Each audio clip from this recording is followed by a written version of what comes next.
Hello, it is the final day of the World Blitz Championship here in Doha. And after a day of lightning fast action, we reach the business end of the tournament. 6 crucial rounds remain in the qualifiers for the Open. And for the women, it's just 5. And then it's straight into the semi-finals. Every second, every move and every decision now matters. I'm your host, International Master Ivanka Hauska, and I'm here with the incredible team of Grandmasters, Peter Lecco and Maurice Ashley.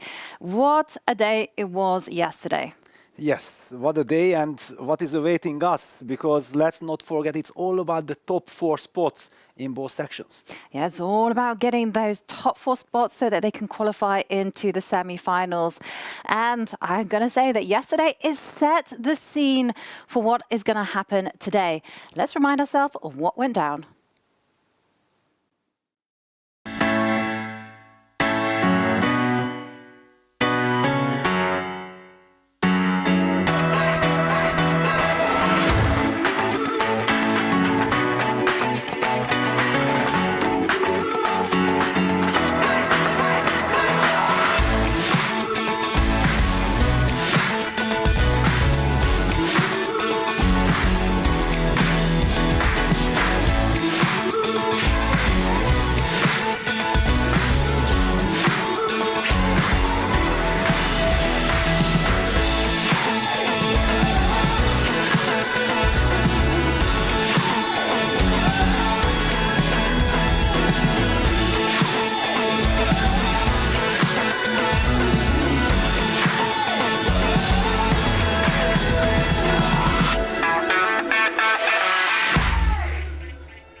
Some unforgettable moments there, particularly at the end where Magnus Carlsen fumbled a move and as a result of that lost the game on time. But so many unforgettable things happened, so many dramatic things happened. And, you know, it's all setting up very nicely for what is going to go down today. Because take a look at the format, because what is going to happen is we have 6 rounds remaining in the qualifiers in the Open, 5 rounds remaining in the women's, but it's all setting us up very nicely for the semi-finals, the Blitz knockout. And Maurice, what is it all about for the players? Well, it's getting all the rest out, the nerves out. You had 4 days of playing chess already, 3 rapid, 1 blitz, and now you're down to this. But it's plenty of rounds. I mean, it is actually 6 rounds remaining in the open section and 5 for the women. That's a lot of ground you could make up. Somebody goes on a hot streak, they could close the gap even past the leaders, so no one is safe. That means it's 1 game at a time. Give it your all. No funky little draws trying to strategically back your way in. Too many gangsters chasing you right now. Too many gangsters chasing you. Watch your back. That is the motto. But the players are playing for more than just honor and those world titles. There's a lot of money at stake. Take a look at what is on the line here. And Peter, it's a substantial payday for our players. That's for sure. Yeah, we see 70,000 euros for the first place, 50,000 for second, 36 for the third, and also very generous prize fund right behind, all the way till 10th place, 10,000 K. Also for the women, 40,000 first place, 25 second, 15,000, and then there are also many other great prizes. Many other great prizes. But for some players, you know, it's only about scoring that top points, getting that title. So let's take a look at the standings as we have it. In the Open, they've already played 13 rounds. For the women, it's been 10. So here is the state of play going into round 14. And we have a 3-way tie for the top. But Maurice, I just want to say, take a look at the order in which they have been placed, because that's going to be particularly important later on. Yeah, those tie-break points are going to be painful for somebody who does really well in this event. And we can see there, Erigaisi, Maxime Vachier-Lagrave, Fabiano Caruana, these are all just world beaters. And then the chasers there. One name is absent from the 9.5s, and that's Magnus Carlsen, but he can make up the gap with a quickness. Magnus is well known for just being able to bounce back and just steamroller the competition with win after win after win. That's what he's going to have to do if he wants to make an inroad into the standings. But some big names in front of him. And in the women's, Peter, it's also equally exciting because we do have one sole leader in the shape of Elina Roebers, but behind her is Alexandra Goreshkina and 19-year-old Umida Omonova. Yeah, it's just way too early to call anything here. I still believe that also in the ladies section, so many things can happen because the nerves are coming into play. Yeah? It's also not like Elin Roebers has already beaten all her co-leaders because, yeah, she has taken down Goryachkina, but Bibisara will be coming, the big names will be coming, and you never know what will happen later. It's just so scary. And this top four, you might be thinking about, I'm leading, but I'm just half a point. I lose one game, maybe they overcome me. It's a crazy situation. It is a crazy situation. It's an intense day.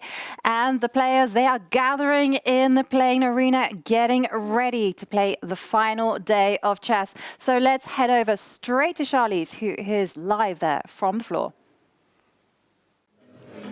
And we are live in the playing hall for one last time here in Doha for the final day of the World Blitz Championship. A lot of the players so far in the tournament have been very relaxed as with this time format, as we've seen in our interviews. But today is a little bit different because the top players are, of course, fighting for those top four spots, like Fabiana Caruana behind me being one of them. Of course, the top four spots mean that they go through to the knockout phase in both sections. So there's a lot to play for today. We have players like Magnus who didn't have a good day yesterday, but with the nature of Blitz, anything can change and the results and the ties can drastically change too. Of course, Yagas Khan behind me is another player to be looking out for as he is one of the youngest. Magnus even said in the press conference he is the best 14-year-old there ever was. And would he fight for that spot, not just to get into the knockout phase, but also the Total Chess World Tour, which is another thing that these players are playing for. Anyways, it's going to be a very fun day of exciting Blitz, so much in the line, but so many players are here to enjoy. We hope you enjoy too. Back to the studio. We will certainly be enjoying all of the action there and a nice buzz there from the playing hall. Players getting ready, you feel the excitement. It's the last day of chess. People want to be putting on a good show. Yeah, that's true, but also I feel like it's a very big challenge. Yesterday, it was a marathon day with 13 runs, and then suddenly, yes, 6 runs are a lot, but compared to 13, very little. And we know in Blitz, it's very important to get your rhythm right away. If you start the day badly, you are out of there, yeah? So the pressure on the players right in the very first game of today is enormous. Yeah, and you talk about starting off well today. Well, let's take a look at the pairings. And Maurice, this is a good one, as always, because you have the best players in the world. We said it time and time again. Haig Martirosen, he's a very dangerous Armenian player. He has the white pieces against Magnus Carlsen, and Magnus Carlsen is on a fixed board at the top. But the tournament leaders, Fabiana Caruana plays against Alexander Grishuk. And then we have Arjun Erigaisi, who's also in the lead, plays Yu Yang Yi, and Maxime Vachier-Lagrave plays Djerbova. What do you make of this? Well, let's be clear. There are a couple of names on this list that we haven't spoken about at all. I mean, we might have mentioned their names once or twice just in passing, Yu Yang Yi and Badur Djerbova. They are really strong players, as is evidenced here. You see them right near the top, and they're making a run. I'm also very impressed by, I believe he's an IM, Lu Shanglei from China, who has been playing. No, He's a GM. He's a GM, my apologies. No, but he's a fantastic player, but he's not one of those players at the top of the rating list. So you have these fantastic players. And one, Jan Nepomniachtchi, who sort of tumbled early on, but now has surged back. So he's a title holder, a defender from last year, in fact. So you just have some, first of all, fantastic names at the top, and then you have the normal group of contenders who are saying, we have the experience, give me 6 rounds, I can get it done. But it's only 4 places, so it's not going to be easy. It's not going to be easy in a field such as this one, where there's barely anyone of the top 10 missing. The players, they are seated, they are ready. Let's take a look at the pairings for the women. And Alina Roebers, just 19 years old from the Netherlands. She is nurturing a half-point lead, but she faces off against Umida Omanova, who really has been having a fantastic tournament. She's just, again, 19 years old, and she's also from Uzbekistan. It's going to be a big fight. Yeah, we have seen her play incredibly fast. Yeah, and then we understood why she has been winning so many games. This is really frightening for her opponents, because you always want to be up on the clock. That eases the tension. Yeah, then you feel like if there's a critical moment, you have the luxury to spend some time instead of just reacting instantly. Mm-hmm. And there we see the handshake between Haik Martirosyan and Magnus Carlsen. Vishanand is there getting ready to make the first ceremonial move. Yes. And the first ceremonial move will be made by Vlad Ardeleanu, the president of the Romanian Chess Federation, alongside Michael Stertinger, the president of the Austrian Chess Federation. And a tense moment, of course. Magnus has come in knowing that he has to win game after game after game if he's going to keep pace with the leaders. He's allowed himself to fall way behind at the moment, but it's not so far behind that he can't make up the gap in 6 games. But draws are not going to cut it, and neither are losses. Yeah, and I just wanted to make a correction. The person making the first move is Joselu, the football player, a member of the Spanish football national team and a player of Al Kharafa club in Qatar. And there comes Joselu. It's nice that football players are very interested in chess. There's quite a fair few of them who are interested in the game. They play it just to improve the strategy on the field. Joselu there, making the first move, smile and laughter. The dignitaries leave now, and it's time for battle. As the players all know, this first game is so crucial. You want to set the tone for the day. And I think whoever starts off fast, they will be the ones who do well here. Now, this board is Magnus's board. We'll see if he can make a comeback. But we've got to go to the true board one, which is Caruana versus Grischuk, because that's a battle of co-leaders in the tournament. Okay, let's head there to this duel. Okay, the camera froze. And actually, I misspoke there, because Grischuk is actually half a point behind. The co-leaders are not playing each other. That's a very important factor on boards 1, 2, and 3. Yeah, and that's the thing, though, because they're playing different opponents. Maybe we're going to be seeing someone take the lead. And Sasha playing the dragon in such an important decisive game. Not his knight off, the dragon, a big surprise to Fabi. And when have you seen Fabi spending? And bishop e2. No big main lines, my friend. Not the Yugoslav attack. Tried to go into some ultra-sharp line of the dragon where he was sure there was deep preparation, so a shock right away in blitz. It's nice to shock your opponents early, but Fabi said, okay, I'm not going to go into some crazy fights. But a good point about the asymmetry of the scores. You have 3 leaders playing 3 people behind them by a half a point. The people behind them are hungry for wins, which is why you might see a dragon land on the board in such a very important game. And we should point out the dragon, the reason why we say that is it's kind of sketchy going into a dragon. Either you get mated, somebody just attacks you, or you get some incredible chaos on the board. The dragon is known to be out of control. That's why it's called dragon, right? Yes, and finally the players are transposing to a Najdorf kind of setup, because if against the Najdorf white plays the positional a4 or move 6, then black can play with g6, knight c6, and it's some kind of a transposition. So I believe that Sasha should be feeling quite familiar with this. Mm-hmm. And h3 being played just to take away the g4 square. It's an interesting position, because I'm familiar with this type of position, but normally when white plays knight to b3 and then tries to establish some kind of clamp on the queen side, here is another way for white to untangle. Checking the database, I can see that there's just been 1 game, and in that one, white played knight takes knight. Yeah, this rook e1 h3 kind of moves are very rare. And what did Fabi do? He did play knight b3, and knight a5 is played by Sasha. Very typical way of meeting knight b3, because after knight b3, white has the positional threat of pushing a4, a5, fixing the queen side, and then there is a weakness on b6. So knight a5 is the traditional way. Now we've seen a trade on a5, capture, capture, and Fabi puts the bishop on d3.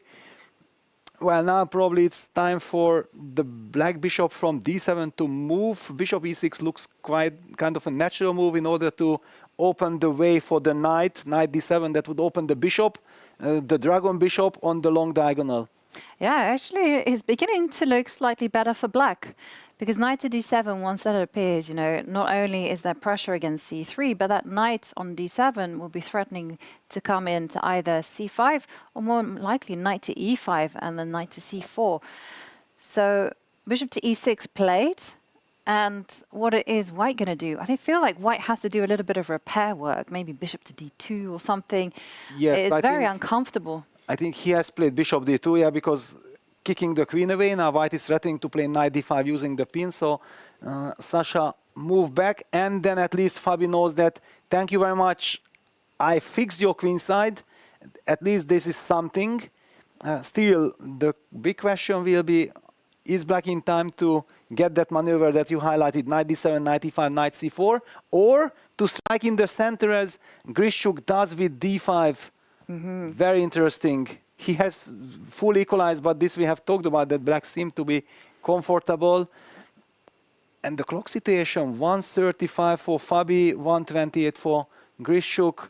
Very even clock situation. I prefer to be black a bit, tiny bit, because this was Adorjan's motto. If black equalizes, black gets the psychological upper hand.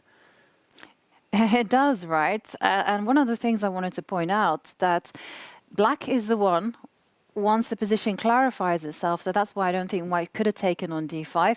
Black is the one with pressure against c2 and is going to be able to use the open line. So I feel like e5 was a bit of a forced hand, but now decision time. The knight is presumably going to step back to d7 if you don't get into trouble, and then onwards.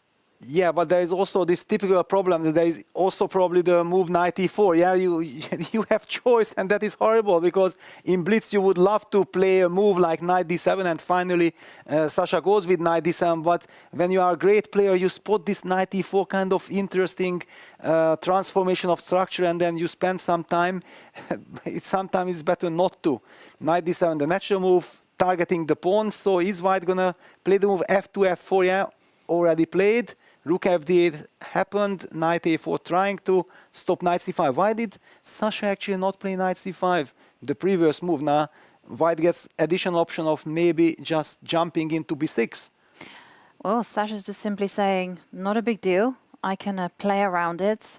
Still, knight to e4 is very much in the air. But I don't like it. I don't like it. White has nicely solidified the queen side as well. Exactly. The knight on b6 somehow dominates black's rooks. The bishop on g7 is out of the game thanks to this f4, e5 pawn structure. It looked very good at the beginning, but now Fabi is taking over. Bishop b4 played, queen c6, and rook ad1, I believe, bringing the last piece into the game. Yeah. And Magnus in his game has a ferocious attack going. White in big trouble there. And Maxime Vachier-Lagrave also doing extremely well in his game. So but Sasha also down to 17 seconds. Yeah, that's the problem. Once you lose the control of the game, it is so easy to burn time because there are no natural moves. Fabi doesn't have that much time himself, though. Only 30 seconds left on his clock. Yeah, compared to 17, that's a luxury. Yeah, but it's ticking down quickly. Yes. And finally, he's made a move. But the problem for black is that there's no natural pawn breaks. You can't ever get some f6, but the bishop comes in. But Fabi is coming forward. f5. f5. How are you going to E6. react to that? And now decision time. Do you capture on g6? Do you step up with f6 and create takes? Now it's all about instincts. Yeah, it's such a complex middle game position, but you have to just listen to your inner feelings, no time to think. We have draws in So versus Dubov and Nepomniachtchi versus Liu Shanglei. And we see the action tripling on the f5, putting pressure on the f7 pawn, knight c4, heading to d6. Sasha stops it. Queen g3. Rook d5. Will we see some bishop e4 or Beasley protecting the knight on c4? Fabi Or down to h4. Soften up the king side. h5 is incoming, and seconds left for Grishuk. Well, he's fighting for the e5 pawn. He captures on c4. Now we have bishops of opposite color. Queen c7, putting tremendous pressure on the e5 pawn. There's also f5, actually. There's this stunning f5 move. Gh5, And he just took that pawn and said, show me what you got. Right now, black is up The material. queen's going to come up. Queen takes h5 incoming. Yeah, black has to run with his king. But there's no mate down there, as he's just now saying, I'm about to win this pawn unless you play f4. There's no mate.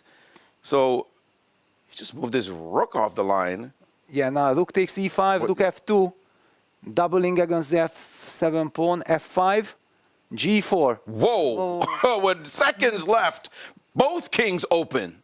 Maximum fire. Rook What to do? e3. Rook e3. Oh, he And has he's to... knocked over a piece. And Fabi's king sitting on g1 at the moment. He had to adjust that. And, oh, piece is just flying.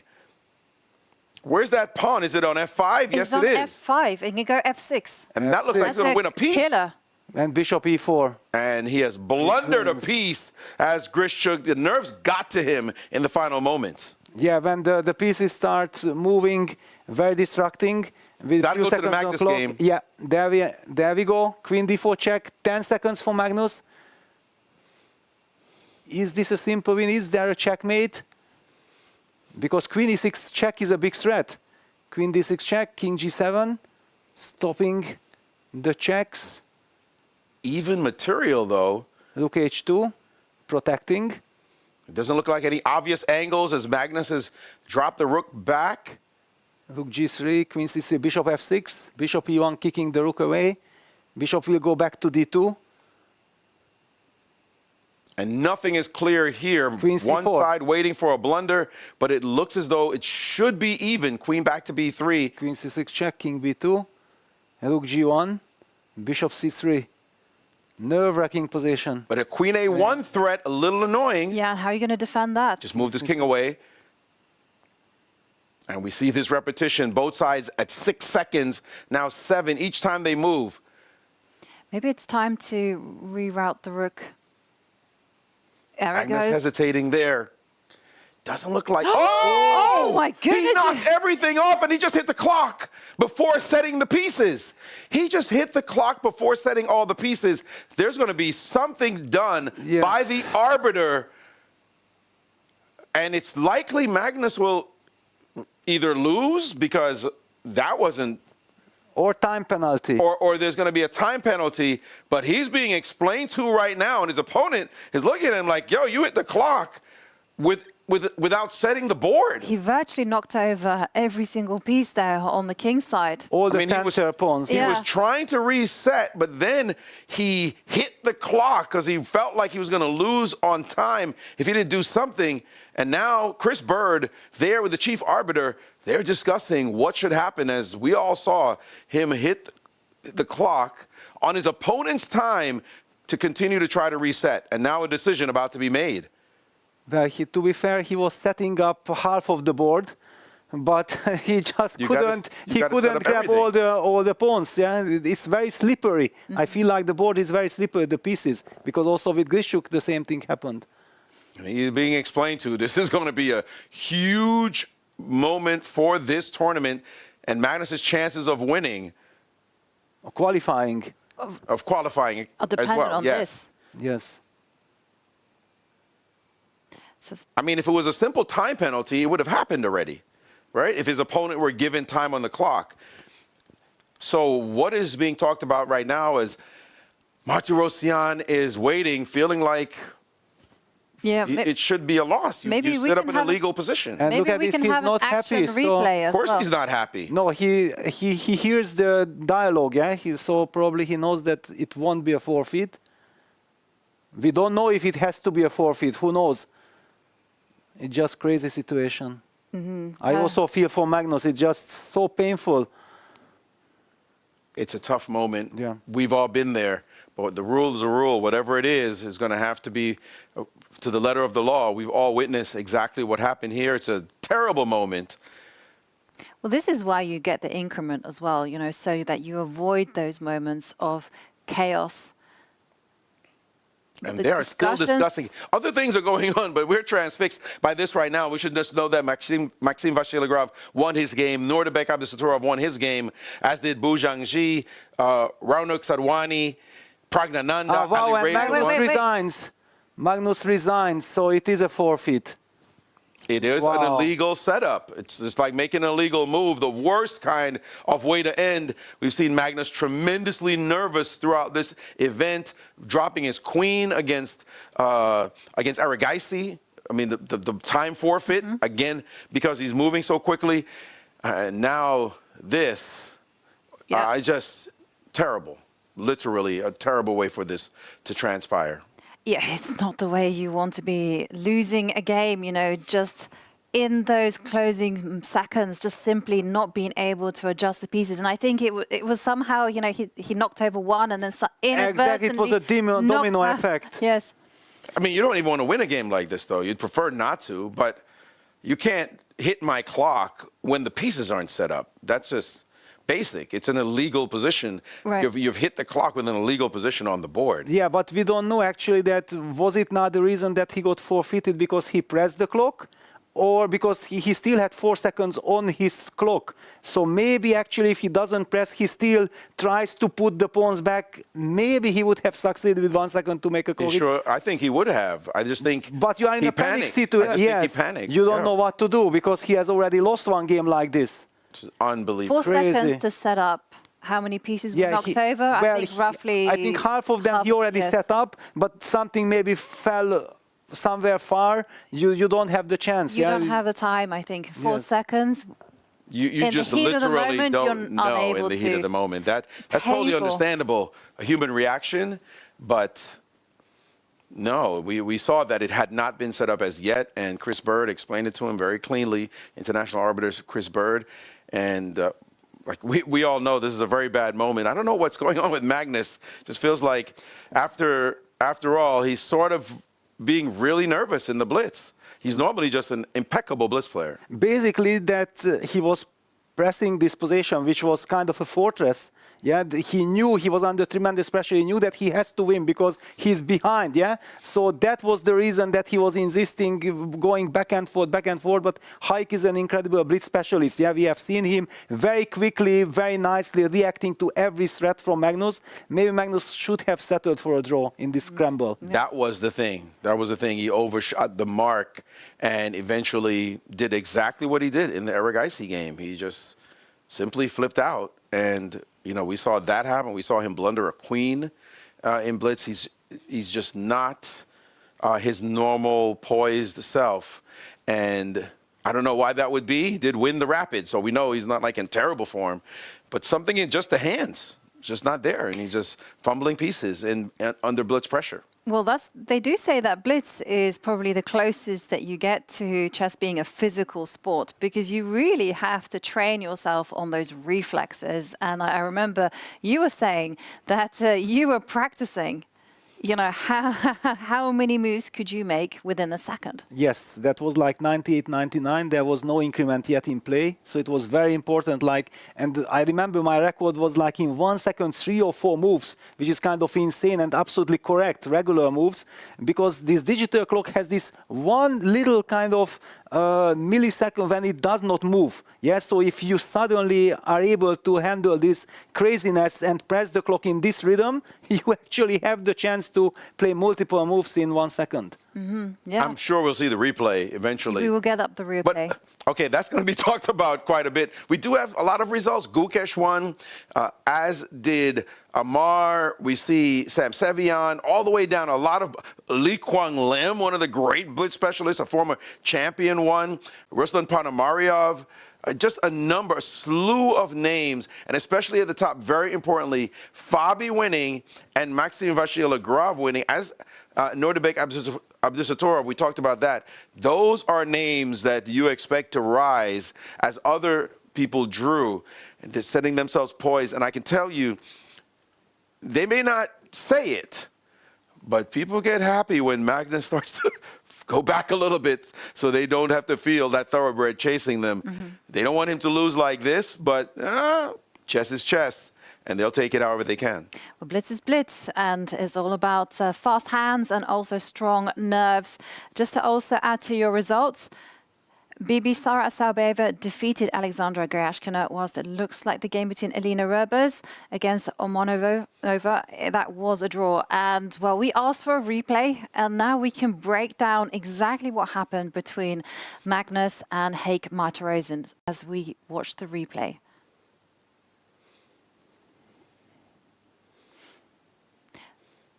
Here we go. Here is the moment where the player is just playing very quickly. Watch the clock, 7 seconds for Magnus, and Magnus is simply trying to break down the fortress. Small move there. And this is the moment. The rook came over and just knocked. And there he's setting the board, but he's already hit the clock. And watch the clock. He's already hit the clock. He had only 2 seconds. Yeah, he would have lost. He hit the clock there, and he continues to adjust. You see that? That's what's going on. He hit the clock with only 2 seconds left, as you mentioned, as Fabi we see walking by. But that was the moment. His rook came up and he hit everything in one moment. That's extraordinary. Yeah, it is extraordinary. Okay, well, we got to actually sit down and crunch the numbers. Magnus, is he now out of a chance of finishing in the top 4? He needs to win all his remaining, games. 5 out of 5, and that could, based on the calculation that we had yesterday, that the players might need 13 points. We don't know if that's true. That was just an assumption. Magnus has 9 points, so he can still get to 14 points. But, okay, he plays against brilliant players. There is no given that he can win all his games. I think top 4, 13 and a half is the number. I don't think he has to win all 5. But, boy, he can't lose another one for sure. You give up a point, you're in trouble. I think he has to, 4 out of 5 or 4.5. 4.5 for sure, I think. Well, but he's going to have to start winning. But as you said, there are a lot of gangsters in the field who will be also scoring. And we have seen also Alireza winning his game. He wants to get into the top 4 as well.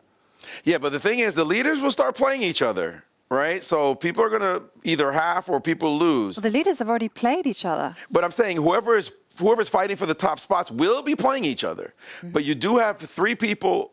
I mean, people are just going to fall back. If you can win your games, you get there. But Magnus has just put himself in a ridiculously difficult position. And especially since Blitz is the one he usually wins. I mean, he's won 8 of these titles. It's not like these guys new to the Blitz circuit and a little bit scared. He's won this in style so many times. So we'll see right now if he can pull off the Magnus magic. Well, let's take a look at the results of the round. We're going to begin with the women. As I mentioned earlier, it was a draw on top board between Elina Roebers and Umida Omonova. And then also a victory for Bibisara Asabayeva against Alexandra Gerashkina. That's very, very important for Bibisara because she has extra motivation, because if she gets into the semi-final and the finals, she's virtually assured herself of a candidate spot by virtue of the FIDE Grand Circuit. Where's Zhu Wenjun's name? Zhu Wenjun is not having the best of times. Neither is Tan Zhongyi. I mean, they're missing out from the bottom. Lei Ting also, I don't see. Lei Ting is also not quite there. And board 15, you can see Zhu Jine. She came so close to winning the Rapid, but she did win her game. Yeah, but still substantially behind the leaders at the moment. So she's going to be crawling and hoping.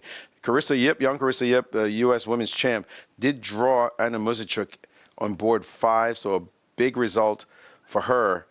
And Katerina Lagno, one of the favorites, she did win her game as well. So we've got good names. Paulina Shavalova losing. And for former Women's World Blitz champion Valentina Gunina she won her game as well. She's very strong at this fast time controls. So still anything can happen. Let's take a look at the results in the Open, because we had a flurry of decisive results. At the top, Fabiano Caruana defeating Alexander Grishuk. Maybe we can also break how that one transpired, but also a victory for Maxime Vachier-Lagrave. That was something that, Maurice, you highlighted, that Maxime was playing in very powerful mode, and victories for Nordibek, Abdusatorov and Bu Jiangji. Also, young Krishna Gautam, I got to point him out because he's just 15 years old, part of Generation Alpha. He lost, unfortunately, to Pragnananda and Ali Reza Firouzja. He needs to make a comeback today, and he started with a win against Alan Pichot. Yeah, Duda has beaten Rapport. Duda is also someone who is an incredible blitz player. So if he starts winning, he can still be in the mix. By the way, Gukesh has taken down Nihal Sarin. That was an incredible prestige duel between two brilliant youngsters. And Vincent Carmagnus Aronyan. Yeah, you see that board number 12, two giants face each other. It's not easy to win a game at all. Maybe we can actually just revisit some of the key moments from some of these games. I'm particularly interested in the duel between Maxime Vachier-Lagrave with the black pieces, an important win for him. You know, I did look at that game, and he won a pawn in the opening, just right in the early middle game, so it wasn't exactly an exciting affair, and he ended up defeating his opponent later. I mean, later it got exciting for sure, but it was way back here when I saw him grab a pawn. I said, oh, I actually stopped even really paying attention at the point when he played Queen A4 here. Right here was a bit of a strange moment here. His opponent, instead of doing anything about this pawn that's hanging, played knight d2 and allowed just simply queen takes. Thanks for the pawn. I mean, everybody's nerves are in a funny place right now. But wait a second, wasn't the e4 pawn hanging as well? Wasn't it a double attack? This knight c5 or knight f6? Where did this knight come from to f6? What was the last move? In this position, the move b4 is playable. Not so easy just to grab this pawn, because knight g5, the engine's going, am I right here? Knight g5, yes. Okay, knight g5 takes. And now this one leaves, that knight comes in, and suddenly white has great compensation. Yeah. Definitely a great start from Maxime Vachier-Lagrave, but we did have some controversial moments in the round, and we're going to go straight to Charlize, who is ready with us with an interview.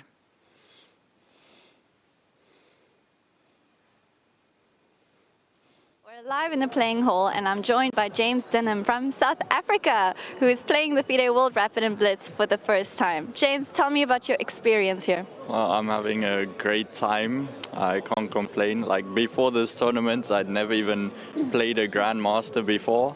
And in this tournament, I think I've played like 9 or 10 already. On the board, I'm struggling a little bit. Like, the games have been very tough, and you'll have like 3 losses in a row, and you'll get paired against the 2400 GM next round. But overall, it's a great experience.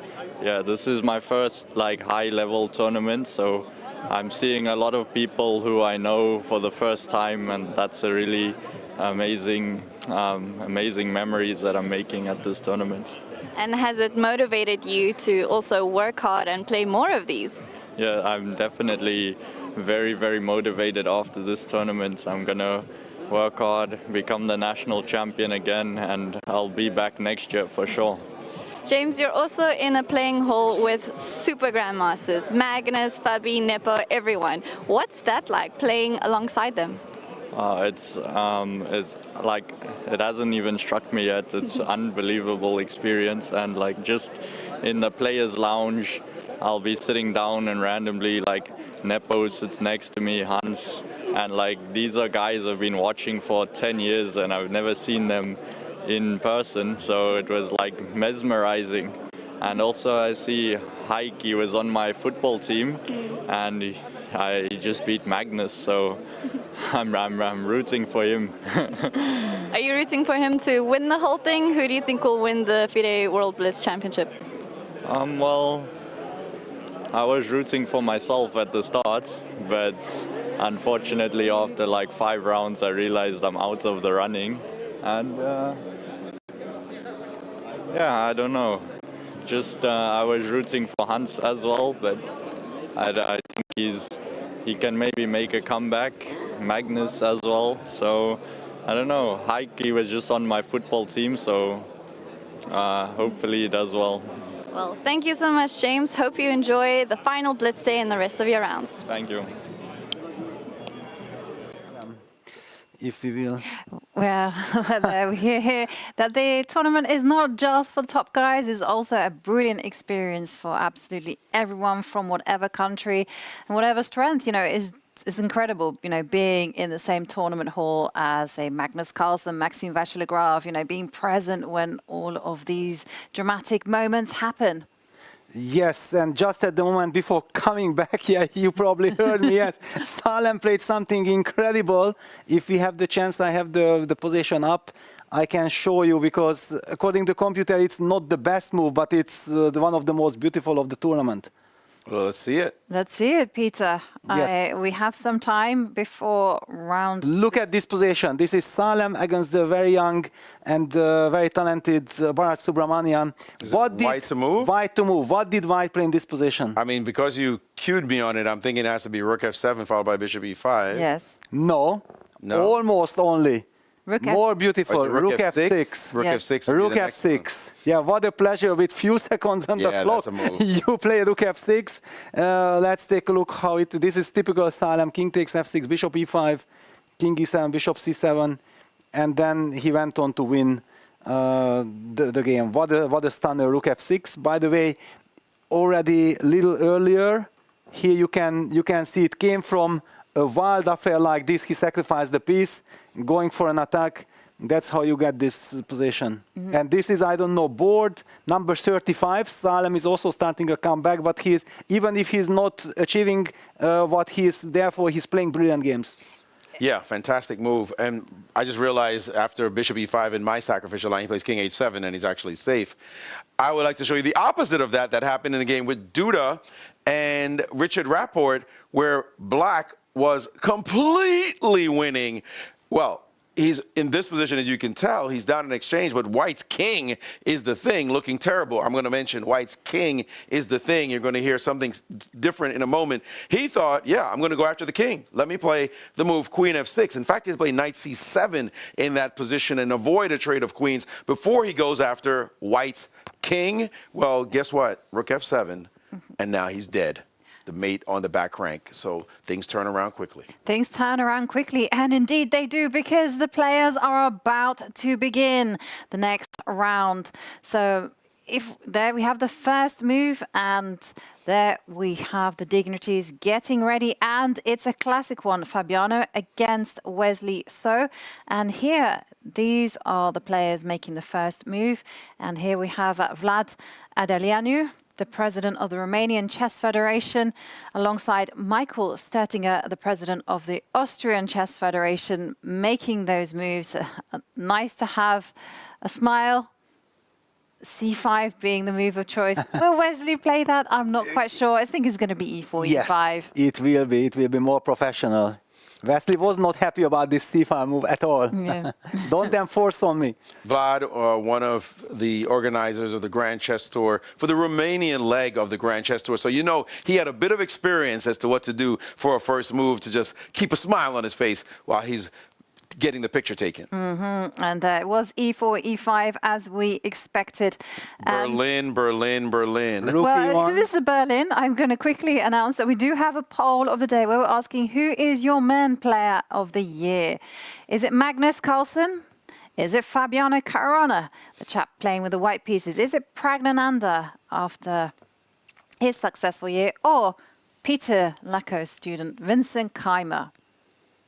Some great options there. Yeah, great options, but right now it's of course action time. Don't ask me anything. Yeah, I'm focused on the games.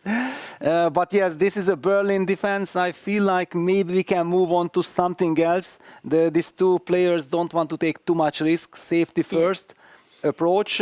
Maybe let's check out what Maxim is doing.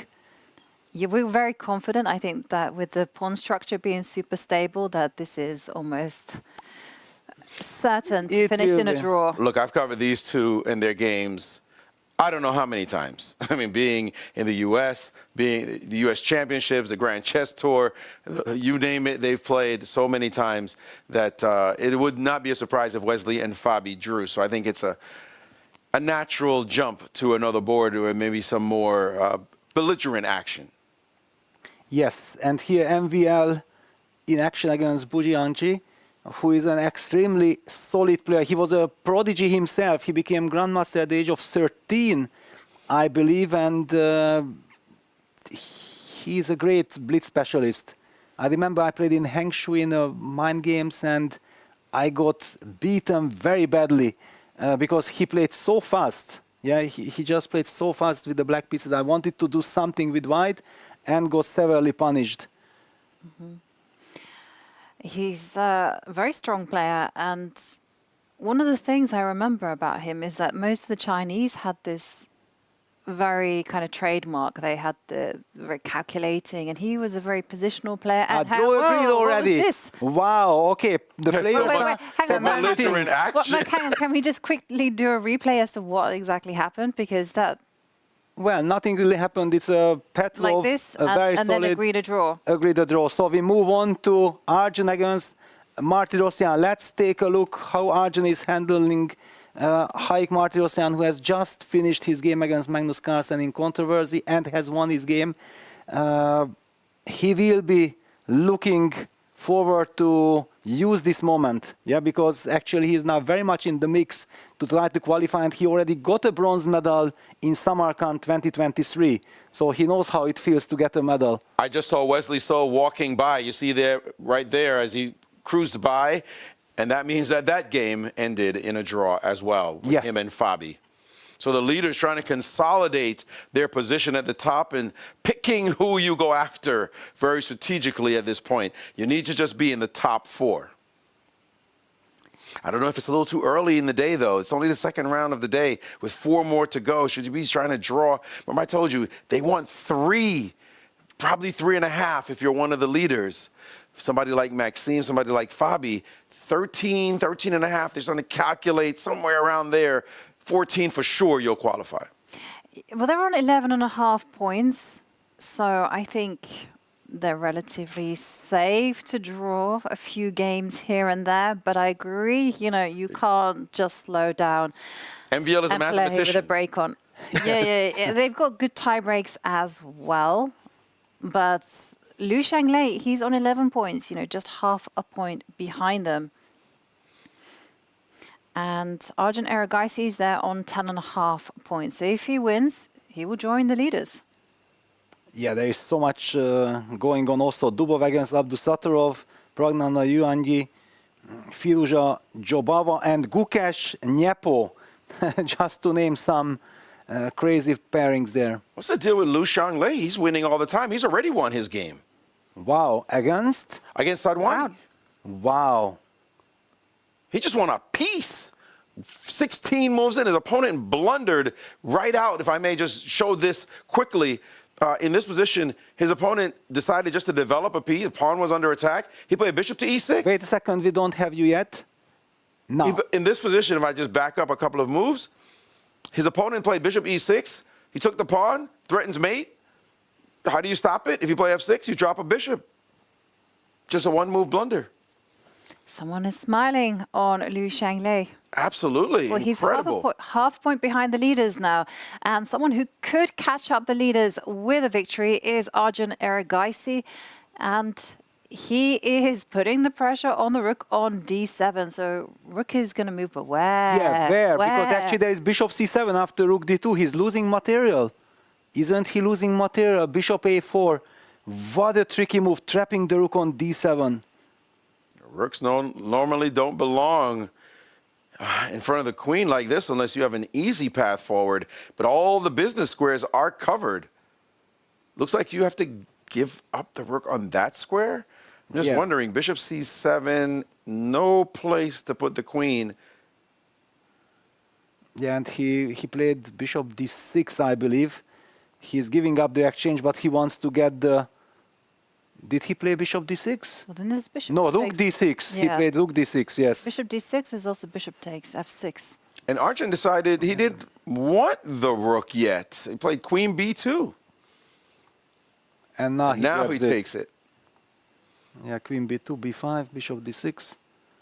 Bishop d6 is the current position. He's trying to get the b6 square because the dark squares are the only weaknesses now in white's camp.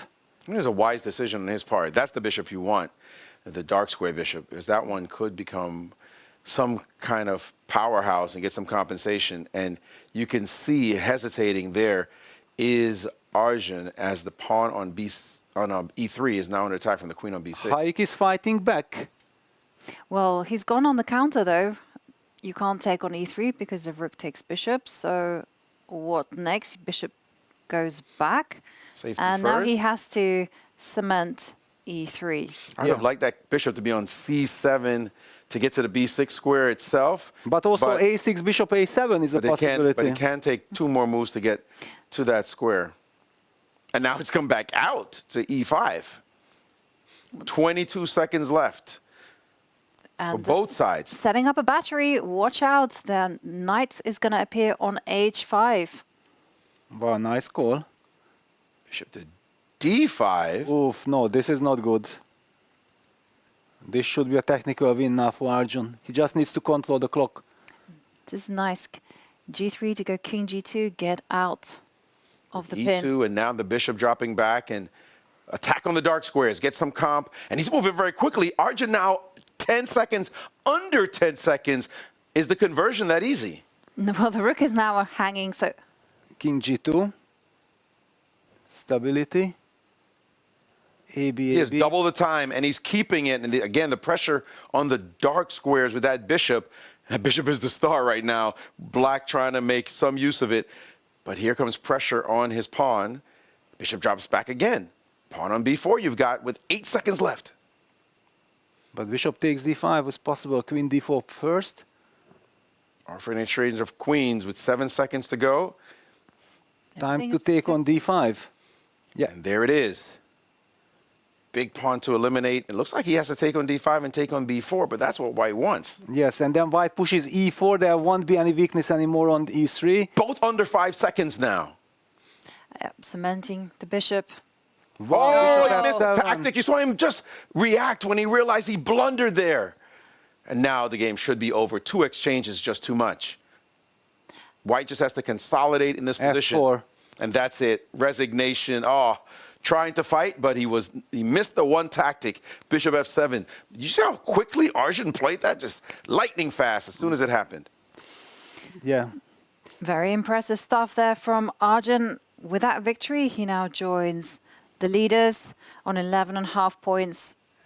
And this is a win for Dubov against Abdusatov. That's a huge one. And the big time scramble in Pragnananda against Yu Yangi. Wow, with so many pieces. Knight F3 check. Rook F3. Rook takes e2. Prag losing. And congratulate. Oh, he's shaking his head. This probably means that he felt he had things under control. But this one, no, this was already bad position. Well, the top boards are still on progress in the women's section. Lena Roebers winning against Antonetta Stefanova, but Bibi Sara, she is playing to win. And Nyepo against Gukesh. Forget everything. Let's head there. Wait a second. Giving lot of checks. Can Gukesh escape the perpetual? Queen h4 check is coming. Bishop h3. Queen f4 check. There's a pawn on g6 just saying. So actually Black's king is not under check. This is very important to highlight. So Black has h5, g6, f5 pawns and keeps on checking. If he runs out of check, then the a pawn will decide the game.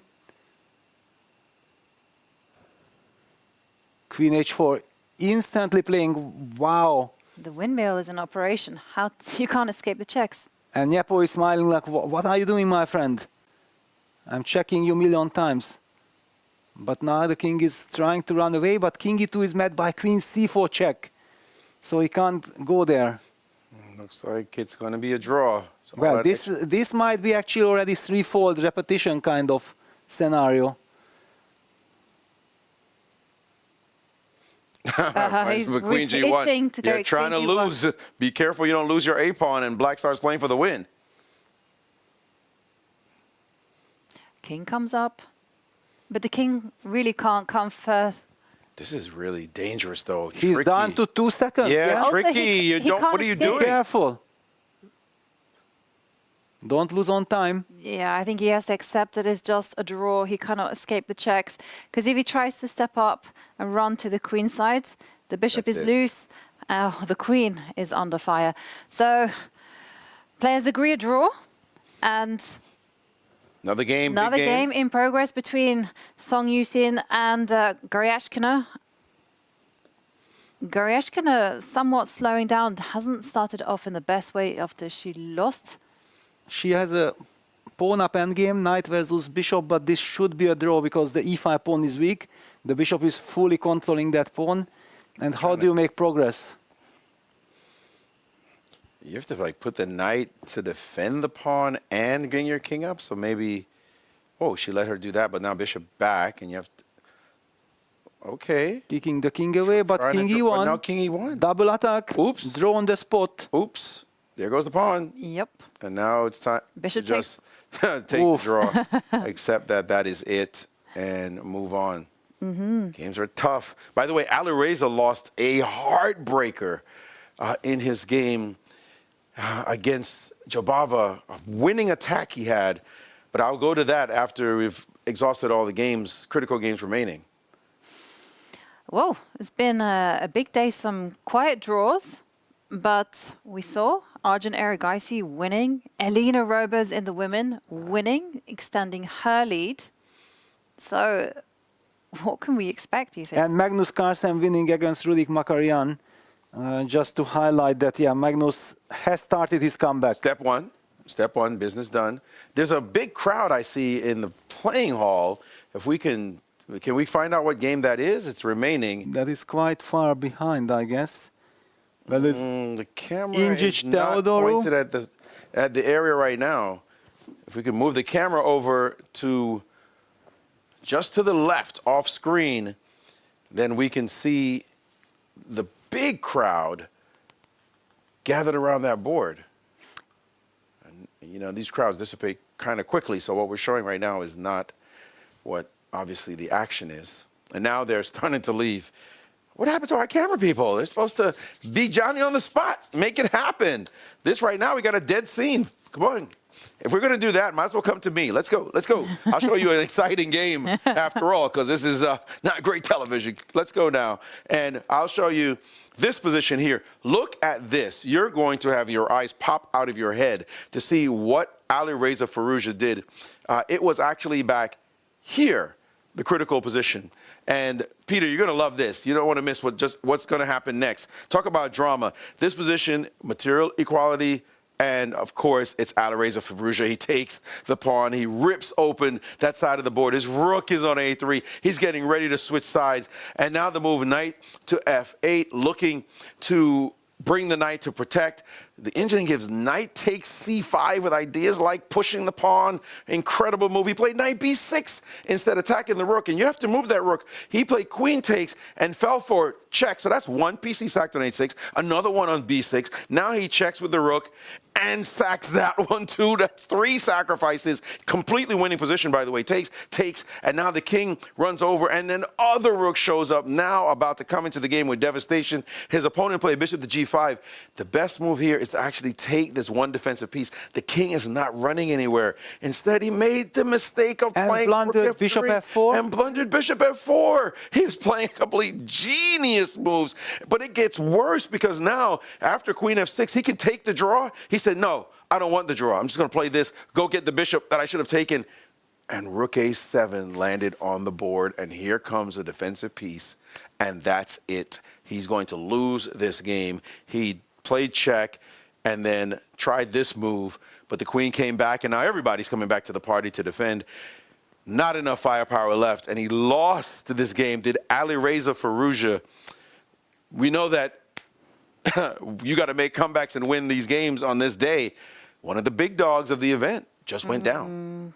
And such heartbreaking fashion as well, you know, to miss the right path to victory when it all was so simple. All you had to do is queen takes bishop. Okay, but you win some, you lose some, you got to continue, more games in the bag. But for Ali Reza Firouzja, this has not been his event. Exactly. There are some more games, but only 4. And losing this game, I feel like he's out. It might even not help to win all the remaining 4 games for him. Well, let's get some confirmation on that, because let's take a look at the results of the round.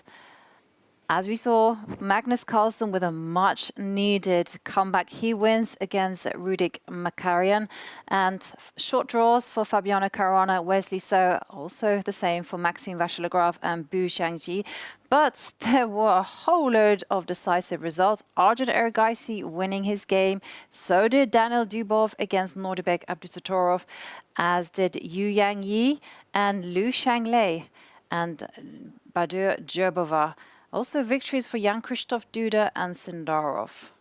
Are we looking at only 2 players with 11.5? No. I think Arjun is also there. Oh, Arjun won. I'm sorry. My apologies. So it's a 3-way tie for top. Yeah, just like we started the day, these 3 gentlemen were leading. By the way, Sasha Grichuk has lost now 2 games in a row. He also seems to be out of contention. But wait a second. If they're sitting at 11.5, who their closest pursuers are Dubov, who just... Dubov, Liu Yu Yang Yi. Liu Shanglei is as half well. a point behind him. Yes. So 2 Chinese, yeah, Yu Yanji and Liu Shanglei for sure. That's it, with 11 points. So And- 3 Okay, but- players. so- And then we have a whole load of players on 10 points, No, including... 10.5. No, those are the... Sindarov is on 10.5. No, but we mentioned the players with 11 points, Dubov, Liu Shanglei and Yu Yang Yi. Yes, and then 10.5 millions of people. No, not millions. No, just 3 players. Just 3? Yu Yang Yi, Bu Xiangji, and Yavokir Sindarov. They're on 10.5 points. And then on 10, we have your millions. Wait, Yes, Yu Yang is on 11.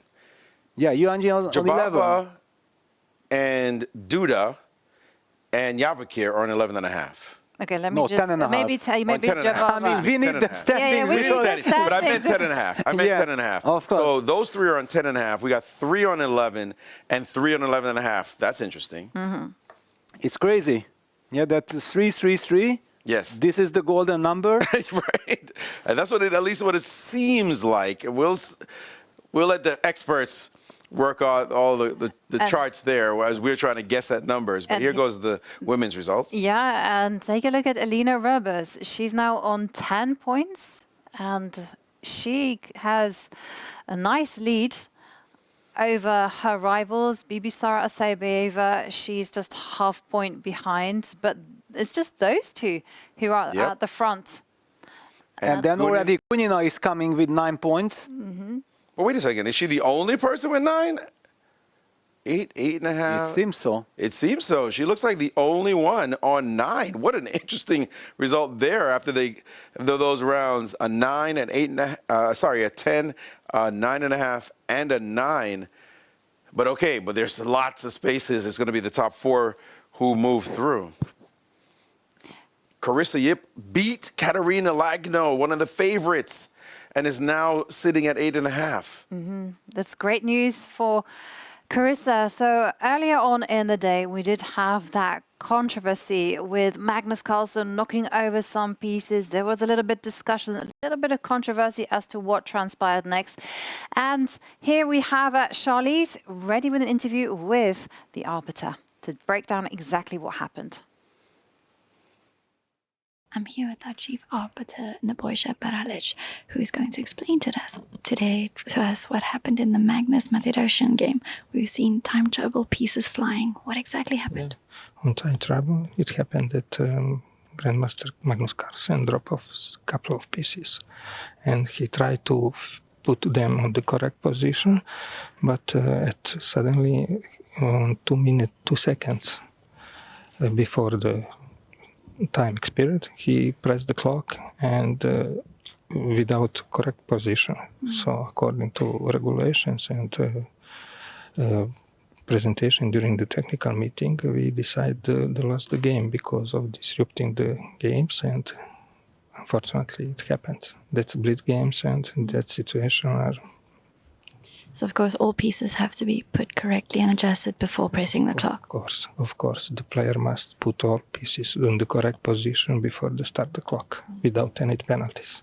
So Magnus didn't lose on time, but he was forfeited basically this game. Actually, yes.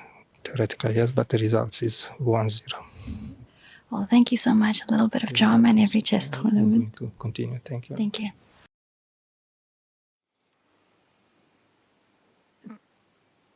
Thank you very much, Charlies. And there you had it. So when you knock over the pieces, it is your imperative, is your duty to set the pieces back up correctly in your own time. You cannot pause the clock, you cannot press the clock, you cannot do stop the clock, you can't do anything.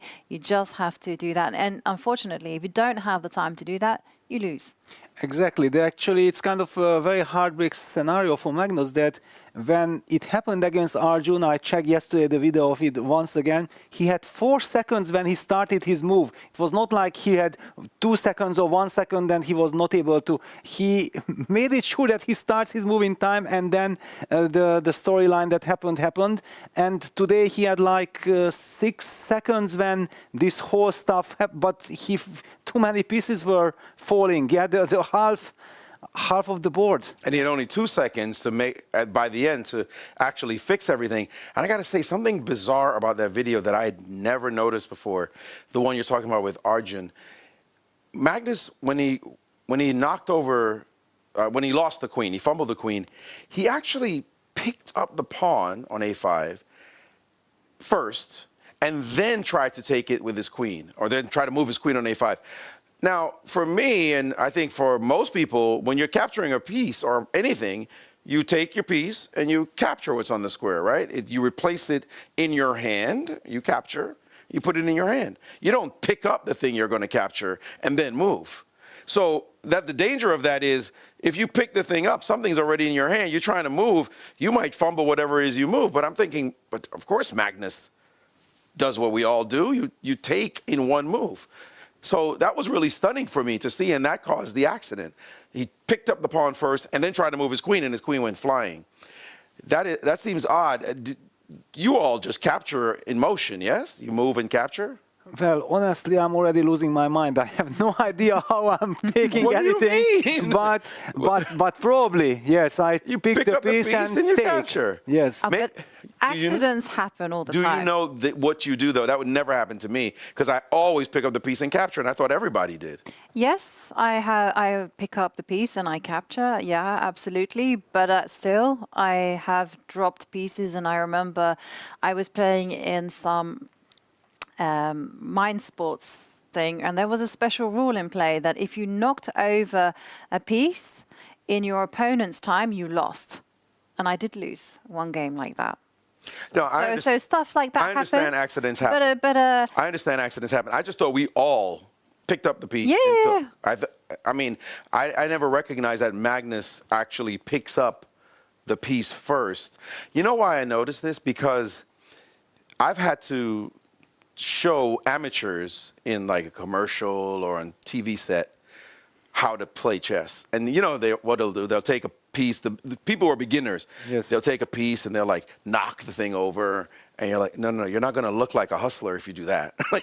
We need you to look smooth, right? You're like knocking it, picking it up with the other hand, hitting with the wrong hand, the clock. So I've had to teach them how to do that. And I said, listen, what we do is we grab the piece, we capture in one motion, it goes down, and then you hold it in your hand. And then you reach over and hit the clock, whatever side it is. That's just how the natural motions. So I thought we all did it. Yesterday, I looked at the video. I said, wait, Magnus picks up the pawn first and then moves?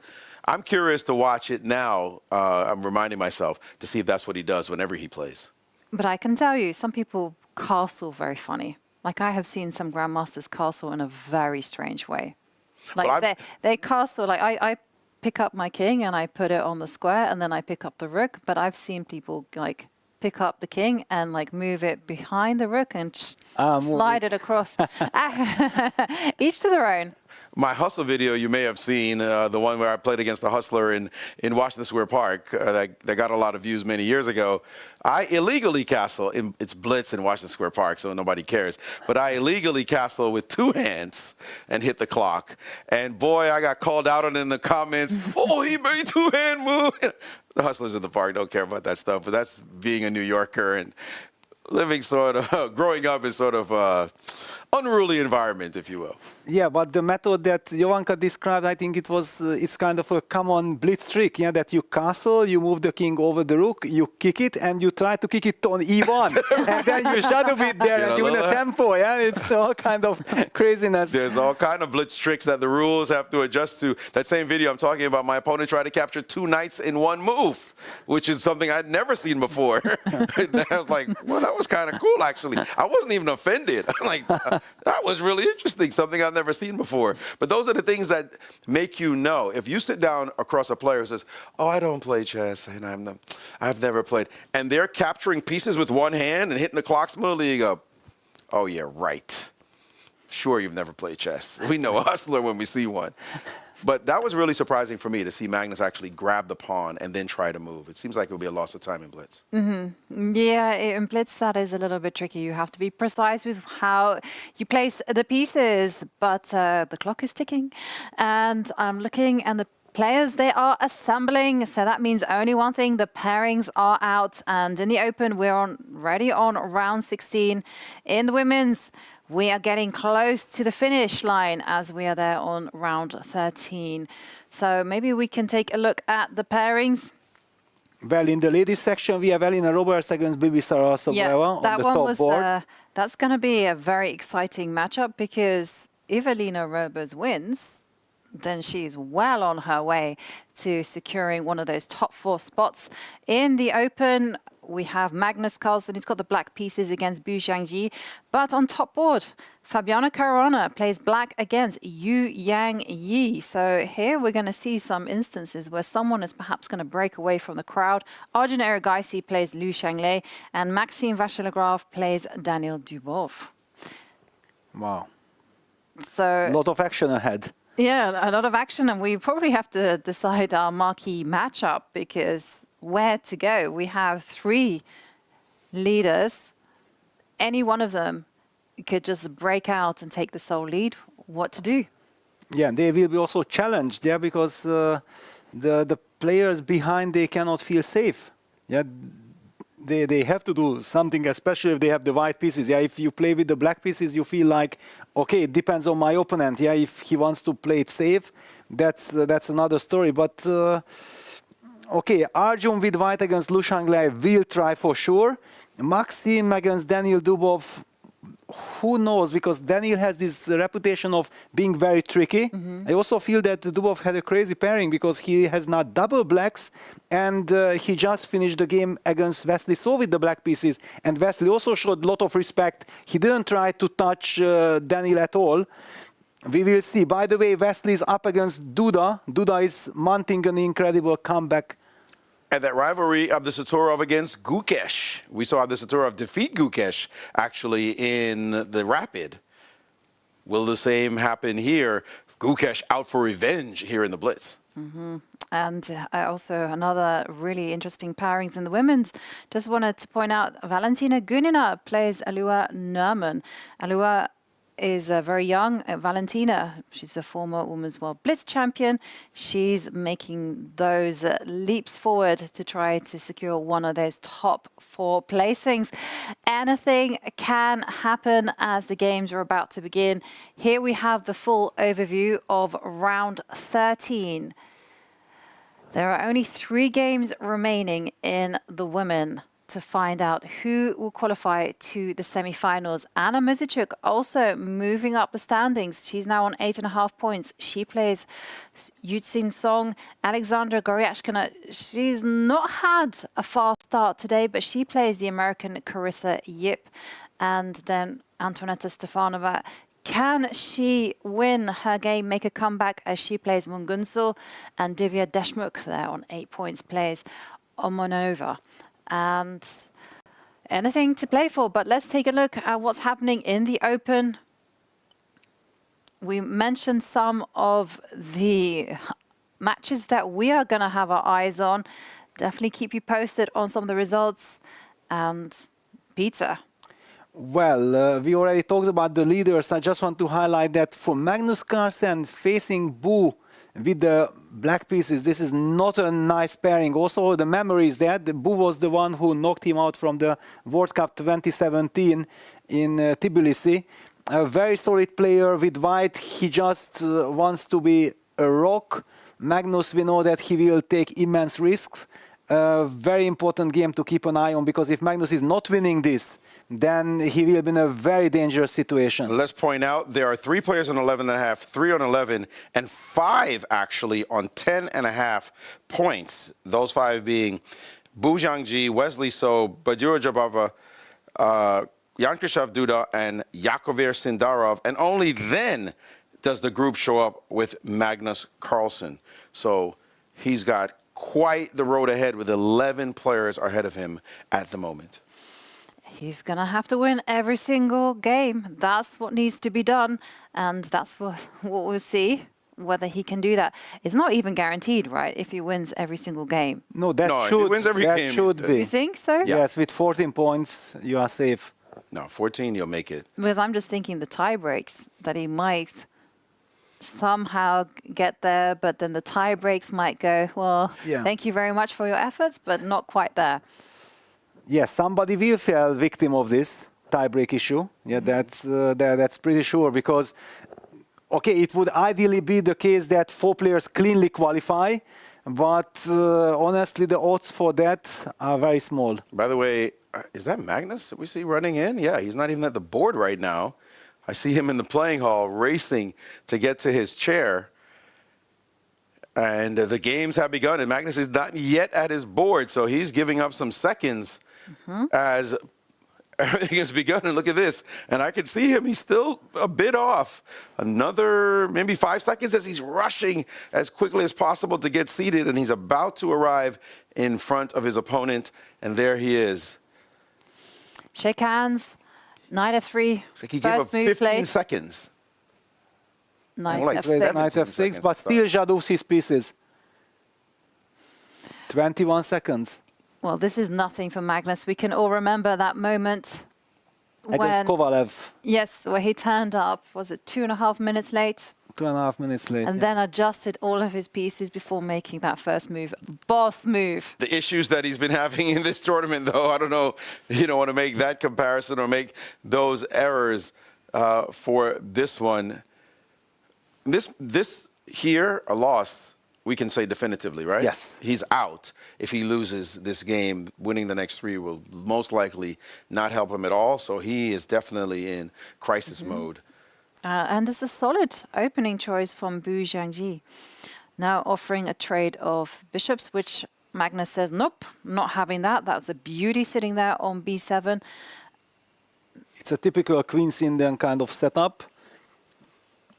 By the way, what we're saying about Magnus, he has the same score, or they have the scores, as he does, as Radjabov, Abdusaturov, Nepomniachtchi, Artemiev, Pragnananda, Gukesh. They're all in the same exact boat as Magnus. Yes. And those, look at the names I just named. Like, with 10 points. Yes. And by the way, we already have a set of results. Draw between Maxim Vachier-Lagrave against Daniel Dubov. I told you that Dubov usually does not get challenged. Yeah, he has this reputation of being extremely tricky. Maxim says, no, I'm in a very comfortable situation. I don't want to get involved with some crazy mess. With 3 rounds to go, rising to 12, they're looking at 13.5 as the magic number. 13.5. If you're starting to make these quick draws, he's on 12 now with 3 rounds to go. Split the difference. 13.5 is what their math is saying they need to get to. And what do we make of this position? Because the bishop has traded itself for a knight on f3. So white king feeling a little bit exposed. Black king hasn't. Carlsen, I was going to point out that g5 in the offing. No, I think it has already been played. Ah, okay. That's my feeling. It's been played. Yes, it's been played. Yeah, fire on board. The engine doesn't like it, likes white in this position. Thought black should have just castled, But castling just leads to equal position. Magnus doesn't care about that. He is taking the chance now, going after his opponent's king. And But more trades trades. been happening. Yeah, because if AB takes, there is only one defensive move, F4. Are we seeing, I think the rook takes A1 probably had been played as well, takes. And rook to G8 is And met king with... E7. I just wanted to point out that any rook G8 is going to be met with F4. Yeah, but also rook A8 check. I also missed the rook A8 check. I was assuming that F4 is the defense, but did Magnus rush? Did he actually miss this rook A8 check just like we all missed it? And it was a little premature for him to open up the G file so quickly and allow the opening of the A file. Because now he's not doing anything on the king side, right? No, and the engine is proposing that he has to trade queens in this position. But wait 1 second. Because now we see rook to G1, because I was expecting queen takes queen and then some rook A7, and then white is arguing I control the open lines. And look at the clock. He's way down, just under, and he just glanced over with only about 45 seconds left. Now 53, actually. Maybe we just zoom in on the players, because not so much time. And there is a massive trade. All the heavy pieces had been traded off, and Magnus goes C5. He wants to play good knight versus semi-bad bishop, but it shouldn't really be enough to break through. But a risk-free position. Yeah, but risk-free position is not what Magnus is looking for. Now this could be a half a point that he is giving away. And he takes B takes C5. He wants to invite B5 so that he has this knight B6 D5 break and can create some imbalances in the position. Is it such a big deal if you go B5? But Bu was afraid to do that. He captured on C5, but now White's pawn structure is compromised. Yeah, B5 was actually a good move. That knight is looking very active. But will it be enough? Now the white king steps forward, and I think white just has to wait with the king, right? King E2. He has to be patient. You know, this is a critical moment. But we should point out Arjun Erigaisi with a big advantage against Liu Xianglei. And Fabi and Yu Yangyi have drawn their game. So you could tell, again, the players are being a little bit cagey as to getting the math to get to what we think now is 13.5. That's the likely qualifying number. So win for Arjun puts him in the sole lead. And he's got a fantastic position at the moment. But all eyes here, because this could be the end of the road for Magnus, or will he keep his trek forward trying to qualify with the leading pack? Well, the thing is, white is just simply going to stand, going to wait with the king, and black has to make progress. And what's like the small plan that is going to get him there? Yeah, he set up now the trap that if white comes back with the king to f3, then EF, knight d4 would fork the bishop. So that's why Bu played the move bishop d3, and now Magnus blocks the position with e4 at least. He doesn't need to worry about the f5 pawn for the moment, but in the long run, it will be a weakness. And how do you break through? From which angle? Well, the thing is, you know, the black king has to hang around the king side, because otherwise it comes up h4, h5. And this bishop on c2 covers all the key squares. And the clock is ticking. This clicking, yeah. Now Bu is going to do exactly the same with his king. No, you're not getting in, sir. Now bishop d1 check can kick the king back. So Magnus... Is he going to jump in now with the knight? Knight to d3? No, he can't do that. Wow, be careful. Bishop e8 checkmate was a threat. All of a sudden. And Magnus down to 16 seconds. Oh, and hesitating there. Yeah, because he can also put the bishop on d5, but do you want to transfer it to d5? It's a big question. Yeah, and he goes for bishop c6. And that knight looks dim on the rim, but it can easily come back to the game, to civilization, by maneuvering as he is right now. And it looks like he's headed to f3. But what next? It gets to f3. White covers h2. Yeah, Wesley So is all over Jan Krzysztof Duda. If Wesley wins this game, he's almost guaranteed to qualify with a couple of draws. And Abdusatov has taken down Gukesh one more time. That's knocked Gukesh out of the runnings almost certainly. But watch out, knight d2 and knight f1 check is coming. The pawn on c4 is hanging and knight f1 fork, winning a pawn. Yes, tricky business these knights, but Magnus has shown his endgame wizardry. And yeah, you're right, no way to guard the c pawn and the critical pawns in his position. That's a pawn. Magnus making improvements, and Boo's time situation is just as precarious. And now the king gets to e6, d5, actually Magnus is winning. It was a careless moment from Boo there, who just forgot to overprotect absolutely everything.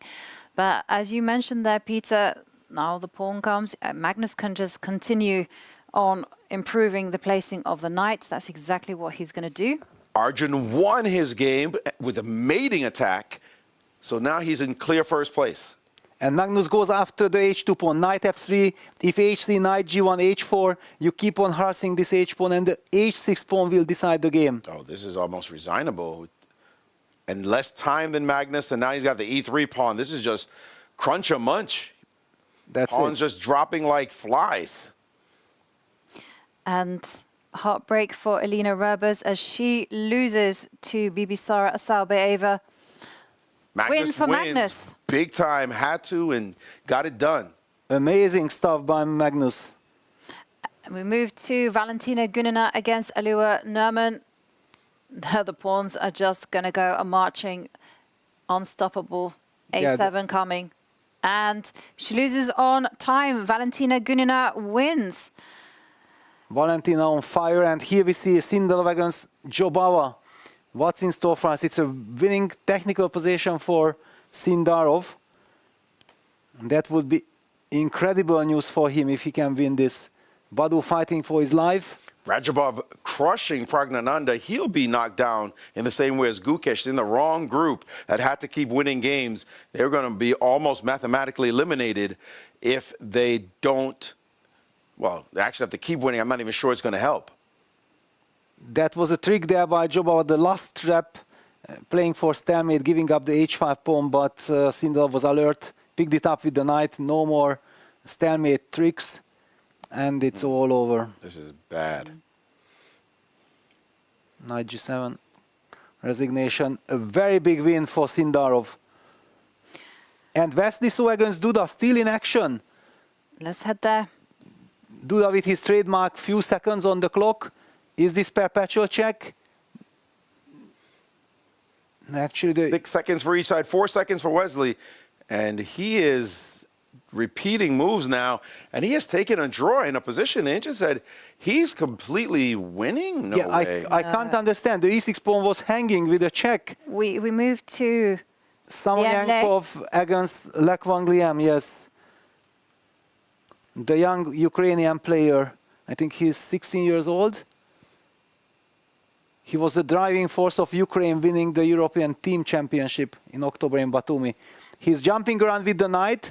This is also very unpleasant because actually if there is a knight e4 check, the knight has to go to e4 and then the king comes to e6 and then you check one more time and it should be a win. Now we're going to see this. This should be a win. Now the knight starts another long journey. and you keep pushing the king away, so you're going to force it to h6. Knight e5 check, then you get access to the f5 square with the king. And now it's just a question of maneuvering that knight so that it targets the g5 pawn. Yes, still black will be relying on knight e4, king h6, but then you can play king f6, king f7. You can also shoulder the king from that angle. Yep.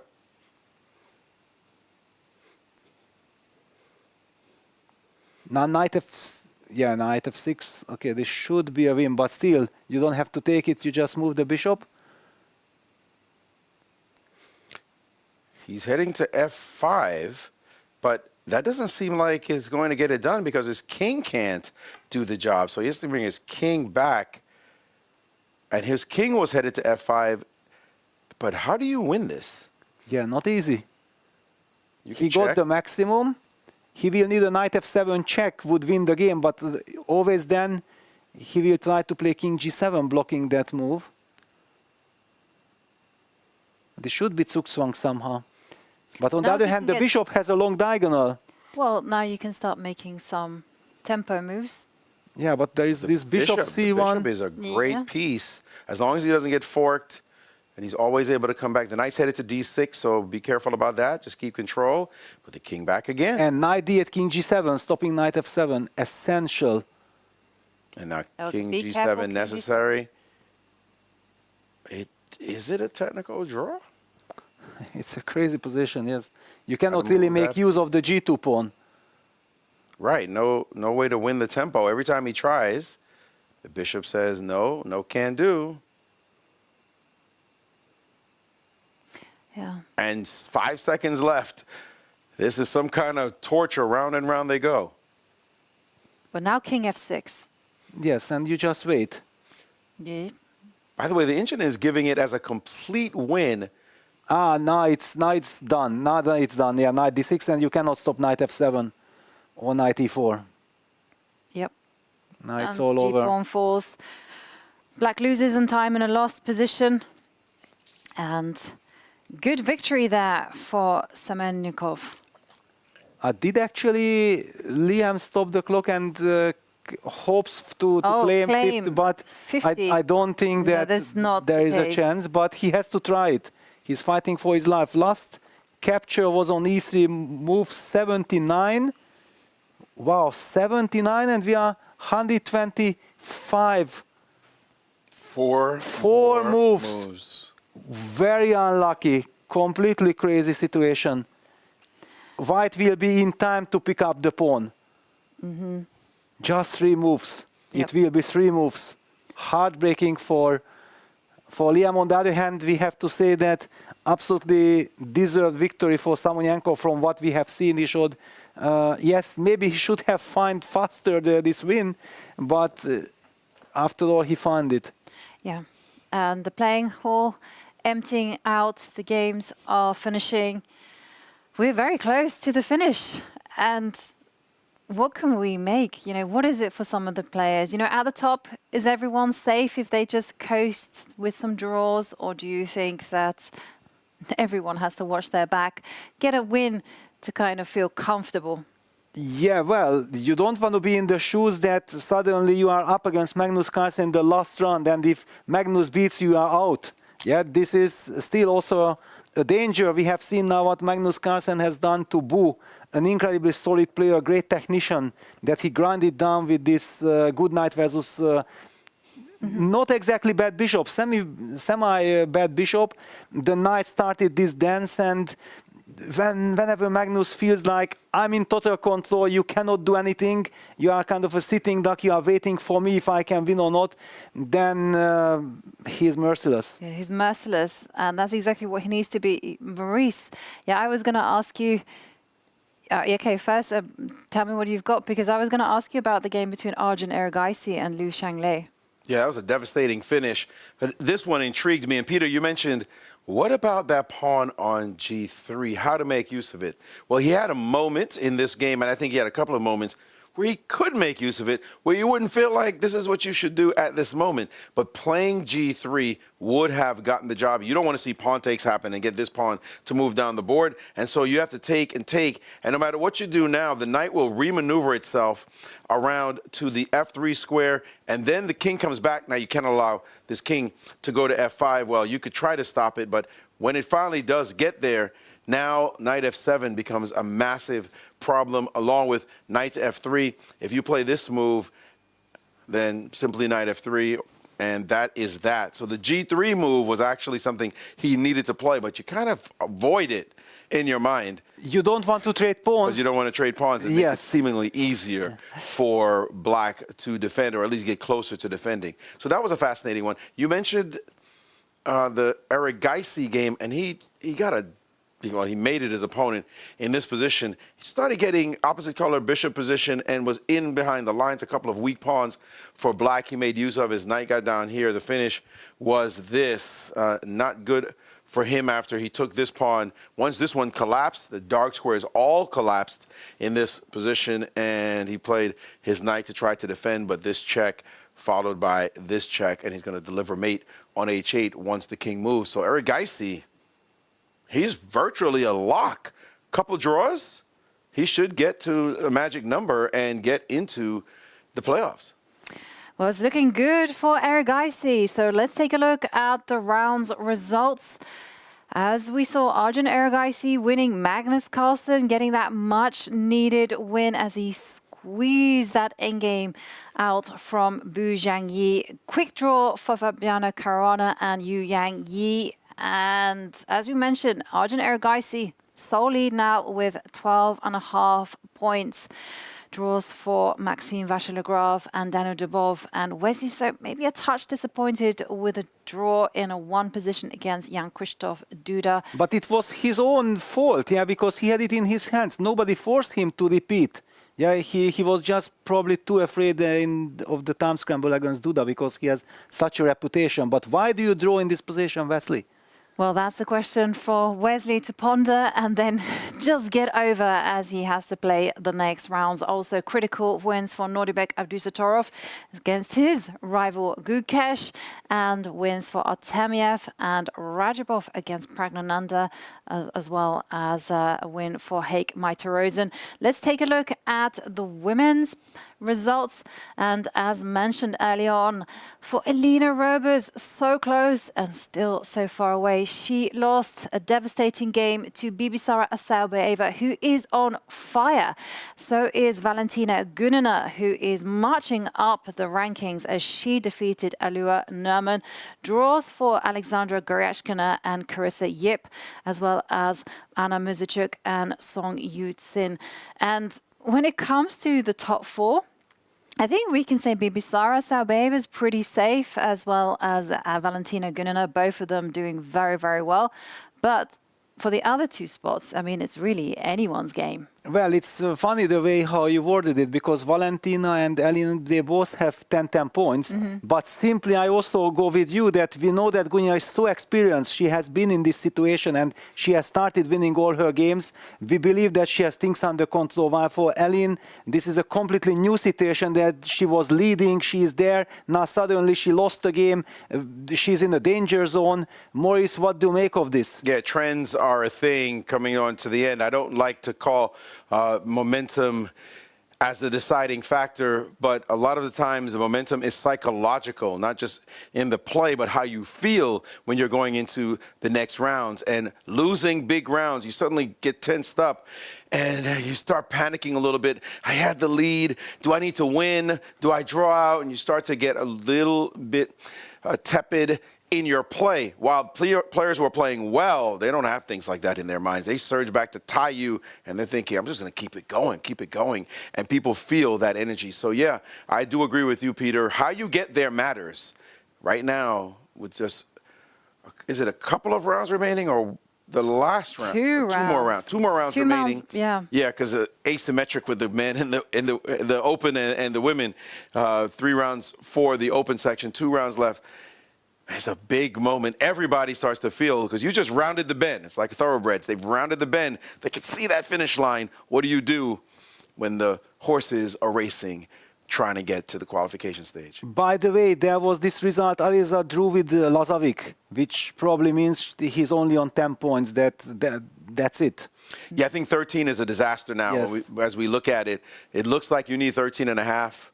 14 for sure gets you in. So the people who are back there, Nordibek did his job, Magnus did his job, likes like that. They're looking to win now and keep winning to get to that big number. Well, we're going to go on a very short break, but the stakes are getting higher and higher as the players fight to finish in those top 4 spots. During the break, you can enjoy an interview that Charlize made with Joselo, and we'll be back in just a few minutes. See you in a few. I'm here with football star Joselu, who has made the first move of the final day at the FIDE World Blitz Championship on Magnus's board. First question to you that we all want to know is, do you play chess? Not yet, but I played when I was a kid in the school. I start playing, but long time ago. I forget completely. I know some specific moments, but I have family and I have friends. They play a lot, and it's also incredible to see these kind of players to play this kind of tournament, and it's an honor, a pleasure for me, like to do against Magnus the first movement, and yeah, I enjoyed a lot this moment. So has this inspired you a bit, seeing all these top players to get back into chess and learn again? I don't know, because I saw the 3 minutes game very stressful, and I don't know if with my football and with this sport again, I can do this, but I love more to see in the outside of the table, but it's very nice. It's very nice to be here and enjoy this moment. But you've also been in quite a few stressful football situations, scoring last-minute goals. How would you compare that to the chess here? It's different. It's different. Here you have to be focused. You have one game in 3 minutes. In football, you have more time to think about it, and this kind of moment you have to be cold mind, and you have to take and relax and take breath, because in chess you don't have time to lose, and in football you can miss one chance or two chances, but you have 90 minutes to change the direction of the way.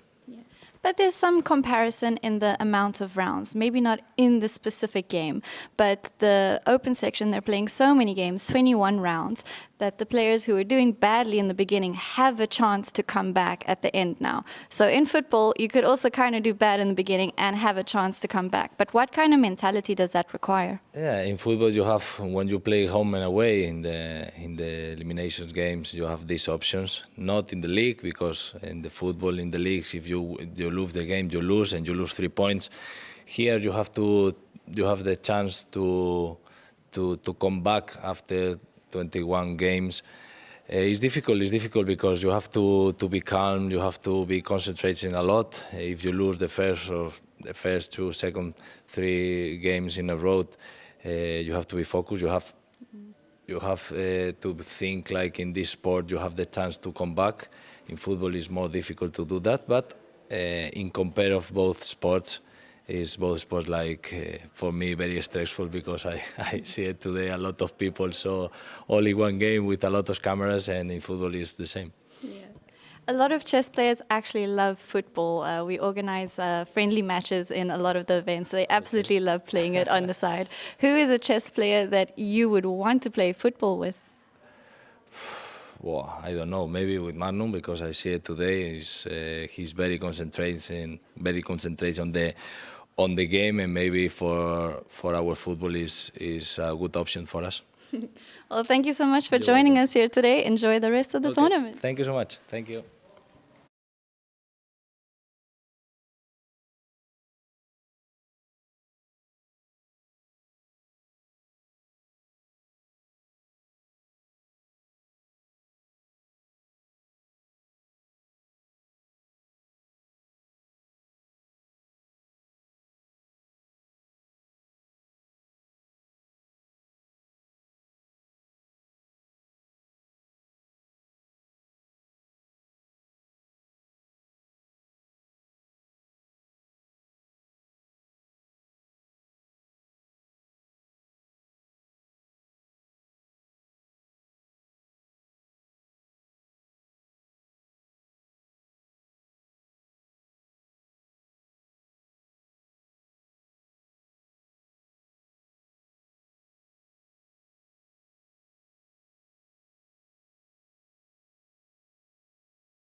We are back, and it's that mad finish for the end as the players, they are fighting hard to get those top 4 spots. Anything can happen. The games, they are about to begin, so we're going to dive in right there and see what moves have transpired. Well, they're still waiting for the arbiters to give the signal, but Javokir Sindarov, the World Cup winner, plays off against Arjun Erigaisi, who's currently leading this stage of the tournament.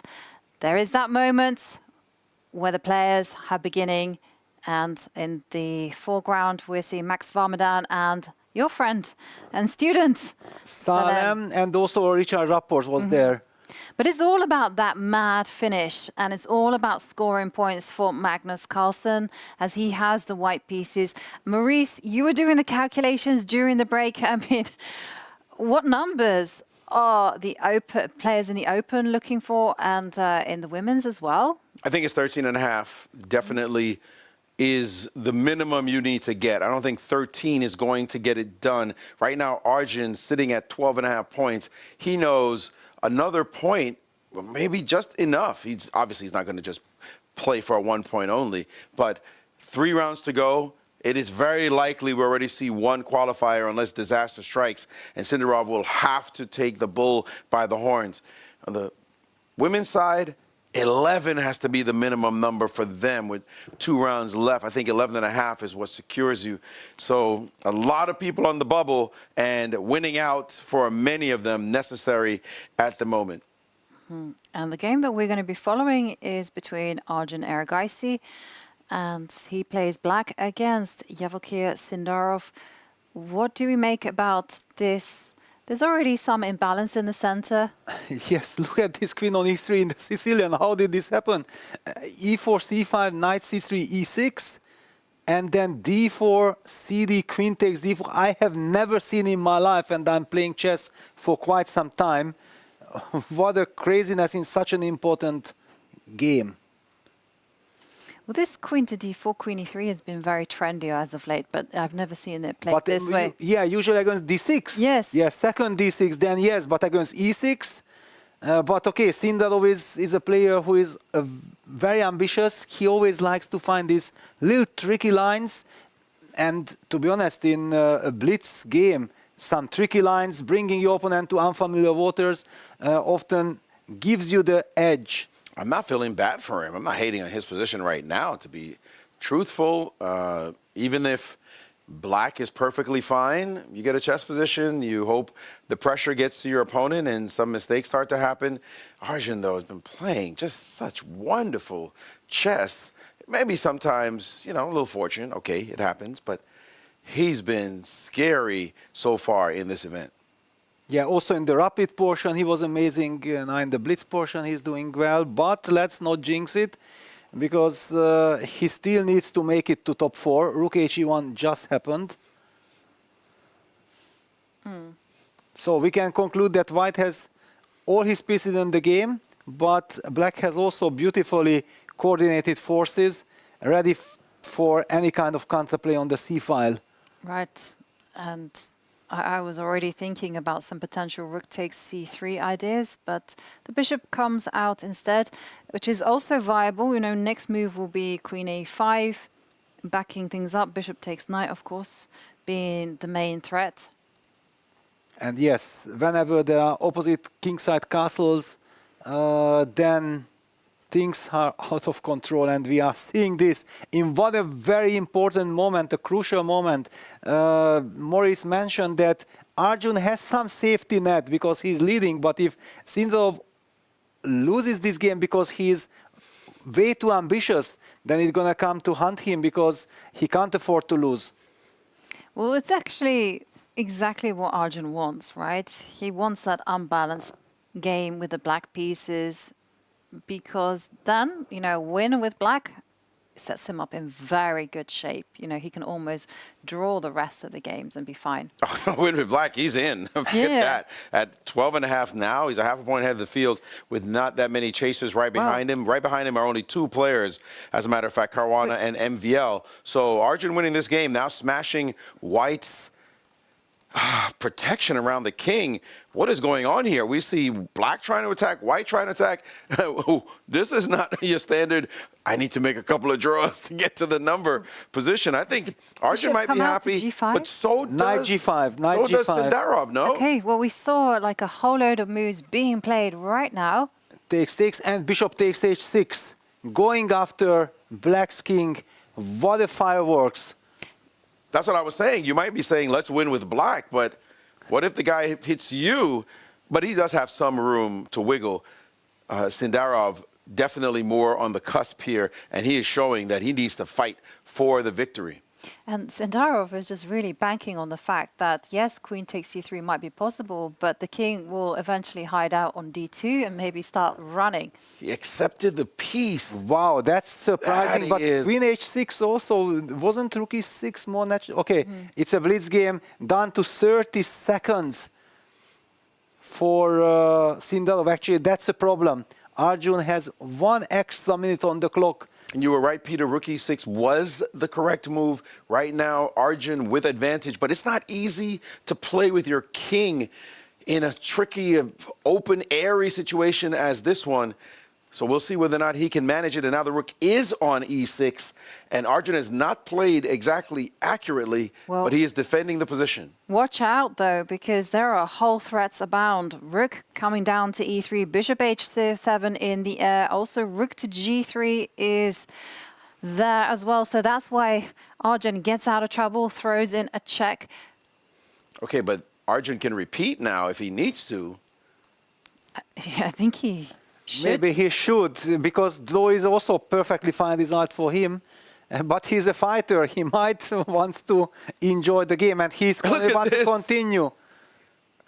Wow. In a position where a draw with black would be perfectly okay, you see the fighting spirit of this young man. Most players would just take the draw and walk out of there. You get to a great score at 13 with 2 rounds to go. Yeah, with a big smile on their faces. Yeah, like, okay, I'm very close, but not Arjun. He wants to play the game. But how long? Queen a3 check. King b1.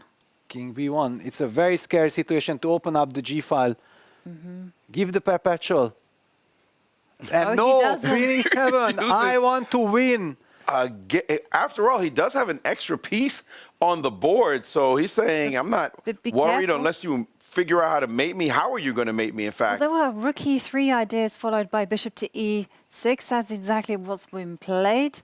And some blocks going on. And now also his clock is ticking out down of to control. 16 seconds and not easy to defend. Okay, the king is going to run. Off it goes. Oh, this is precarious play. He will regret this if he ends up losing for sure when he had an easy draw in the pocket and now white playing confidently. Yeah, Arjun just wants to solidify the position. It's hard to get through, though.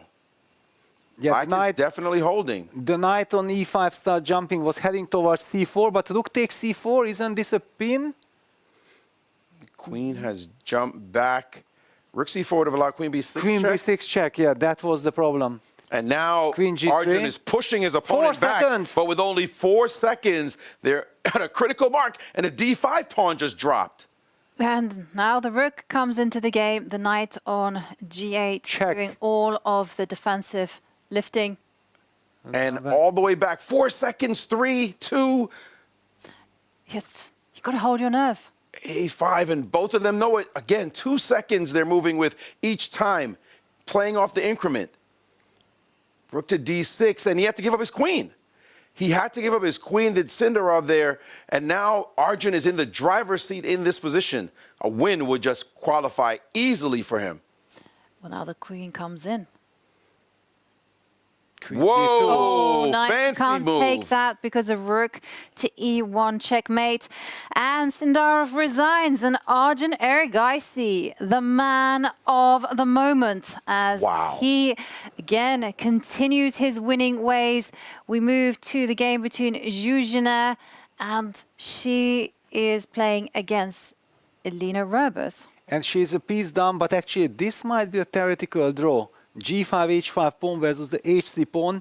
How you win this, but okay, you still have to defend it very carefully. Magnus has delivered mate in his game, continues his march to try to come back and qualify. This is an important game for Elina. She Very wins, important. she draws this one, then she is in good shape to qualify for that final for, by the way, Valentina Gunina. We said she was feeling comfortable because she had momentum in her stride and she won against Bibisara. Wow. How do you trade off those pawns? Nerve-wracking stuff. H4 does not help here because the knight goes to E4 and then you cannot stop knight F2. But now the king is coming, king E5. The king. But now H4. Then knight is- F1. And then I'm heading, but why is she moving now her knight? That knight was beautifully positioned on G3. Okay, she has to be careful not to put her knight on F3. It's not easy for white to attack those pawns. Oh, hang on. Could she have not G4 gone knight, G4? G5 check. That was her. And then H4. Tricky. The knight is very tricky. And Zhuzhina needs a win to get a chance. She's just kind of looking around for it. But king F6, stopping knight G7 check. I don't understand why knight G6, king G6, king E5 was not played. Yes, this is the moment. King E5. What is black doing after king E5? Why not? Oh, Why not king E5? Probably just building some time on the clock. King D4. I don't know. Does she? I don't know. I don't know. Down to If you're 4 gonna play seconds. king Elin needs to E5. make a move. And now she has played this move and allowed the knight to get to the this is G4 nice square. though. Now the king This will is come over. in. Knight's and over. knight Oh, to now it's G4. totally over. Why did she advance her pawn? The nerves. The nerves. She Clock just was cracked. ticking down. And Martirosyan against Abdusattorov in action. In otherwise drawish position, but with lead time on the clock, we have seen crazy things happen. Timur Rajabov won his game against Sam Sevian. And a bunch of draws, by the way, in boards 3 through 6. Or actually, officially boards 2 through 5. And those draws could become problematic for the leading players. Bu has lost again. Yeah, this is the domino effect we talked about. Filuja has won his game, but maybe it's too late. I think he's knocked out already. Yes, Nihal Sarin has won his game, but Draw here. This is a draw. Roebers did not need a draw. He's on a very tricky tightrope by being at his number. He needed to win out. Magnus has the memo, winning his games. We're going to see some weird standings in a moment. Those players who drew. And I got to say, as those two are sharing a laugh, Fabi and Danil Dubov drew. Maxim and Duda drew. Yu Yang-yi and Artemiev drew. Wesley and Wu Shanglei drew. Those draws are not happy scores at all. People could win now. The winners who behind them are catching up and creating big trouble. But Arjun Erigaisi though, 1 point lead over the pack. Oh, he's in a good situation. He's in a very happy You mood. can book his. just as a funny info, on board number 15, Pragnanda was fighting against Vincent Keimer. On board 15, just insane. Yeah, that no matter where you are, there is no safety net. No. Vincent lose the game, actually won and that that's it. game, but He's already knocked out. yes, Yeah. he's already knocked out. And well, we mentioned that 13.5 was the critical number Yeah. when it comes to qualifying. And so Fabiano, Maxime with 2 rounds left, they're on 12.5. They're in good shape. And then we have Magnus and Daniel Dubov on 12 points. Oh, 12.5. You say good shape. Well, consider I mean, you to shouldn't try to lose. get to 13.5. Yeah, yes. you shouldn't lose. That's the main thing. Yes, well, And then definitely not. Actually, we will need the standings at some point also to get a feel for the tie breaks. Yeah, that who are ahead, who are those players who really have the Yeah. the tie break and Well, advantage. Almost certainly Arjun is in. Yes, There's not that's even a guaranteed. maybe. Well, actually, so happy that we have seen him in action, because in a moment when probably everybody else, maybe a part of Magnus Carlsen, would have settled for a draw, that okay, it's a good result, it's a crazy position, things out of control, he continued, and then the way how he won it, it was sensational. Incredible. With seconds left on the clock, I am so impressed. You see competitive desire like that from very few players. They start doing the math. They almost think you're crazy. Like, why would you play that position with the black pieces, with the score that you have? All you need is probably a point in total out of 3 rounds, and you decide, no, I want to get it right now. I don't care. The position's crazy. My king is open, but I don't see that I'm lost, so let's keep playing. Peter, I see you laughing out of the side of my vision there. What would you do in a situation like that? Well, you know what I would do. Safety first. Yeah, that's what I would do, and that's why I also admire this kind of attitude, because is this lack of experience, or is it bravery, or is it just fantastic fighting spirit? I don't know what it is, but it worked to perfection.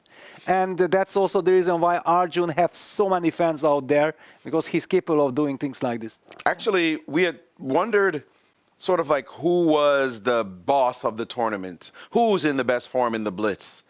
I think we're starting to see somebody say, watch out for me. I got swag, I got attitude, I don't take draws, even when it is perfect for me strategically. I just want to play chess. That you got to have ice water in your veins and real confidence, and Arjun is showing it right now. Swag, attitude, those are the words that we associate with Arjun Erigaisi. And after his performance in the last round, well, he certainly deserves that. Let's take a look at the results of the round. We saw earlier on Magnus Carlsen making his comeback. He won his game, and Arjun Erigaisi more or less clinching a spot into the semi-finals as he defeated Javokir Sindarov with the black pieces. There were also a whole load of draws, and we are certainly going to have to get our calculators out as we near into the finish of the open section. But there was a win for Rajabov, Timur Rajabov against Sam Sibian, and also wins for Hakobian and also Nihal Sarin. But it's the top 6, I think, that and more maybe that we should concentrate on. Maurice? I'd like to point out, as we look at some of these numbers, you see that Arjun is at 12.5. Sorry, Arjun won, so now he's at 13.5. Fabi's sitting at 12.5, as is Maxime at 12.5. So nobody else, right? Those are the 3 players sitting at 12.5. And now the next layer down, is that true? Because if that is true, the next layer down has 12 points. Yes. And if the next layer down has 12, Magnus is now in the top 4. I mean, he's tied for 4th with a bunch of players, but who would you bet on at this moment now to go to the finals if he's sitting at 12 at the moment with a bunch of other players? So he's done what he had to do in the last few rounds to put himself in a perfect position to catch the leaders. And if they keep this up, drawing Fabi and Maxime, for example, Magnus could just fly right by them. Yeah, well, but Magnus needs to continue in this manner. Yeah, it was not just enough to win those Absolutely. 2 games. Absolutely. Because there are players like Rajabov on 12 points, Daniel Dubov on 12 points, Yu Yangin 12 points, many big names. But all those players feel the same as Magnus. He's equal to them. Like, it's no longer I have to win out completely by myself. He's done what he needed to do. Those players he's tied with are feeling the same pressure. Number 4 spot, if you take the 3 leaders out, the number 4 spot is up for grabs, and you got to compete against Magnus. Now the pressure is really on. Don't think you're going to be drawing games in order to make it to the podium. And what is your feeling, Maurice? We are seeing the results. I just wanted to say that, can Arjun go for a walk in the park with 13.5, ignore the last 2 rounds? No, I don't think so, because he has to maintain those killer instincts for the semis. You know, you still got to be in beast mode. And in the women, great result for Valentina Gunina, who finds herself on 11 points.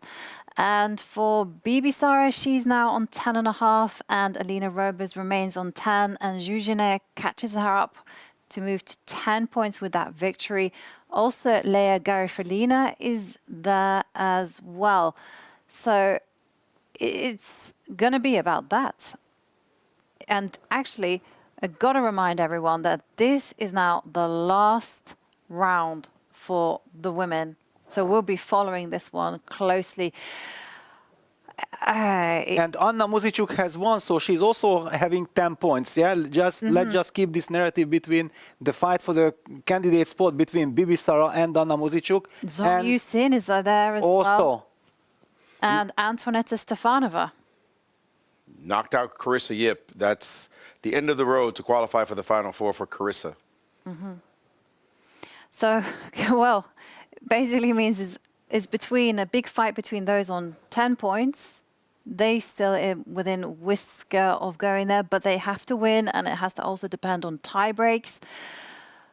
Oh, yeah, we're going to be following. Can we get the standings on the women's? And maybe we can take a look at the pairings as well, because that will also decide what is going to be happening. That's not yet ready, but I will see if I can get a quick glance into the future and find some of those pairings, because it still feels like a free-for-all. Yeah, I'm kind of interested between the tie breaks, Dubov and Carlsen, who has there the better bullholds, because it could come down to a big tie. Yeah, but it's still 2 rounds left for them, so there's still scores to be made. You can't just start thinking tie breaks just yet. But just the tendency, yeah, that is someone clearly up, or it's like 1 point difference, then of course anything can happen. Check into that. But right about now, all those players with the score that Magnus has, they're all thinking, I need at least a point and a half, probably. Okay, obviously, if you win 2, you're happy. But 1 is not going to cut it. In the next 2 games, you're not making 2 draws. You're outside now the bubble of protection. My curious one, the one I'm most curious about is actually Fabi and MVL.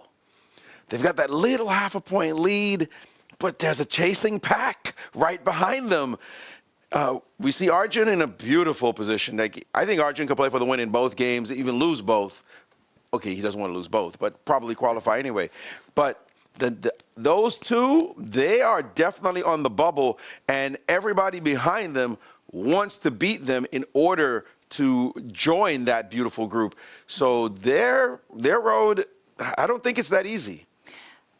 It is not going to be easy. I haven't managed to get the standings in the Open, but I did get the standings for the women, and on those people on 10 points, Antoaneta Stefanova currently has the best tiebreak, followed by Yuchin Song and Anna Muzichuk. And Elina Roebers, she started the day in first place, but now in terms of standings and tiebreak, she's down to 6th place. Who are the top 3 players right now? Valentina Gunina is on 11 points, Bibi Sara Saubaeva on 10.5, and Antoaneta, based on tiebreaks, on 10. She's got the best. So a draw for Valentina, and she's in automatically. And everybody fears her because she has won all her games, and everybody knows that she's an incredible blitz player. She has this reputation.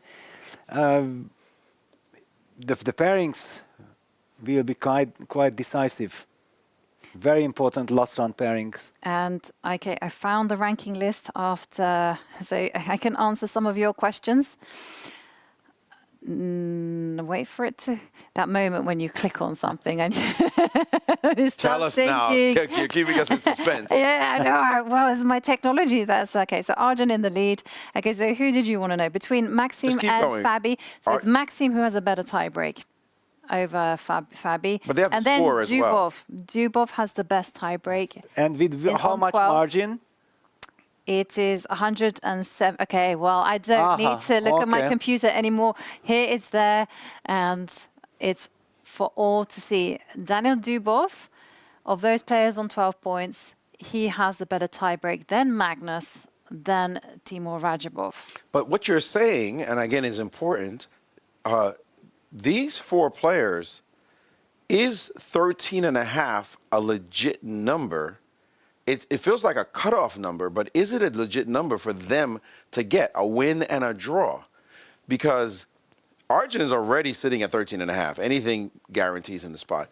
Fabi and Maxime, can they just draw out to get to 13.5? Because when I look down and look at 9 through 15 at the moment, 2 of those players are going to win both their games. Probably. Well, but also look at the guys with 11.5. They will never agree because they will be paired against those are the people top I'm guys. talking about. Yes. The 11.5s, you figure 2 of them, and I think the list is longer at 11.5. Longer, yes. That 2 of them are going to win both games that they play. I'm just... Well, they can also take down Maximo Fabi. As well as taking down top players. Yes. So 13.5 is not like, oh, I'm sitting sweet at this perch.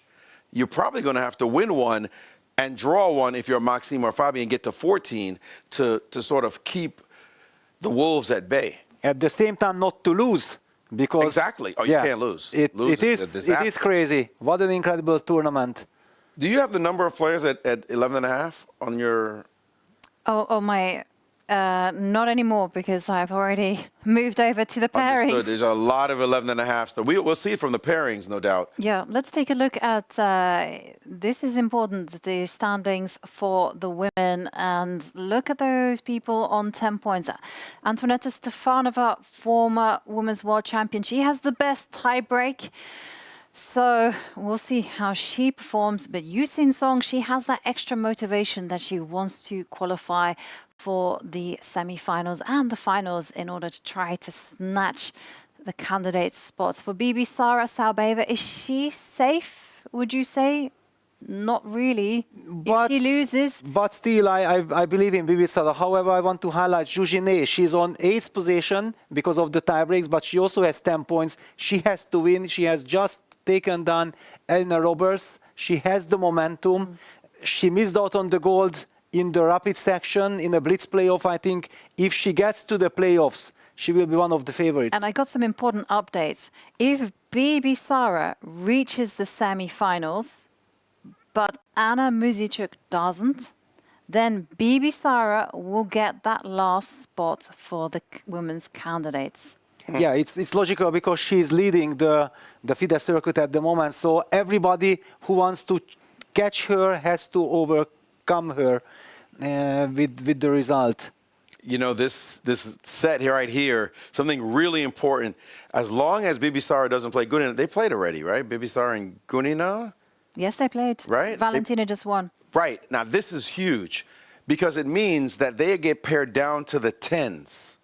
The players with 10. There's 6 players with 10. And one of them has to play Bibi Sara. Could be Anna. I can tell you who's playing Bibi Sara. It is Antonetta Stefanova. And things are heating huge up. It's the last round of the women's, and we are going to go straight to Charlize, who is live from the playing hall. It's incredibly tense but exciting here in the women's section of the playing hall in Doha because it is their final round before the knockout stages. And remember, only 4 players make it through. Valentina Gunina is leading the pack with Bibi Sara Asabayeva trailing behind her. And behind them, 6 players trying to make it in those top 4 spots, including none other than Anna Muzichuk, who you can see behind me is playing against Gunina. And why this is important is not just for the results of the Blitz, but Bibi Sara and Anna are both fighting for that final candidate spots for the women's. So much is on the line to make it to the final playoffs. What's going to happen? Let's see. Gunina and Anna were the first players to arrive here, sitting calmly at the board, obviously very focused. So it's going to be an exciting, intense round. Stay tuned. Thank you very much, Charlize. There, I mean, the players seated there, you can feel the tension in the air. There's so much at stake. And for Bibi Sara, Anna Muzichuk, Song Yuxin, it's much more than this. It's that spot in the candidates. The potential spot in the candidates, yeah. This is a huge moment. And I think with the numbers the way they are, especially with the pairings being what they are, I think that I'm going to say Gunina is in. I don't know that there's a scenario, even if she loses, which obviously she doesn't want to do, I'm just seeing how they leapfrog her because people get pushed down. No, that pairing with Stefanova and Bibi Sara is affecting things So she may not be totally in with a loss, but she's really close. She's really close. A lot of things would have to go wrong for Gunina not to make it. But she's playing against Anna Muzichuk, someone who has big motivation to win. But I mean, even if she loses, everything else has to fall like not her way, because there's only 8 players now in the top group. Look at the tension. And in fact, there's only those 7 players behind her who can catch or surpass her in the case of Bibisara. So it's just those 7, but people are playing each other. So people are going to get knocked down with a draw for sure. And with a victory, others are going to fall too. So Gunina's chances right now, I would say, are about 85, 90%. The rest of them are terrified. And Muzichuk is in a must-win situation. This is a big game with the black pieces. Here we go. Here we go. And for Valentina, she just needs that draw to get into the top 4. She offered the draw. Who and, did? I think Gunina offered the draw because I saw Anna's lips were saying something. I think that I want to continue because she needs to win. Of course she wants to absolutely needs continue. win. And here comes the bishop. Bishop takes knight being played. I was going to say if the bishop maintained the pin, then we would be in for some fireworks, but that's not happening. Knight comes into the board. How'd you offer a draw in that position? No, I don't want a draw. A draw is terrible. It's suicidal. She threw her the bone just to make sure to see what she was doing. But Anna did the math already. A draw is complete suicide. No way in the world she could have accepted it. No. Actually, I don't have the game running. There is some technical issue with the women's section. I don't have the games. I don't have the games in any section running right now. Not sure why that is. Okay, it just popped up on the screen. They heard you guys and said... Yes, it's working. It's working. I'm honestly completely shocked because in my mind I know Valentina has been always a d4 player in such an important game to suddenly play e4. Probably she has done it in the last period of times, otherwise she would have never done it. She's very much a player who uses d4 as her main weapon, but she can also play e4. I know, she did it against me many years ago. Okay. So okay, because you play the Caro-Kann. Yeah, that can be targeted, and her coach is Ryazantsev, I guess, a Caro-Kann specialist. No, her coach isn't Ryazantsev, but Ryazantsev was helping the Russian women for a long, long time. Yes. A brilliant theoretician. So, okay, but this is a very fresh kind of position. It was also debated in the World Cup final between Vei and Sindarov. Black has given up the light square bishops, which looks crazy because we are usually talking about this bishop being the soul of all these positions, but Black has this very powerful knight on e6. However, here, the way how Anna has handled it, I think works in White's favor. Now g6 had to be played, stopping knight f5. Gotta love White's position, and the bishop just parked itself. You saw that long move to h6, and this is looking like not the position you want, where you need to beat your opponent with the black pieces, as Gunina, blitz specialist, might just knock Anna Muzichuk completely out of the runnings with a win. And look, she's got it. Like everything she needs. Yes, and also up a minute on the clock because it's so difficult for Black to play knight c5. And is it possible once White has completed development to actually start having some fun with knight to f5? For sure, that's a problem. That bishop on a2 is just lurking on the long diagonal. Note f7 and the queen sitting on f3, so you can't really move your knight out the way. There's a lot going on here that looks great. Wow, she White. took ed5. Yeah, she took ed5. So basically, is she counting on some d4 break? Oh, and knight takes. Knight takes d5. Okay, so that knight currently is kind of sort of pinned. But how to get through the knight to the f7 point, I don't see the natural tactic, although a move like Knight d4 e4 played. Knight, that's a nice move, offering a trade. Don't trade, knight e4, d4 opens up that bishop. Exactly, that is what she's looking for. And boy, she can lean back a little bit, is good enough, because she's putting all the pressure on Muzichuk. This is going to be a disastrous round for Muzichuk trying to win. She goes down, she's done. Yeah, Big she threat. doesn't want to take, but maybe she has to But because big threat. Bishop yes. takes knight on the board. Exactly. So she finally takes because bishop d5 followed by knight f6 check for the huge threat. To go back, it looks like, to f6. Oh, g4. You know the kind of attacking player Gudina is. Don't give her any scent of your king. She's a bloodhound. And how do you stop g5? You got to move. You can't move your bishop. But you can go bishop. No, you can't go bishop f8. You can't move your bishop. No, you can't. How move do the you bishop. stop g5 in this position? Yeah, she took on d1. Well, the computer gives white is winning. Yeah, g4 was fantastic. What are you supposed to do? She played rook d8. She played rook d8. I think bishop d8 was possible as a defense. And the rook moved over to e1 and now queen to b6. g5 will be met by queen takes on b2. But wait a second, But she just gf6. takes, and she's up a piece. She's up a piece. She's up a piece. This is completely winning now. A And now- completely lost position for Black. Black is desperate as she just simply got ripped in this position. Well, there might be still some hope for black based on the activity of the queen, but it is minuscule. A queen takes c3 being played, and now it's just a question of Valentina being able to hold her Whoa, nerve. check. she just Oi. blundered. Blundered. She did not notice this check, and suddenly she's losing the H-pawn. The With h6 check. bishop. Oh, and she's also the losing. Or the bishop. A6 bishop, she blundered. What a turnaround. Oh, one moment of carelessness, and now Anna Muzichuk, she is back in it. She is winning. Unbelievable twist. The rook is hanging right now on c1, and a sacrifice on f7. She has to make a draw. Does Gudina, well, But knight's completely lost. she just, what a blunder. She missed queen g3. Just missed it. And Valentina, she's very tricky. Oh, it's 2 pawns. King g2. She has to go king g2. No, she goes rook a7. Queen. b4. Black is Four. 2 pawns up. a5 played. Well, a6 is the idea. Rook d2 is met by rook takes b7. Now Don't do a6 that. is going to be played. 6 on the board. So And the much king on the moves line for closer. Anna. The threat is now to take that pawn on a6.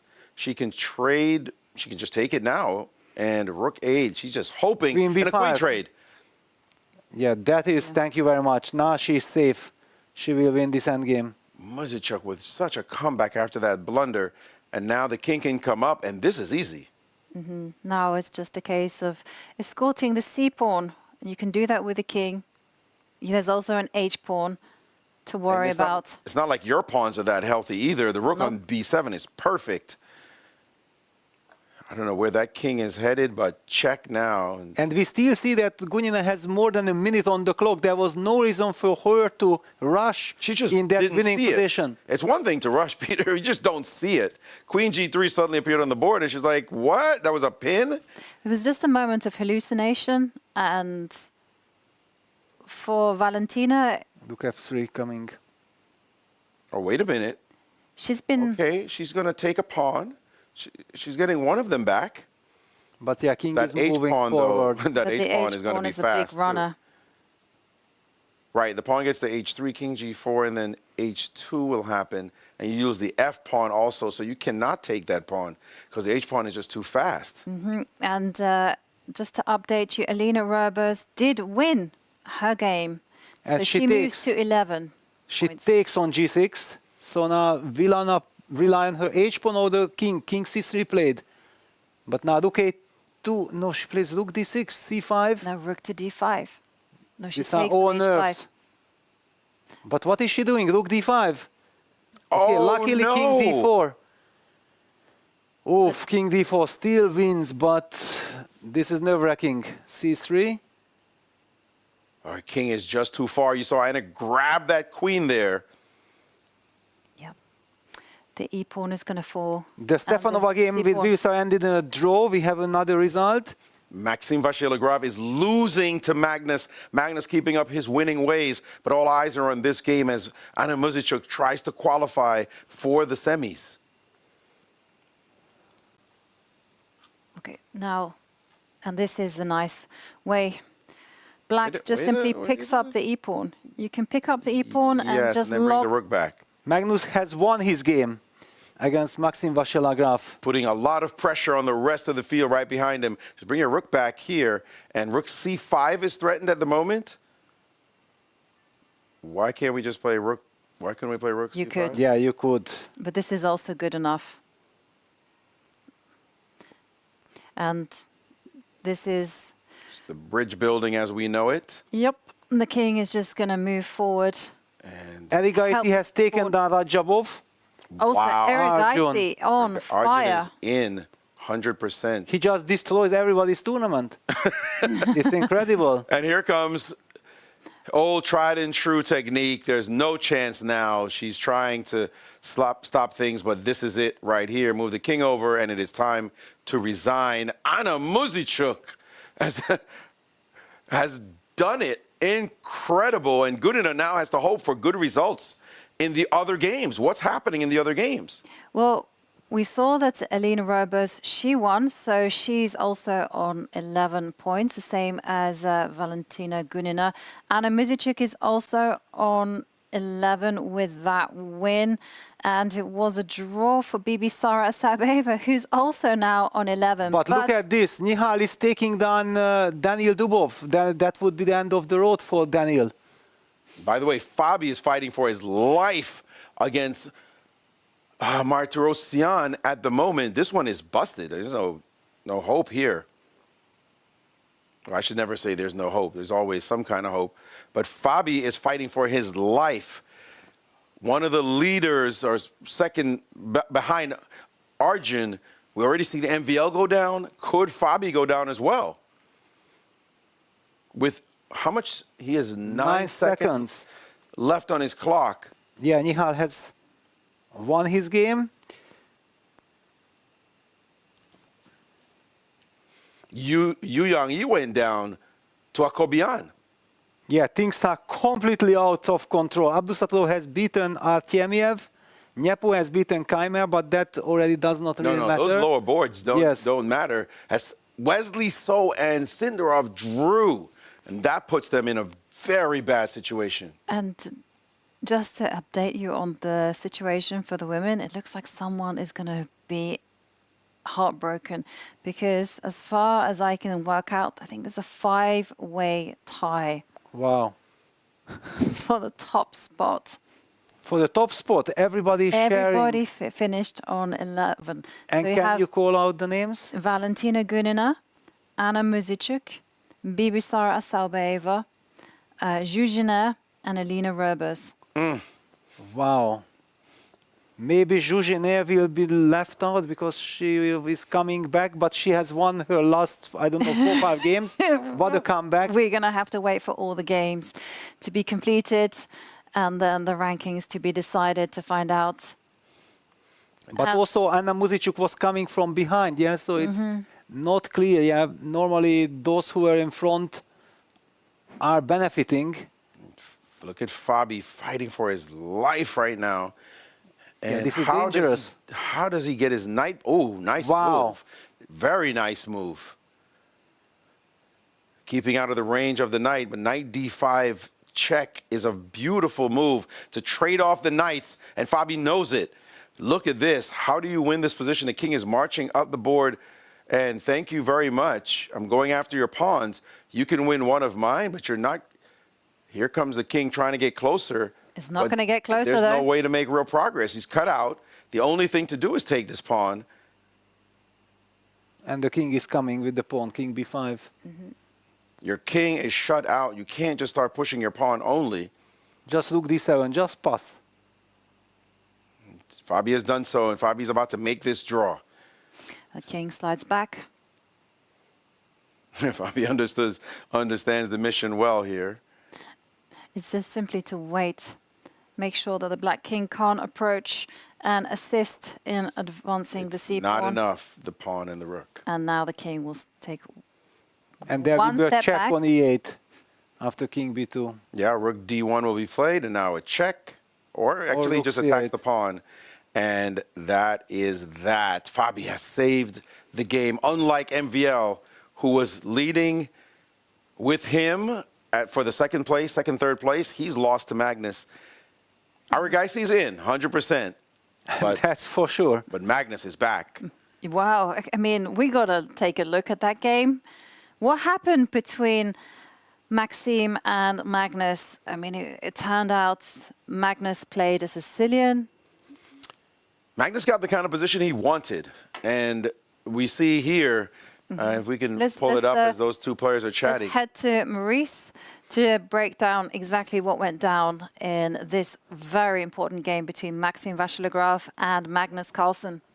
Yeah, they got this Sicilian. Obviously, Magnus was going to go for something a little bit unusual. He took back with the queen in this position, did MVL to play sort of offbeat stuff. But then they got to this position. This is the kind of chaos you need as Magnus. Like, yes, play something sharper, something wild, something unbalanced. You've got the two bishops. You got a kind of a funky pawn structure. And in this moment, he took this pawn, did MVL, thinking this was going to be okay. But suddenly the bishops started really catching stride. I'm just jumping ahead a little bit now. And then this move, H4, giving Magnus this pawn again. You want to attack me?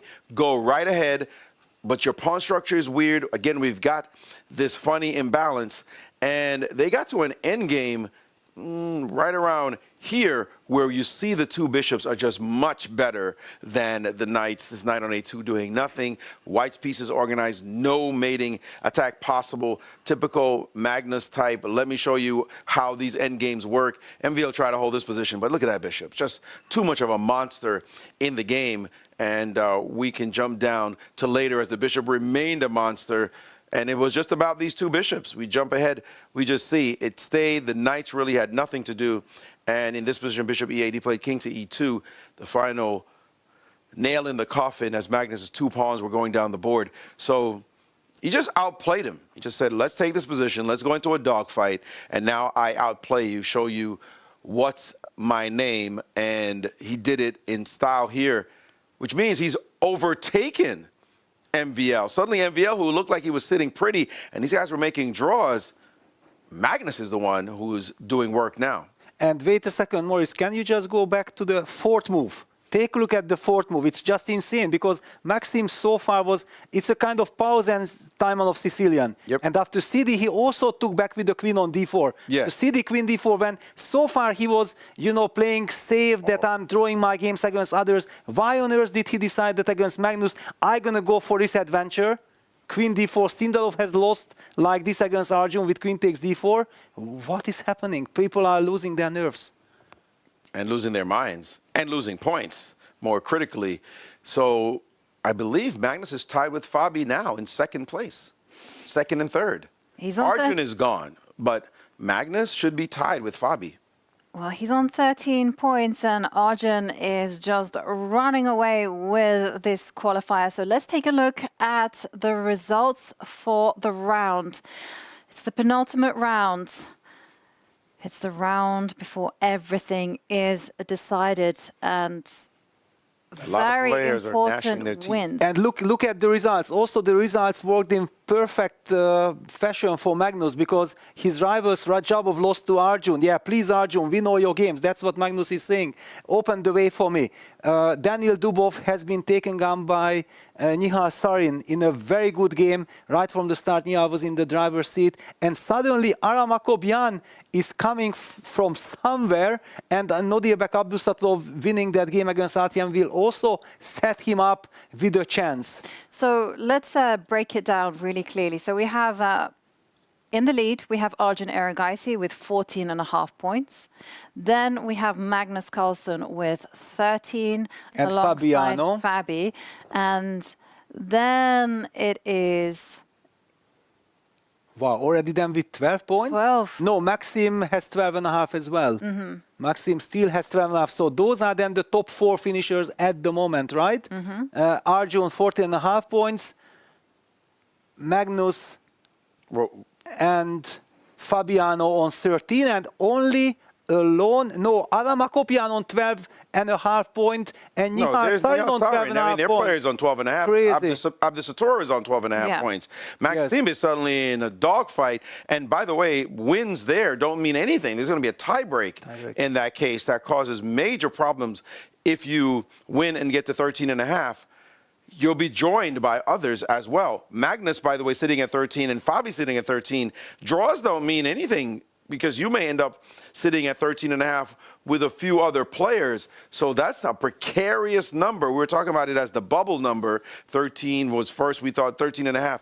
Now it's clear you need 14 to be safe. 100% Magnus and Fabi, and they're going to be really looking for it now, that last round.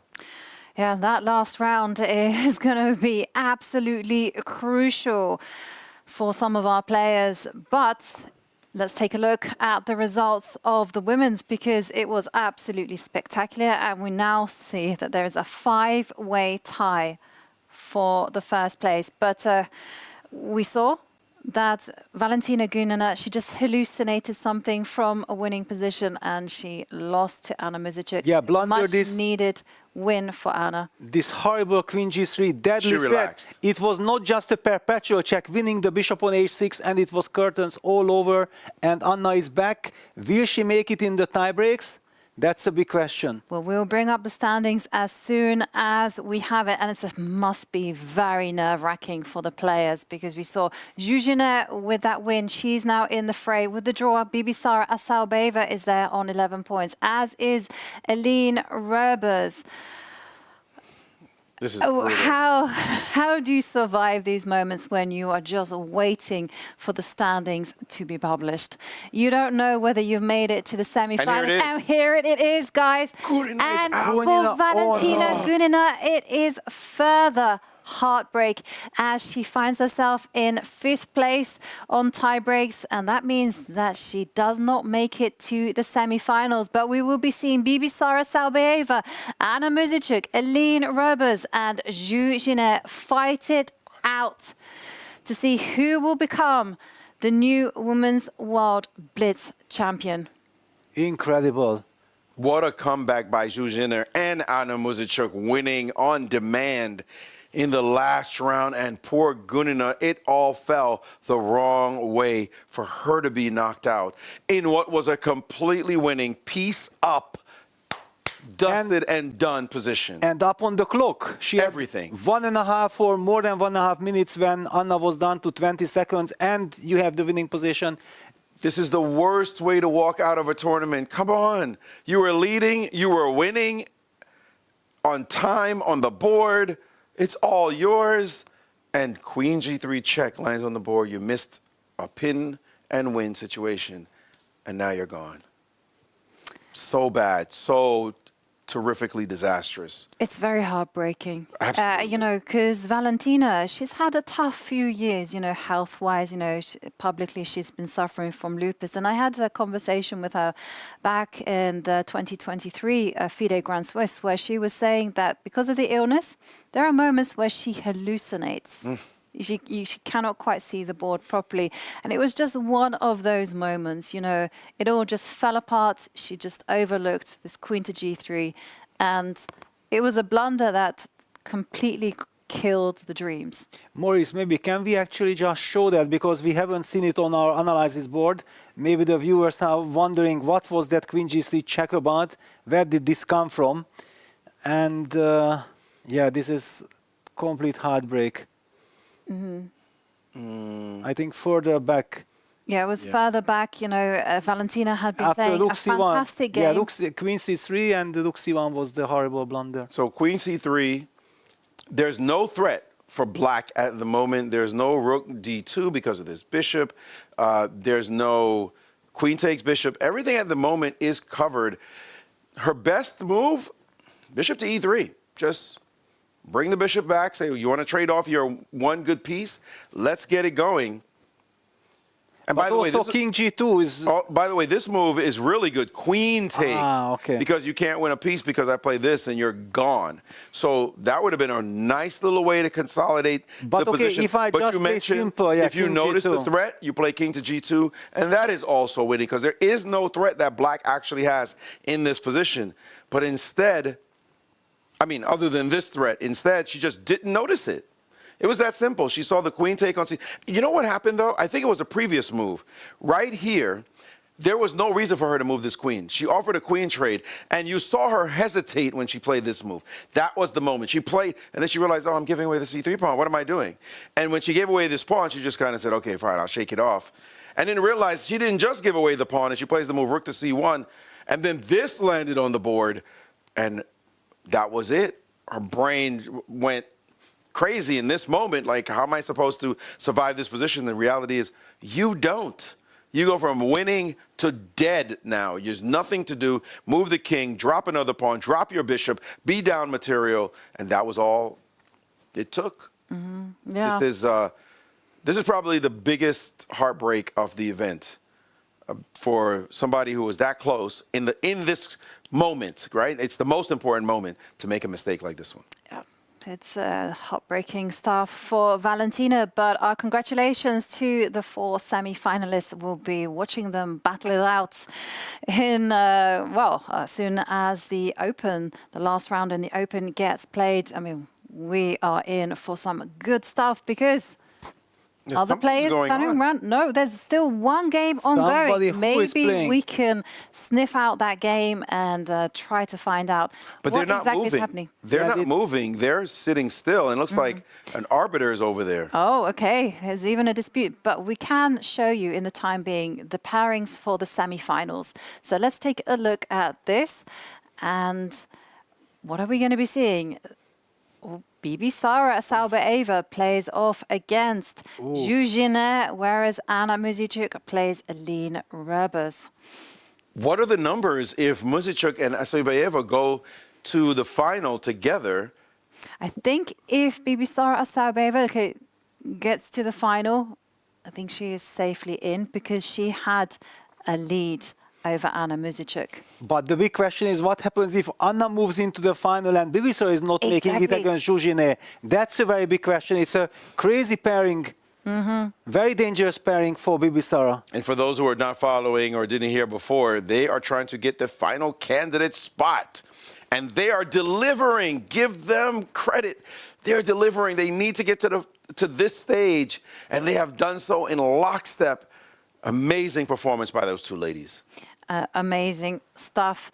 And there on our cameras, we can see there is one game ongoing. There seems to be a crowd around a board, a match. What is happening? Well, and which board is it? The players aren't moving. I mean, they're just sitting there. They're just sitting there, and we've got what looks like the chief arbiter or some officials are surrounding the board at the moment. I think they may have started back. Well, we will definitely investigate what exactly is happening. But Maurice said it there. He said it beautifully. He said it has been a big race between Anna Muzychuk and Bibi Sara Sauber-Eva as to who will fight and get that final women's candidate spot. Well, now they're neck and neck. They've both entered the semi-finals. And we have Charlize ready and waiting. And let's hear from Anna Muzychuk herself. I'm here in the playing hall with Anna Muzychuk, who has made it to the semi-finals of the FIDE World Blitz Championship. And what a dramatic end to the Swiss that was. You were playing Valentina Gunina, she offered a draw, you declined, you offered a draw, she declined, and then you won the game. Tell us about the stress of that. Yeah, it was a crazy game. I thought that before the game I have to play for a win in order to have chances to qualify.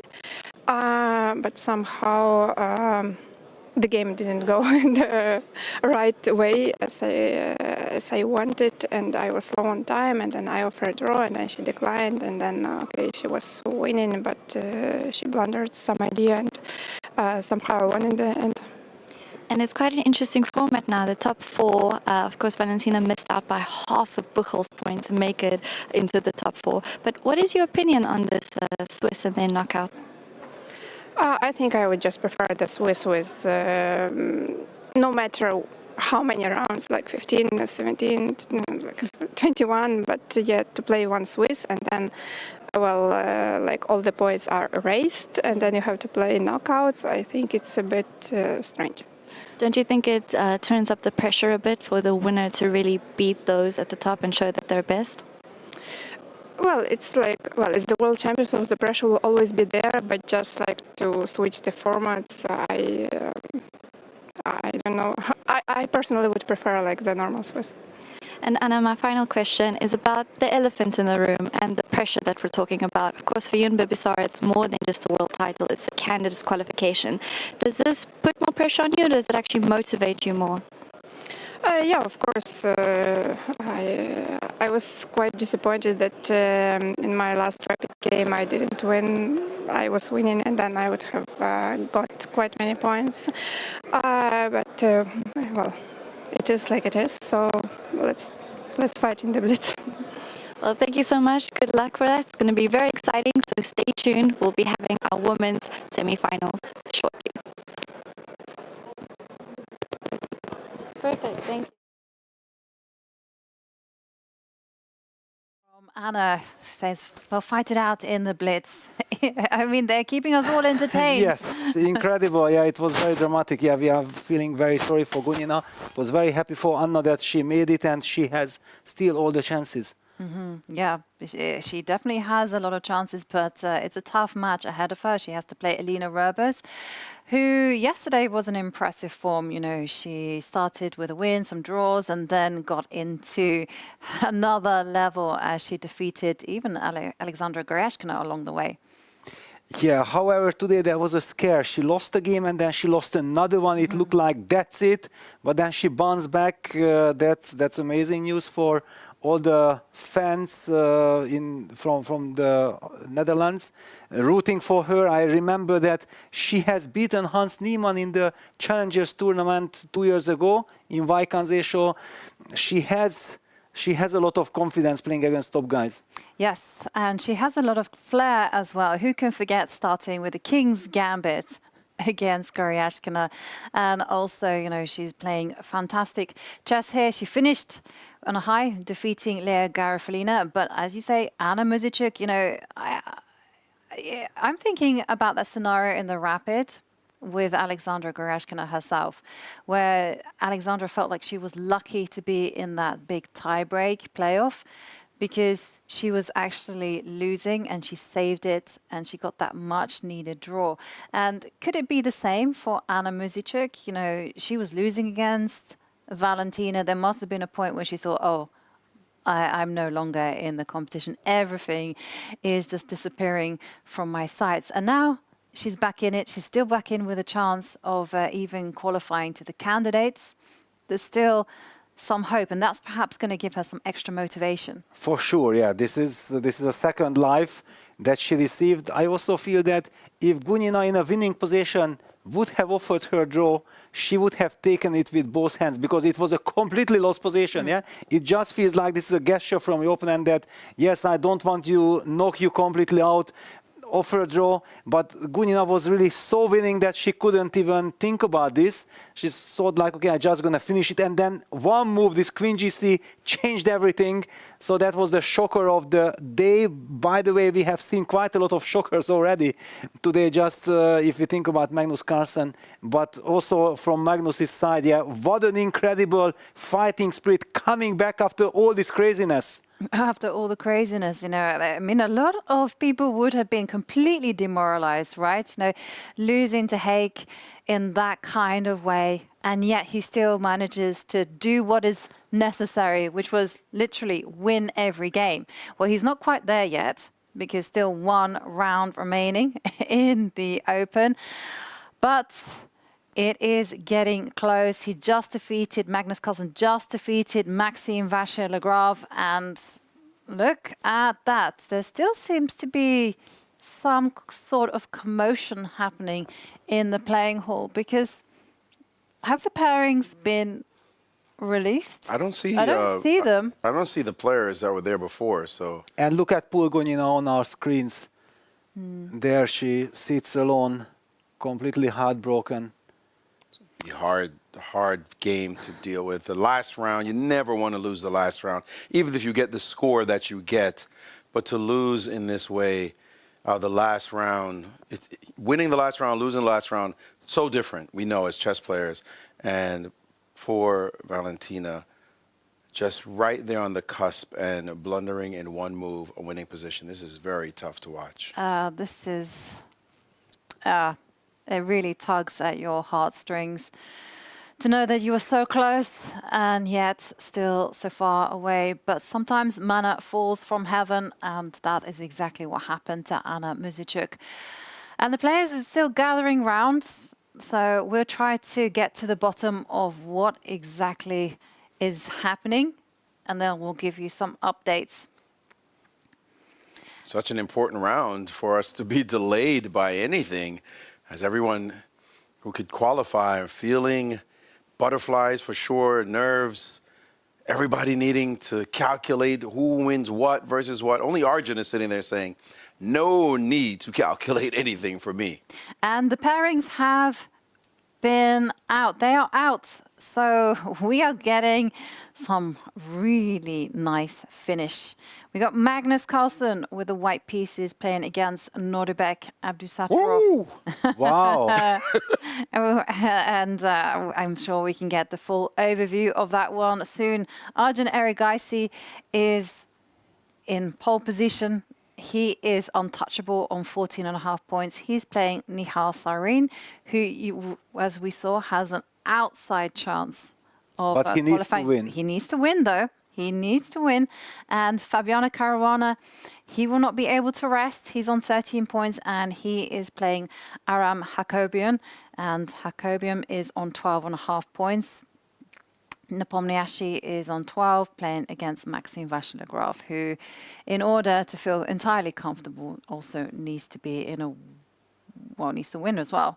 I mean, basically, you need to win. Against Dniepo, who also wants to win, he's half a point behind, but knowing that with Dniepo's fighting spirit, what a match it will be, what a round it's going to be. Yeah. And the question is, like, can players like Fabiano and Magnus, can they be satisfied with the draw? 13.5 is the magic number. Well, and the ties and everything, I don't know. I don't know. You just can never be sure. 13.5 guarantees nothing. There are 3 players now sitting above that 12.5 mark, right? So it's Arjun clear first. He's done. But them sitting at 13.5, Magnus and Fabi. But then there are 4 players sitting on 12.5. And if 2 of them win, we might see the exact same situation as the top. If you draw, you get, oh, by the way, if 2 of them win and defeat you on the way too, by the way, right? Because they're going to be playing you guys. They've already played each other. Yeah, can we maybe actually get the standings? It would be extremely important to have an overview. Who are those guys? I can see the standings on my phone, and you know, see them. You can see them as well. Go ahead. No, we're going to bring them up, hopefully, because this is mega important. So note that Fabiano has the better tiebreak over Magnus, but it's those players on 12.5 points. They're the ones we have to have a watchful eye over, because Maxime Vachier-Lagrave has the best tiebreak of them all. Then Nordebek, then Nihal, and then finally Aram Hakobian. Yeah, and now let's try to compare the pairings. So it means that Arjun is playing against Nihal Sarin. So Nihal Sarin is 12.5. He needs to win to have a chance. Then there is Magnus Carlsen with white against Nordebek Abdusattorov. They are clear that Abdusattorov needs to win at all costs. Yep. But is, for example, the big question, Magnus is playing with the white pieces. Can he play it safe? Is that a good strategy? Because I think it should be enough. It should be, but it should be, who knows? Yeah, Dniepo against Vachier-Lagrave. Dniepo unlikely with 12 points, but Vachier-Lagrave with 12.5 and the fantastic tiebreak. And MVL playing with, and Fabiano playing with the black pieces as well. I don't think it's safe. I don't think it's safe, though. People could catch him at 13.5. If Nihal wins, Magnus is on 13. Just saying, Magnus is on 13 and a half. Nihal wins. As we see this consulate image here, I think we get it. She's going to suffer for a while, so we can come off of her and maybe get back to the standings as we try to make the calculations again.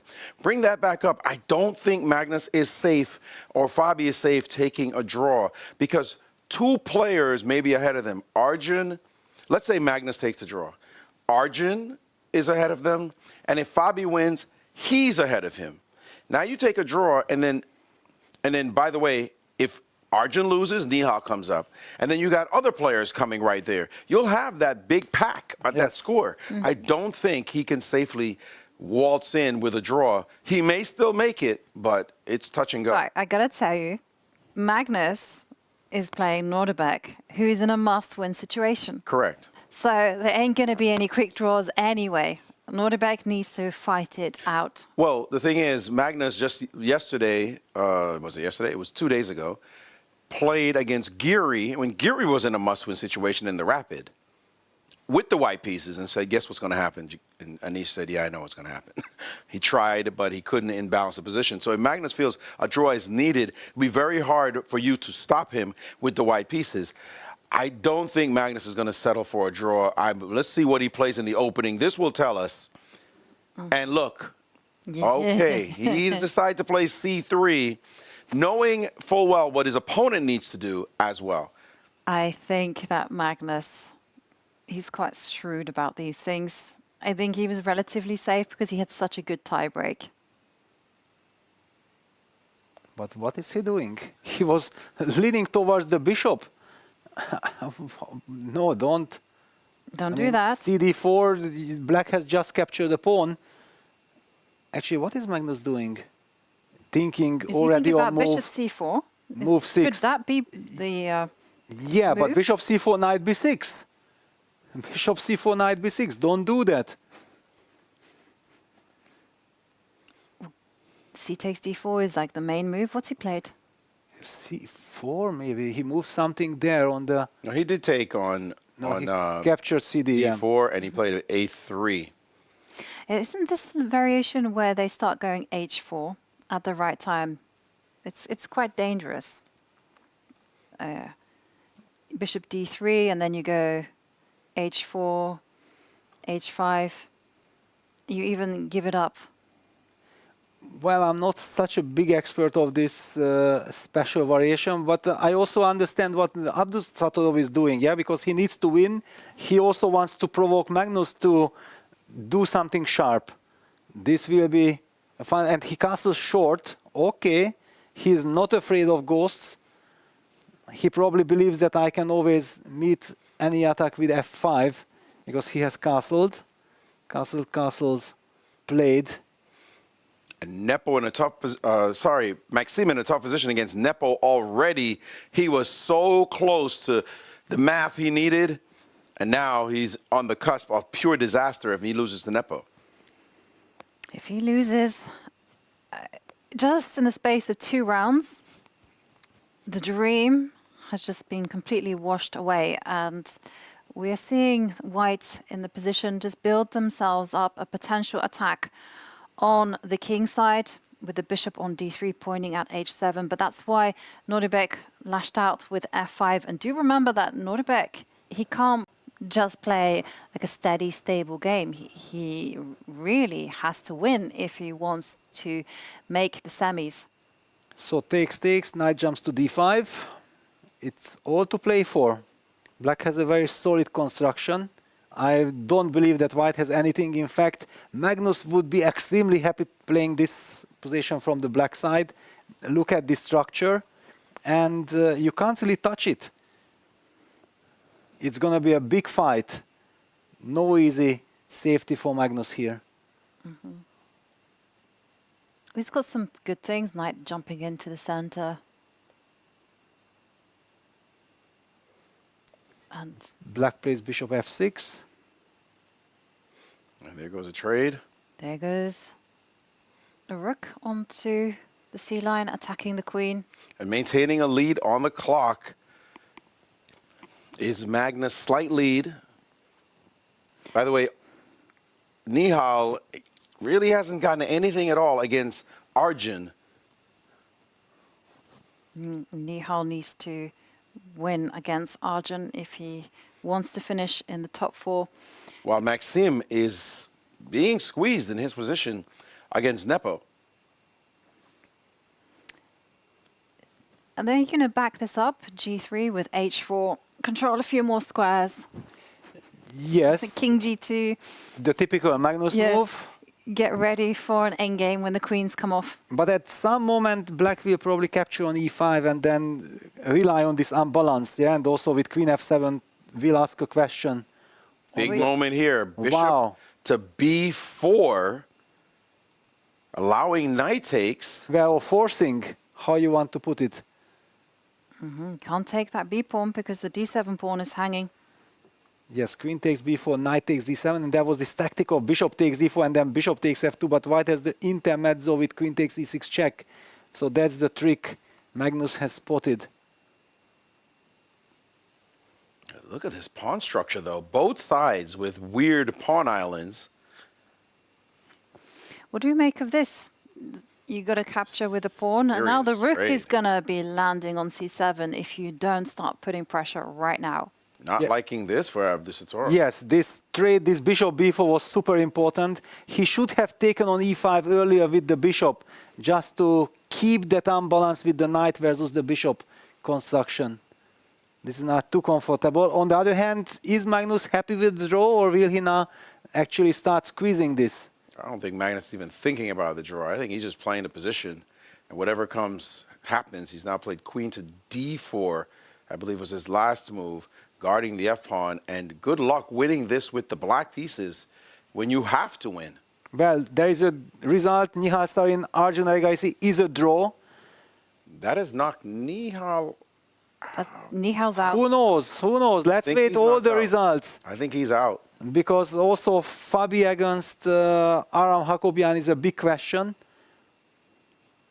H5 played. Yeah, black is trying to, create first of all a luft and hoping for some chances. But the queen beautifully keeps on eyeing the F. Oh, no, actually black can keep on pushing because queen cannot take on H4, then queen takes F2 check is Right. there. And queen f3 is a big idea for black, followed by h4. I think But rook C7 rook played, yeah. C7, okay, that's a nice move. Maxim has Forced taken Nordebek. over the game against Nepo. Maxim is now ahead in the position.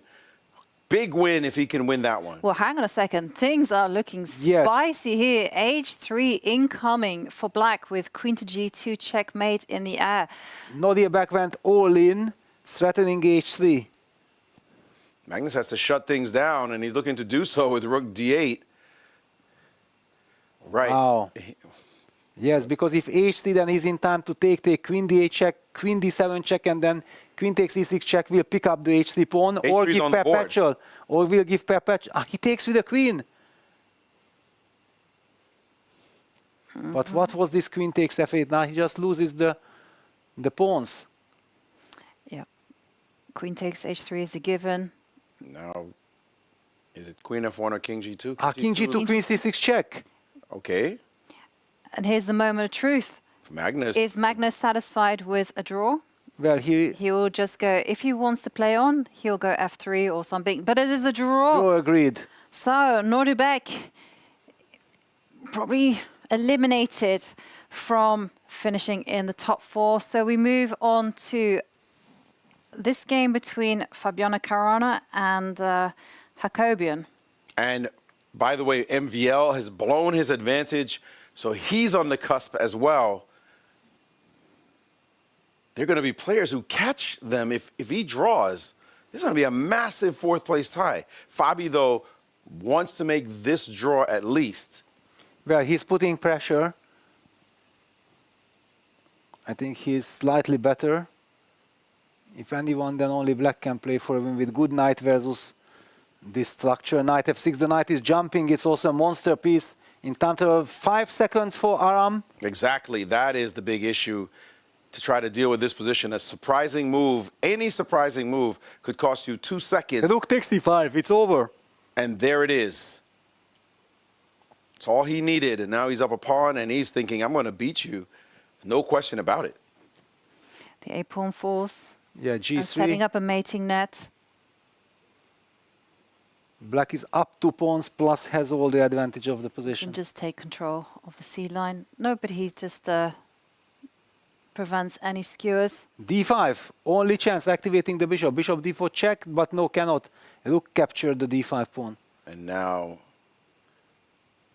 preparing to bring his rook to the back rank or just push the pawns. And where do you get your attack from? In You it just goes. don't. Here go those pawns. He's being able to pick one off. Fabi could have taken the bishop on A5. It was hanging, but is he did true. not care already. He's got a mission right now pushing his pawn. And there goes the bishop. And he's not resigning. His opponent might as well play some moves, but this one is over.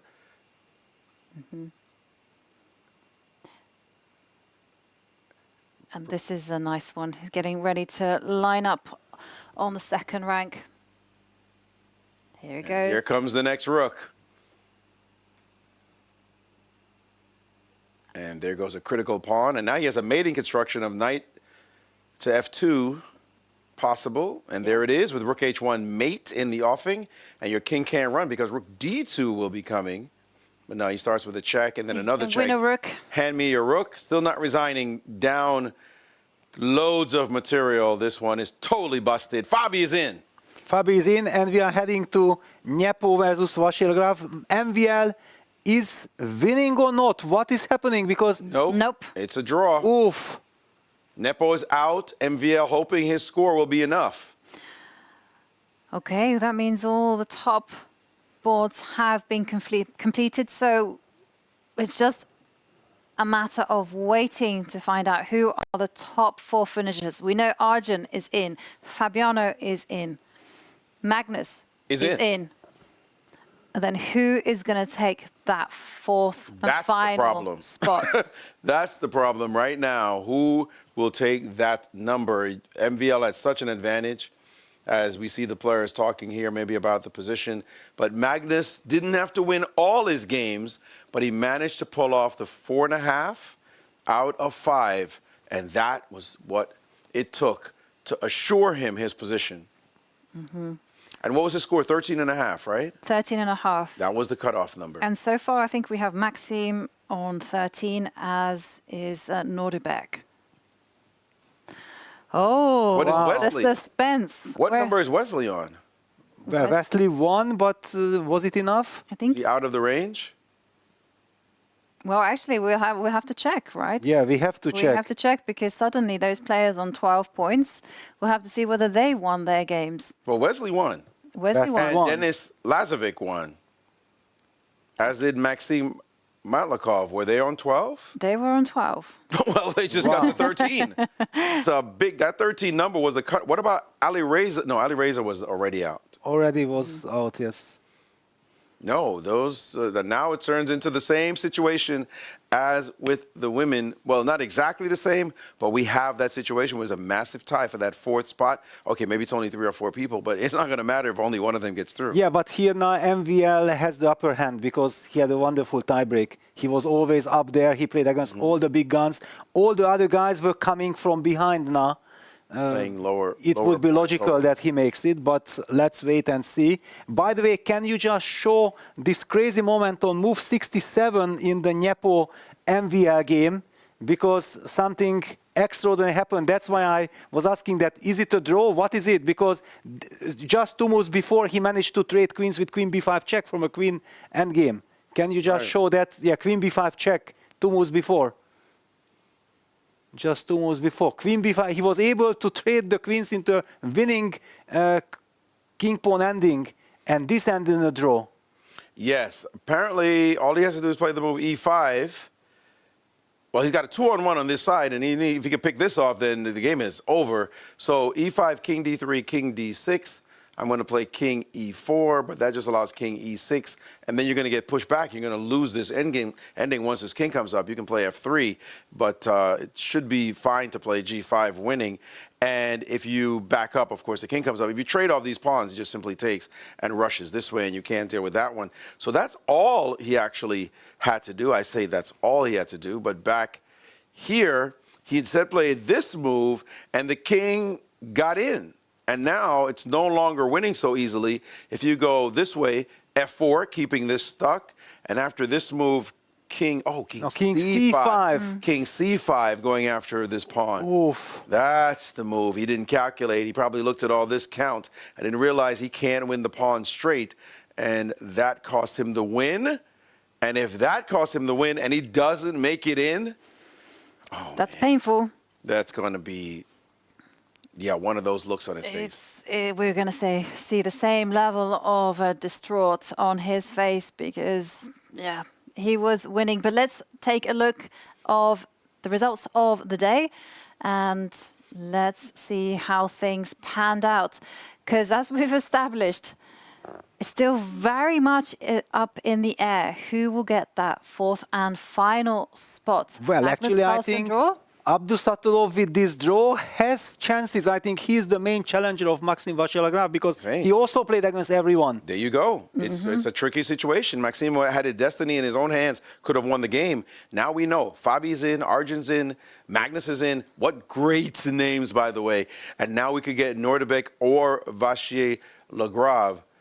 And the three players who are in right now in the Blitz are among the three best players on the planet, right? Yep. Without question. I think Arjun, is he fifth in the world right now? Fifth in the world. Well, also, I mean, we have some names that are missing, like Ali Reza, but... number one is Magnus. Number three, who is the number two player in the world, given that Nakamura is away, the number two player in the world here at the tournament is Fabi. Number five in the world is Arjun. Who's number four is Keimer right now? Yes. So Vincent is not there, but number five is Arjun. And if Nordebek, isn't Nordebek like seventh? 10th. Is he 10th after now? London? Yes. After London. Okay, so top 10 players. We're talking about the best in classical chess showing their skill in Blitz. Absolutely. Wow. And it means that also if Nepo would have won his game now against Vachier-Lagrave, apparently you mentioned that he was pushing at some point, then he might have also had chances. Anyone with 12 points who, well, actually Wesley won, but he has now 13 points. His tiebreak shouldn't be up there. Neither should Nihal Sarin. Yes, no. Actually, the live standings has Abdusatulov at 12th in the world at the moment, as he had the disastrous... was it the World Cup? The World Cup was not good, yeah. But I agree with you. There would be no surprises, right? Magnus is not a surprise. Of course, it's expected that he qualifies to the semi-finals. Arjun Erigaisi, I mean, we know how dangerous he is. And Fabiano Caruana, again, fantastic competitor. Yep. But he's not known for his blitz skills. He's not known for his blitz skills, but he won the Grand Chess Tour and showed that I can get it done at faster time controls. He actually beat Vachier-Lagrave in the finals. So he shows, I can get this done. I'm the man. Like, come on now, watch out. Don't think I'm a slouch. People make fun of him, but just look, this is how good he is at blitz. People make fun of him. People do make fun of him. I watch Anish make fun of him. Like, you know, like wow. you don't really do well at this. You're not going to do it. I saw it at breakfast yesterday morning, and Fabi was like, "Who are you talking to? What do you mean?" And now he's established that I am a boss at various time controls. But I have to say, you said, you know, kind of expected. Magnus? Remember what he had to do to get to this point? Was it expected after he knocked pieces over, lost on time, he's way back, has to win out, basically? Well, we were thinking 4.5 out of 5 is the minimum. And what did he do? Delivered. Put some respect on my name. That's exactly what he did to get to this point. So as much as Arjun did what he had to do and Fabi did it, Magnus, I think, we know he's Magnus, but man, he keeps just showing it again and again. Yeah, with Magnus, you know, he's so good, right? He takes us to the brink where we question whether he's going to be able to do it. And then he's like, no. I know exactly what needs to be done. And it felt like it was a little bit mission impossible because it could have been a very devastating loss for him. You know, it was a loss that was kind of out of his hands. All three those losses. Yes. Yes, against Arjun, against Fabi in a better position, blundering the rook in one move, and then this craziness against Haik Martirosyan. 3 games thrown away, and he still makes it. And 3 losses. How many losses did Arjun have in this tournament? I think only one. He blundered the rook against Jordan. That's it. That's you it. lose 3, that's a lot of losses to be piling up. I'm not sure how many I remember Fabi losing either. Although Fabi sort of had I'm not sure how many games did Fabi lose. We have to look into that. But he lost to Rauf Mamedov. Maybe that was the only at the beginning. Yeah, at the beginning, and then he kind of made his way forward. Yeah, I don't recall him those kind of losing. results. 3 losses in Magnus, I can shake that off. I'm going to win games anyway. And now them in the top 3. It's going to be great watching the pairings as we first have to establish 4th place in the event. And we wait for the heartbreak. By the way, Nordebek Abdusatorov, he was in the same boat as Magnus. If you remember, he was all the way down in a group that had to win out. And he pulled this off to get to where he is. He didn't quite pull a Magnus. He got a half a point less. If he gets in, he will have pulled off a miraculous comeback as well. It will be a miraculous comeback indeed. But for the women, that has already been determined. We have our 4 semi-finalists. They are Anna Mizicek. And, okay, I've just got breaking news. Our 4th and final semi-finalist is... I'm sorry for drawing this out, but it has to be done. Nordebek Abdusatorov. Boom! Wow. And then the end game comes back to Hunter MVL. Yep. Yes. Just missing that final win. Yeah, that is going to be absolutely devastating. But congratulations to Nordebek. He finds himself in the top 4 finishers, and he is off to the semi-finals, and who knows what will happen next. For the women, it's all been determined, and they will be playing the first semi-finals at 5:15 p.m. So that's in 10 minutes. We are going to go on a break, and when we return, well, we're not going to go on a break just yet because we're going to have final confirmation on the standings. When we have the standings, we will, of course, go on a short break, and then it's semi-final time. Here are the final standings, and it is official. Arjun Erigaisi, Fabiano Caruana, Magnus Carlsen, and Nordebek Abdusatorov. They are the players who will be moving on to the knockouts. They will be fighting out to be seeing who is going to be the World Blitz champion. We are going to go on a short break, and when we return, it is semi-final time. See you in a few minutes.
At TotalEnergies, we are staying the course of our transition strategy. Working with our partners and drawing on our heritage and technical expertise, we are building a multi-energy company. In Qatar, TotalEnergies produces oil and gas with local partners and contributes to the development of solar-based electricity and research initiatives aligned with the country's evolving energy landscape. TotalEnergies is moving towards energy that is more reliable, more affordable, and more sustainable. Many players have already told us that this has been an incredible venue for them to play in. But it is also a high-class venue made up for the fans who have come here to watch their favorite players live. And we are currently in the fan zone, a special place set up for fans to get the best enjoyment out of this event. Interactive pop-up stalls around for fans to engage in activities, just like this AI photo booth.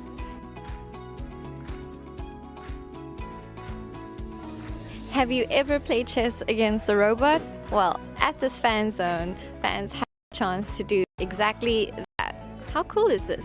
Are you having fun playing against this robot? Yes. Are you winning? Have you beaten the robot? I won now 2 times. One time I beat the robot. Wow. And who's your favorite player here? Usually only my dad plays with me. So your dad's your favorite player?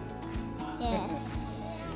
We also have live commentary by Saga and Amrita, bringing the exciting games and action move by move for the fans right next to the playing hall.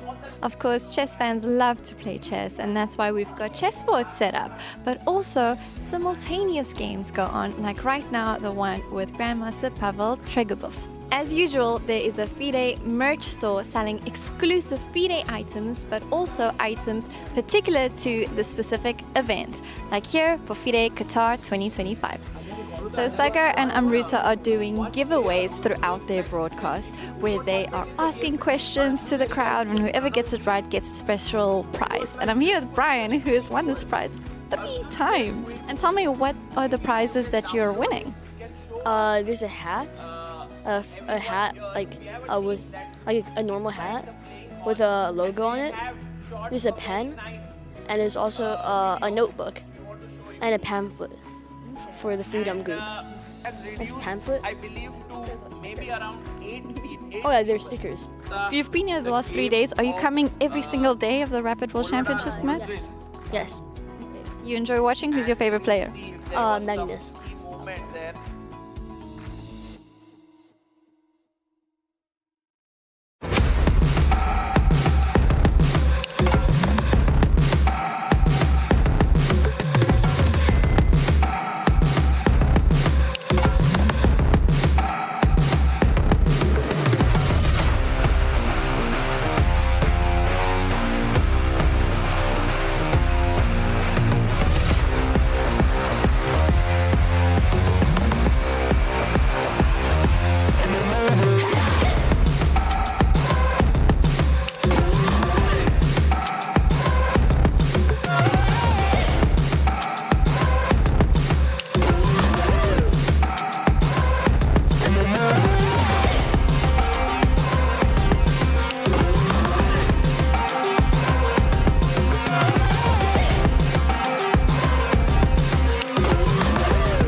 Chess is changing, and this is the next big step.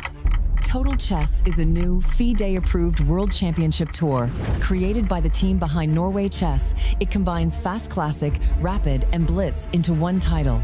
A pilot is set for autumn 2026. In 2027, the inaugural tour begins, and we will crown the first ever FIDE World Combined Champion. 4 events a year, hosted in cities around the world. A clear season structure, a bigger audience, and a stronger presence for the sport. We are partnering with sponsors, investors, host cities, and media partners to build something with long-term global impact. If you're looking for a global platform with real momentum, this is it. Let's talk about how you can be part of it.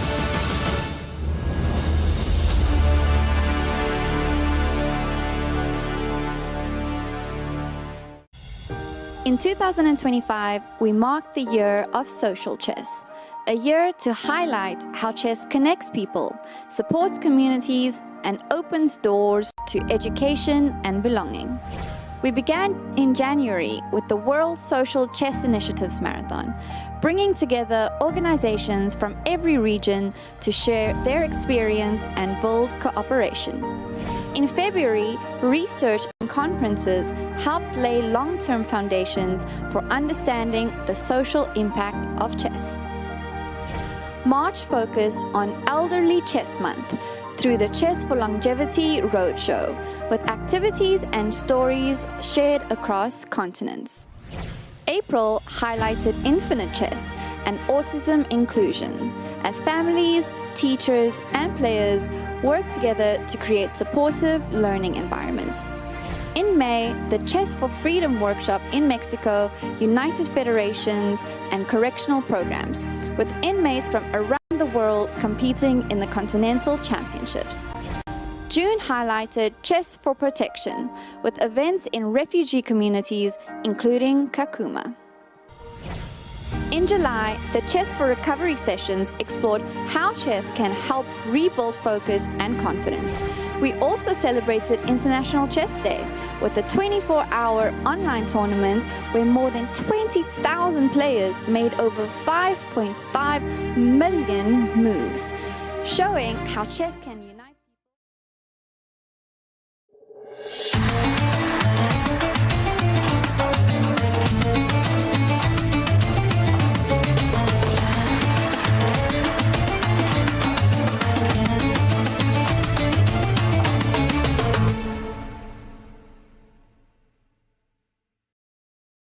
We are back and it is semi-final time. It is the moment that we have all been waiting for. The excitement here is palpable and it's also absolutely incredible scenes in the playing hall. So we're going to go straight to Charlize, who is going to show us what it's like right now to be there amongst the semi-finalists. Welcome back to the playing hall, where we are live and the women's semi-finals are about to start. And they are going to be super, super dramatic because we've got 2 players fighting for the candidate spots. Of course, Anna Muzychuk and Bibisara Asabayeva. So we've got 2 games taking place where both of them are fighting to get into that final spot. But there is an interesting caveat, because in order for Anna Muzychuk to make it into the candidates, she has to place 2 places ahead of Bibisara. So essentially, even if Anna wins the tournament and Bibisara comes second, Bibisara gets that place. So there's so much to fight for. Perhaps we will see an Anna and Bibi finals, but in that case, Bibisara will have made it through. The women have been waiting patiently in the hall for their finals to begin, waiting to see how the drawing of lots and how all of this works. And interestingly, both Anna and Bibisara chose to play with the black pieces in the first game.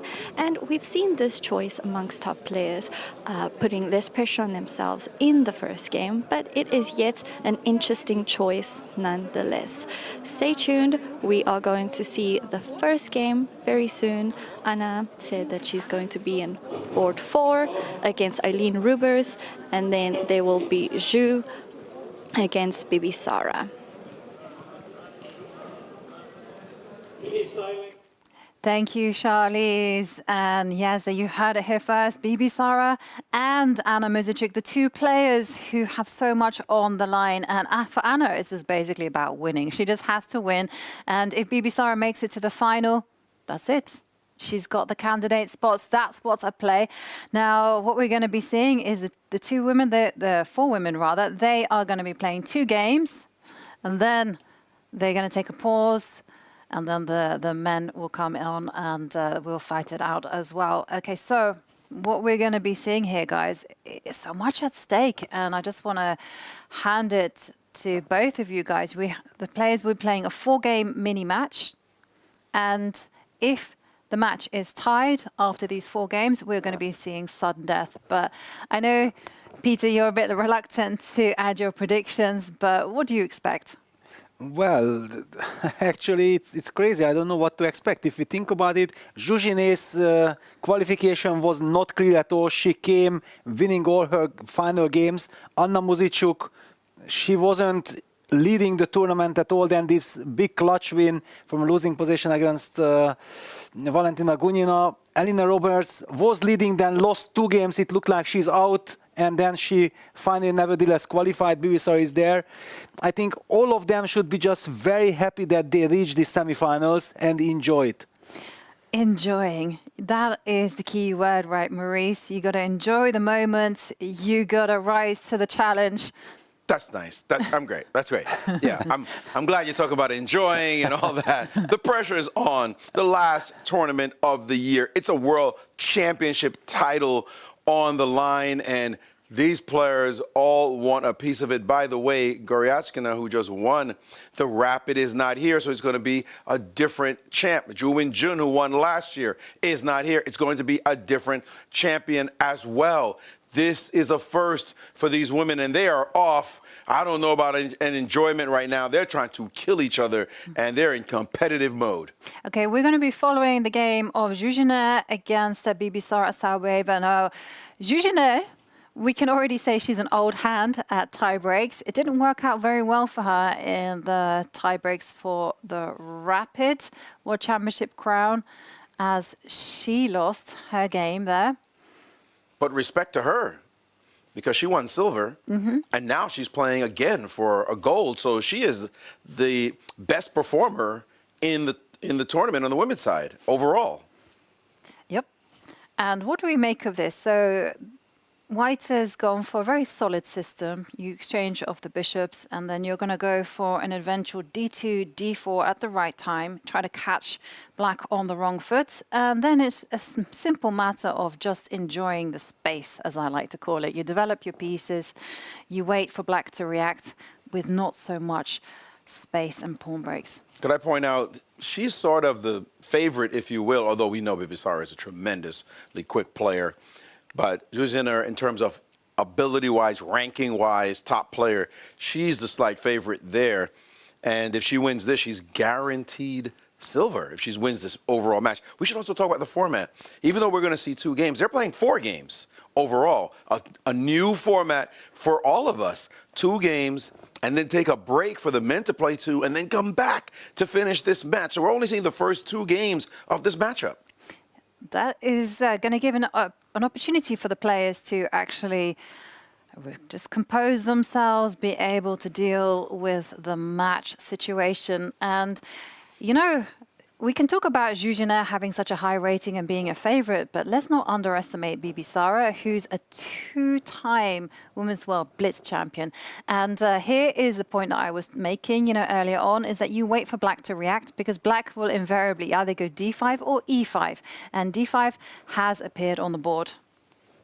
Yeah, d5, we see e takes d5. Somewhat of a surprise to me.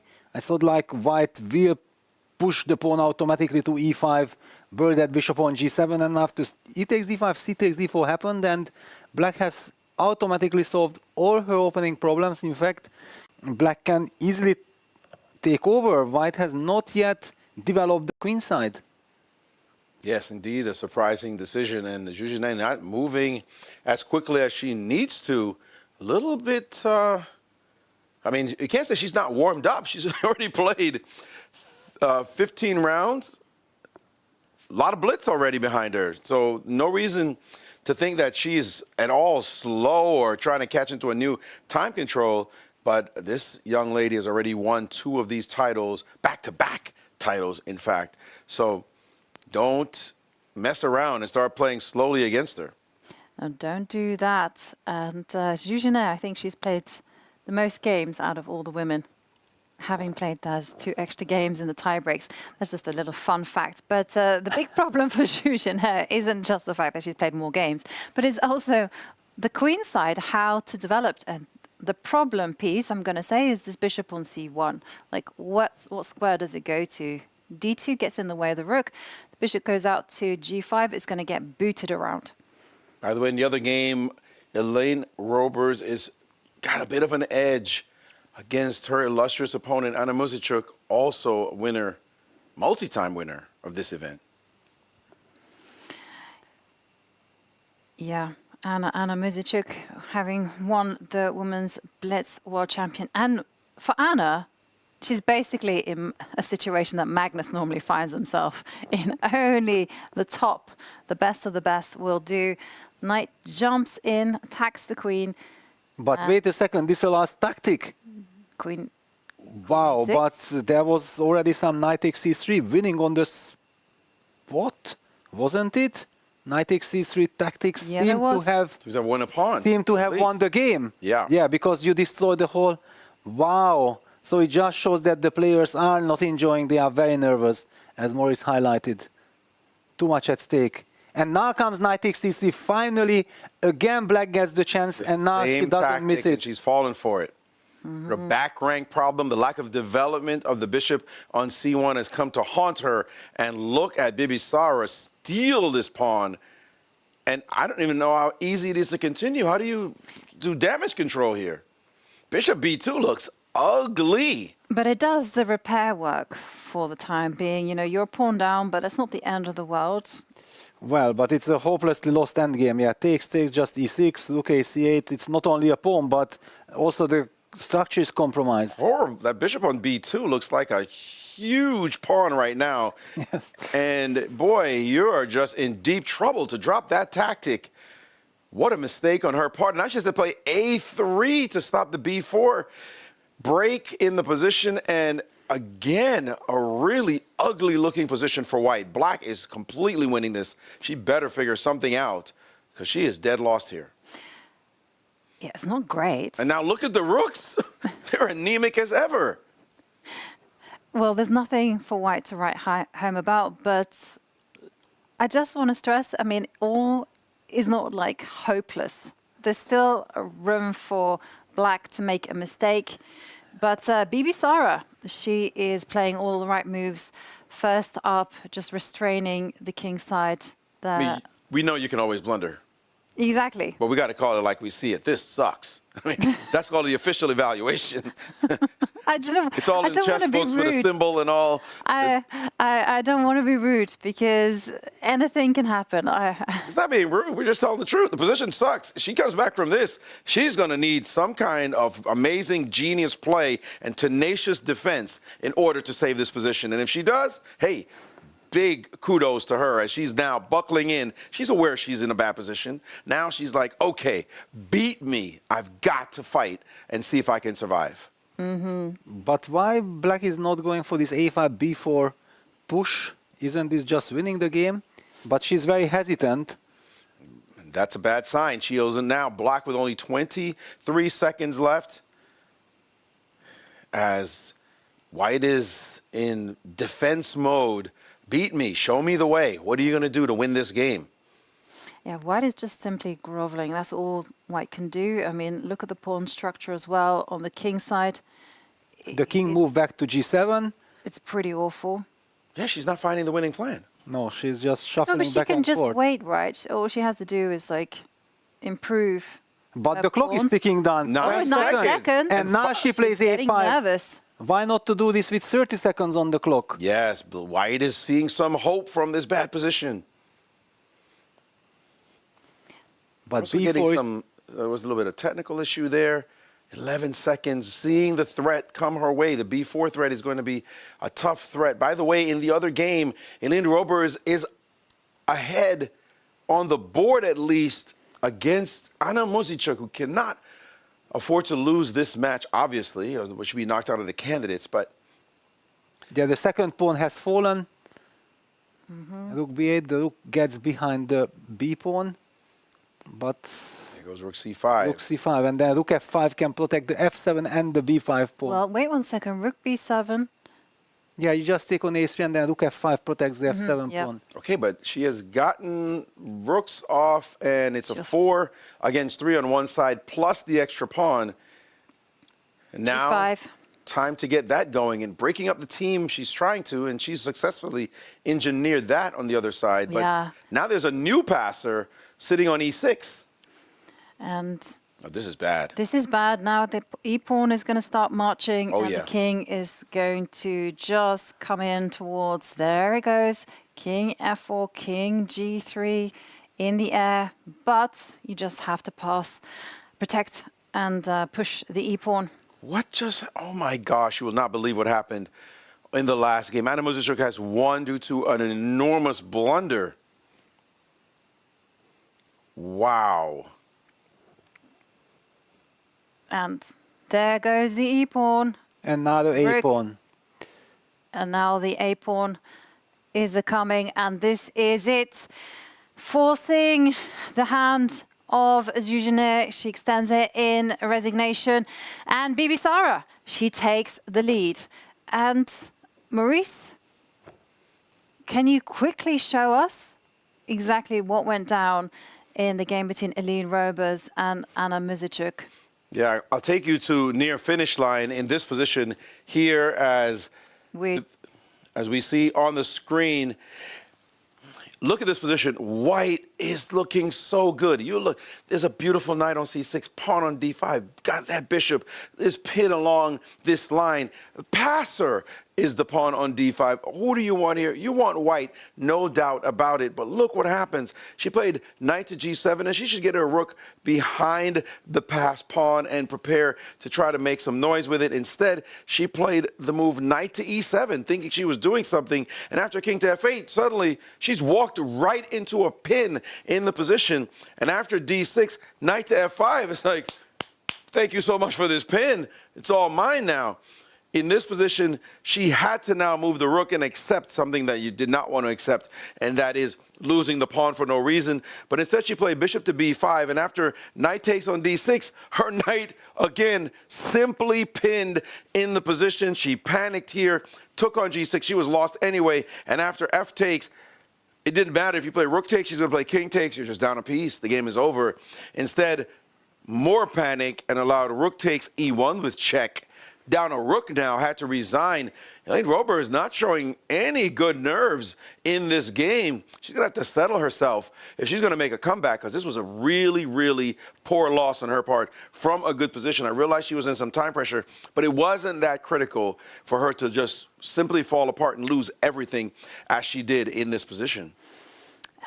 Complete collapse there from Eline Roebers, but she has to recover, as Maurice points out, because there's one more game for them to play before they take a pause, and then the 4 players from the Open will come in and have a go, 2 matches, and then everything will resume once more. So let's just, what can we expect from the game? Zuzana, she also didn't have a great outing. Somehow it seems like under pressure, she doesn't manage to handle her nerves. The players are getting ready. Yeah, there were some shocking decisions made by her. For example, not to play e4, e5, shutting down that bishop. Yeah, that's an automatic. E takes d5, giving the initiative for your opponent, and then blundering this knight takes c3 tactic for the first time, then for the second time. Yeah, she was not concentrated. I don't know. And I got to say, sometimes, and all my GM colleagues are going to say, what? To my next sentence. Sometimes it's good to lose a game. And I know that sounds horrible. Like, no, it's never good to lose. But sometimes when you're nervous and you lose a game, it wakes you up. If you are playing a longer match, boom in the face. Oh, whoa, whoa, whoa. Now I have to play my best aggressive self. And Zuzana is an aggressive player. She loves to dominate, play that kind of, not small chess, take a pawn here, trade off, get some kind of random position. She likes to go for it. And when she's nervous, she might switch her style. But when her back is against the wall, she can show her real self. And hopefully that loss has actually waken her up.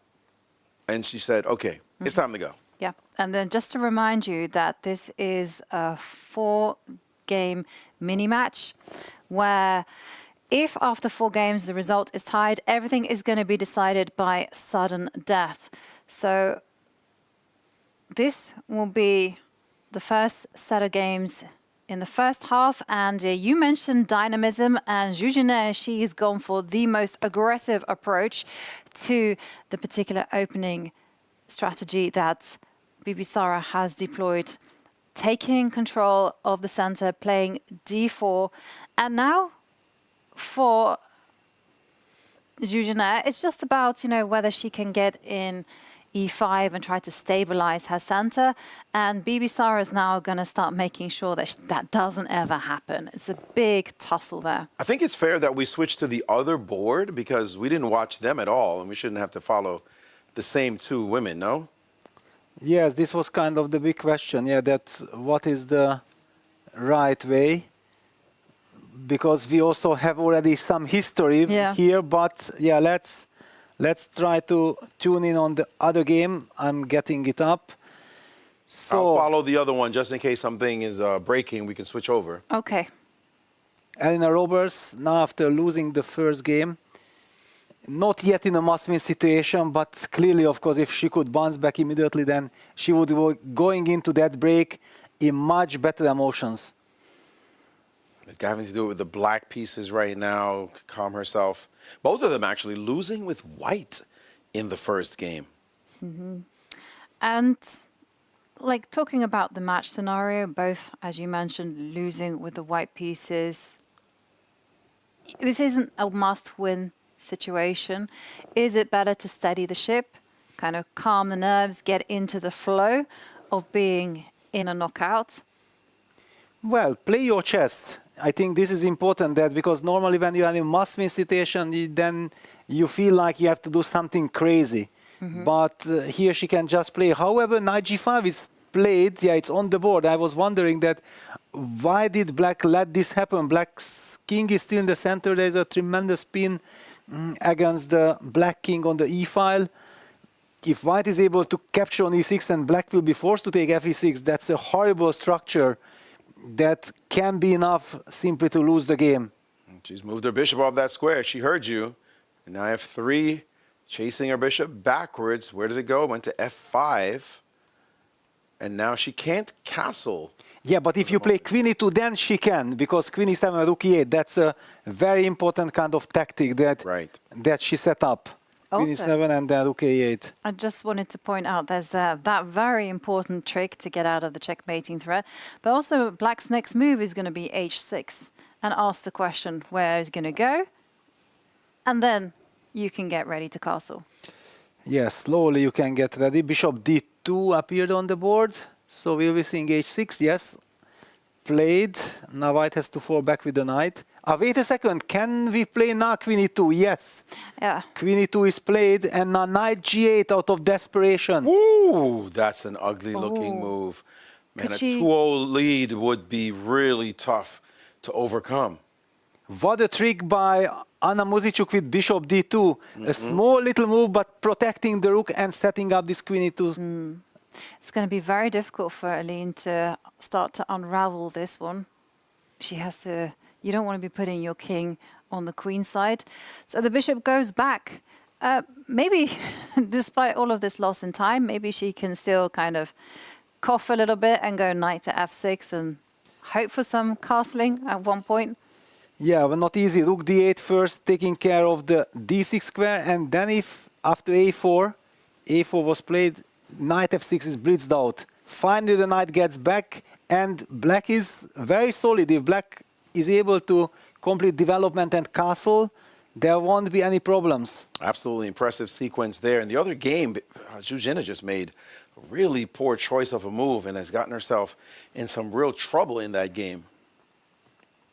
Her opponent looking to go for a 2-0 lead. Bibisara playing some fantastic chess in great shape. And, well, there's some pressure against c5, but it does feel like Aline has gotten over the worst of it. Yes. Yes, absolutely. managed to defend there. There's a little issue on the, no, nothing on the queen's side with a6 because of b6. I think she's looking all right. But how do you protect the c5 Well, pawn? you got Because queen b6 queen runs into h5. bishop c7. Yeah, you have to probably play a queen move like f5 or queen h5, something. hit the bishop and protect the pawn. Just played rook d5. She played rook d5. That's a, Also good enough. well, it's a bit shaky, but maybe good enough. 45 seconds for Elin Roebers, 1:26 for Anna Muzichuk. Bishop e3, she's lining up more and more against the pawn. If black plays b6, which is kind of natural, then a, rook a7 or rook a6, then suddenly white's rook enters the game. There we go. This is what happened. b6 takes rook a7. And Zhu Zhen's position has completely fallen apart. And we'll take a look at that game after we get a break. But right now, all eyes on this very important game. Rook d7, trying to protect everything. Rook d7, bishop d7. I feel like black has solved the problems. The computer also gives it as an equal position now. Bishop f4. It's like a Rostolimo kind of structure. Whoa, f5. F5, really? Weakening the e5 square, knight d2, knight c4. That's a bold move to play. That's exactly what Miss Strategy will do. Rerouting the knight to d2, then to c4. Yeah, I mean, but it was tempting. I can understand when you're an aggressive player, you're just itching to go forward, and now she has to follow through.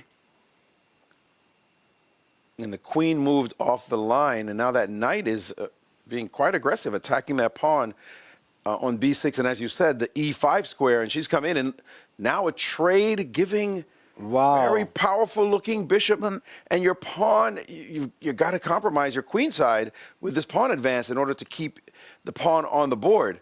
And we've got a little bit of a glitch there, but the bishop is headed to d5.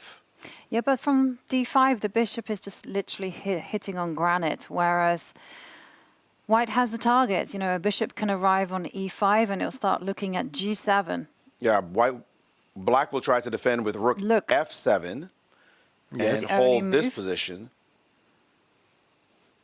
Down to 11 seconds. Maybe we zoom in and get a closer look at the clocks. Rook. Oof, but no, the rook trade is harmless. This will be a draw. This is not enough. Queen protects the g7 pawn. Bishop now on e5, and yes, it just rock solid. White is unable to push pawns, maybe even on either side after queen to e6. And, okay, she's attacking the pawn, and she just defends there. Wow, what is she doing? That's a little bit... Queen was great on g6, king g8, king h7, stability, cemento. That was very solid construction. Yeah, now she goes for it. How to break with white. You don't really want to play g4 at all, and it doesn't look as though there's much progress you could possibly make, as the king, as you mentioned, can just go to h7. What do you do here? Okay, the king's coming up. The only thing is that clock, 5 seconds, 4 seconds. It's maneuvering going around. But also, put that king on h7. It's much more solid there. Yeah, okay, queen trade. That's okay. Okay, but this now... That's a dead draw. ...is headed into... Let's switch over then. Let's switch over to the other game, because this one, we're pretty sure is looking very tepid. And I wanted to catch that resignation, but there it is. This was a complete evisceration, domination, you name it. The way this was played was an absolute crush by Bibisaru, who now takes a 2-0 lead. And it got bad quickly back here, back even to... But wait a second, Maurice, the game is still in progress. We kind of assume that the players will agree to a draw, but not yet. They're still going. I mean, understand Anna's point is that the bishop doesn't have too many weighty moves, and it is a draw. Well, okay, that means Anna Muzichuk leads 1.5 to half. If she wins the next game, that's it. She is through to the finals. So, Elina Roberts must make sure she does not lose. But for Zhu Zhen, 2 losses in a row. I mean, Maurice, what happened in this second game. Yeah, let's dive into this one, and you two can also comment as well as you notice some ideas. In this position, perfectly fine for black. What is the big issue to deal with? The move knight d6. That's your main problem. So how do you solve it? Well, looks like a straightforward way. You want to play a6, but knight d6 could happen. The way to do it is to play this very nice move, knight to e8. Your next stop, get this knight out of here, then you can bring your knight back, you play chess. Instead of doing that, she made a natural rerouting of this knight attacking a pawn, but that's a temporary attack.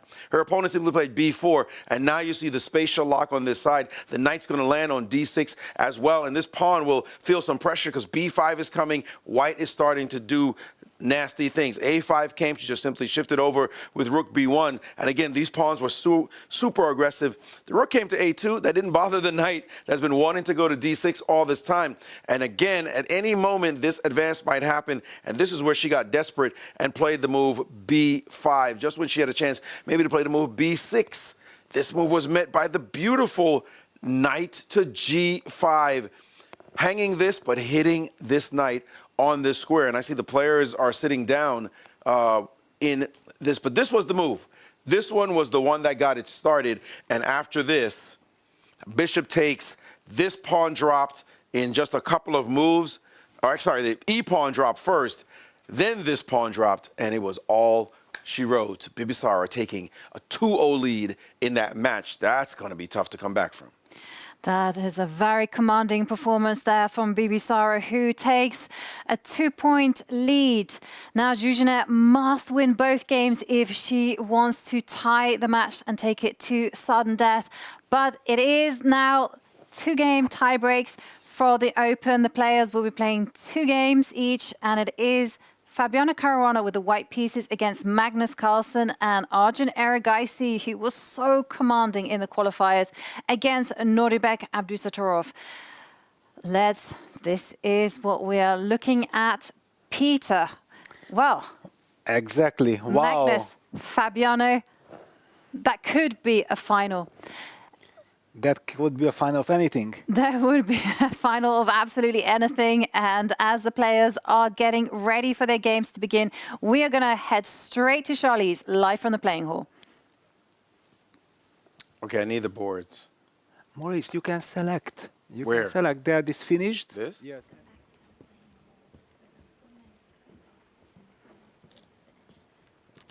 Muzychuk and Bibisara are both leading their respective games, and now they will be taking a break. But behind me, as you can see, the Open semifinals have just started with Caruana against Magnus and Erigaisi against Nurbek. You can see so much media is here to catch this fight. Of course, it's such an interesting matchup. Erigaisi has been doing so well in the Blitz, leading full time, but Magnus has had an exceptional comeback after his loss this morning and winning every game since to make it to that top 4. So now they will be playing 2 games before taking a break, where we will get back to the women. Stay tuned, the excitement has just begun. Indeed, the excitement has just begun. The players just whipping out those moves incredibly quickly. So let's bring up the board and see exactly what has transpired. And it is some kind of King's Indian attack. No, this is a... Yeah, this is the Fabiano Caruana Magnus Carlsen game. The other one is the King's Indian attack, Arjun between Abdusattorov. Yeah, we are focusing now on Magnus versus Fabiano. It was an exchange Slav. If people think that this is boring, no. This one is very tricky because Fabiano plays it with a special idea, and Magnus goes for this sharp reaction, hitting the bishop on f4. He's lined up with rook c8, targeting White's queen on c2, destroying the pawn structure, but it's a very risky kind of strategy because White has already castled. Black is not able to castle yet because then bishop takes h7, check comes. So you have to make sure that you know this in and out. By the way, Fabi has blitzed out all his moves so far, and Magnus is down to 2 minutes 14 seconds. And now he has to face this crafty move, f5. Yes, it all happened very fast. It was a3, takes, knight takes f4, e4, and after queen c7, not protecting the pawn, but breaking the structure with f5. It looked like he had blitzed out all his moves, but he's got less time on the clock. I don't know why that happened. We must not have been, the digital clock was not keeping up somehow, or still isn't, in fact. Well, 202, it's written on my screen. Yeah. But Fabi's time, I just saw.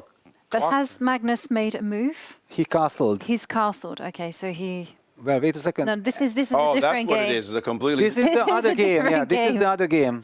No, it looks like it's the two of them. No, we need to get the Magnus game because. Okay. Okay, so hang on a second. I think the Nordibet game. Wow, this is completely different. Yeah, no, it's everything is mixed up in the transmission. Wait a second. So that is Arjun Erigaisi against Abdusatulov is the game that is played by Magnus and Fabiano. Wow. Okay, so it's completely crazy. Yeah, when they zoomed in, we didn't get the right position there.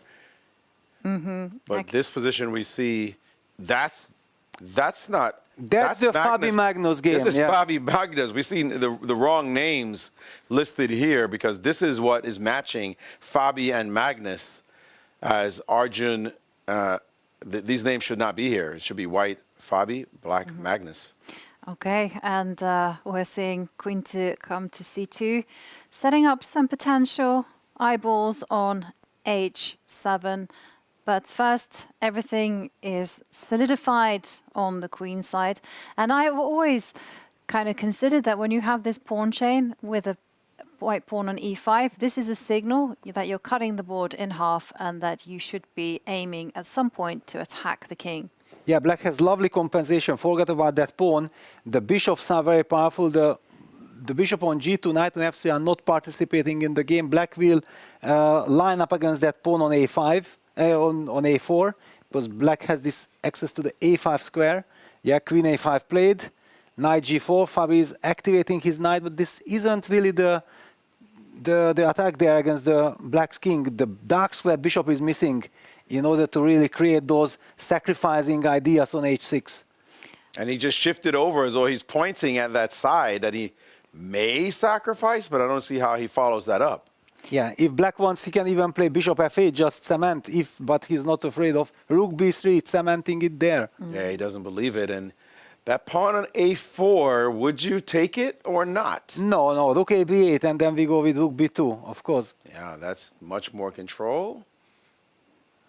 We have some bishop a3 ideas as well, but if the bishop goes too far away, maybe somewhere white can sacrifice. That's a question. But this bishop on g2 is not getting into the game. Rook b1. Maybe bishop f3 is... No. Magnus in control of this position. The other game, which we had seen between the other two players, is just tiny edge for white, but not much. Yeah, now he can collect the a4 pawn, but maybe this pawn is not even running away, but yeah, Magnus feels like this is the time to collect. The weakness of c3 is also not running away. Magnus in a very good situation. Magnus won 4 games in a row before drawing the last one to qualify. He is just completely in form now, just playing in flow after that initial disaster. But you know, I've got to say, there's still always knight takes h6 ideas in the air. Yeah, they are in the air, and also after picking up the a4 pawn, suddenly white could free himself with rook a2. Maybe Magnus cashed in too early. And there's a hesitation in Magnus. Because if the rooks come off, it is... Wow. Wow, wow. Okay, well, that's inviting. He completely left the other side alone. Yes, he please doesn't believe. take it. Yeah, and he does. He does. But he Magnus has to. saw it. He was well aware of this possibility and said, where's your follow-up? Queen d8, lovely retreat. And now bishop f8 is a winning threat. Well, Fabi got very nervous. He felt like if he just stays put, it's not gonna work in his favor, but this does not work simply. Magnus saw this idea, knew he was going to play queen d8 and shut the whole thing down. And now Fabi in desperation mode as the black, and he's trying to get that bishop over to d1 to eject the rook, so maybe you get a hold of that bishop. Magnus says, no, thank you. My bishop is back, and now I just back out of there. Not even back out, offer a trade, which Fabi cannot accept. And now bishop a4. Can we even offer the trade of the light squared bishop? Oh, he's decided no counterplay for you. Okay, be careful. But now this bishop activates itself. I wanted to get rid of that. That bishop on g7 protects the king completely. The bishop can go back to b1. You've also got h5 ideas at the right time. Bishop a4, but now bishop b1. You hide that bishop, or rook a2. Oof, Magnus is not happy. He missed that move. Queen d7. Or queen to a8. connect everything. Queen d7, yes. He's played queen d7. And now he's ready to trade, and the rooks are... Sorry, bishop b1. Keeping the bishop. But bishop b3? Yes, you have to. Yeah, you... Wait, Magnus hesitating can there. take. And now it's time to start coming in on the h5, h6. h5, h6. What is going on? Magnus down to 7 seconds. We've seen the disaster and time pressure, and now he's looking like he's bailing. He's bailing out. What a save by Fabi as he looks over at Magnus's clock and says, I'm going to take this draw. What a save. Wow. Well, Fabi under some tremendous pressure there, but there's this game still ongoing between... Switch over. Arjun, that's over? No, let's switch over. Here he goes. As Abdussatorov is taking down the clear leader, Arjun, who was playing with such confidence, but now he's in big trouble.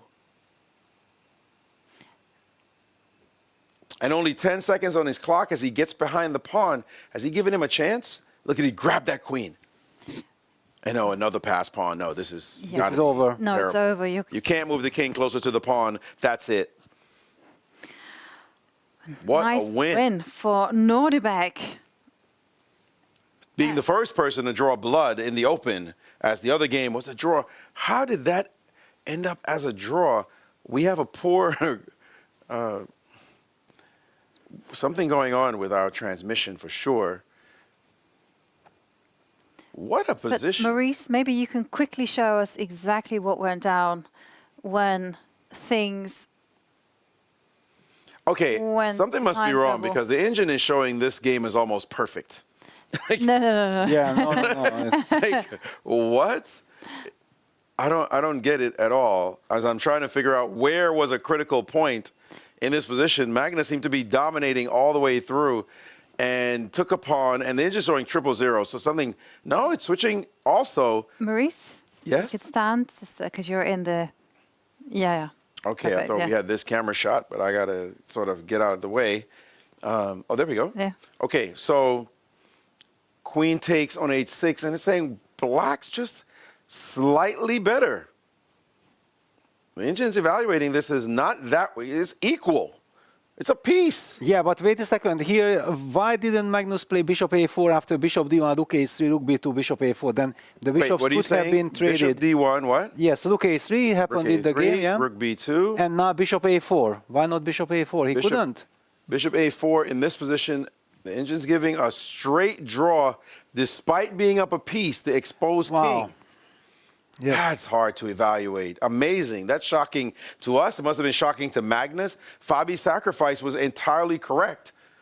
Well, he was worse. I won't say he's necessarily entirely correct, but it was very difficult to get out of all these checks. The exposed king and the inability to penetrate gave White a ton of chances. That was impressive. Very impressive. Some great defense there from Fabi. But okay, that sets the tone for the match. We saw Magnus go on the offensive from the word go. You know, he's getting locked in. He's got the white pieces now. Wow, this is a man who wants the title badly. He wants to win it for what would be the 9th time. And this time he will not be sharing. Only 9?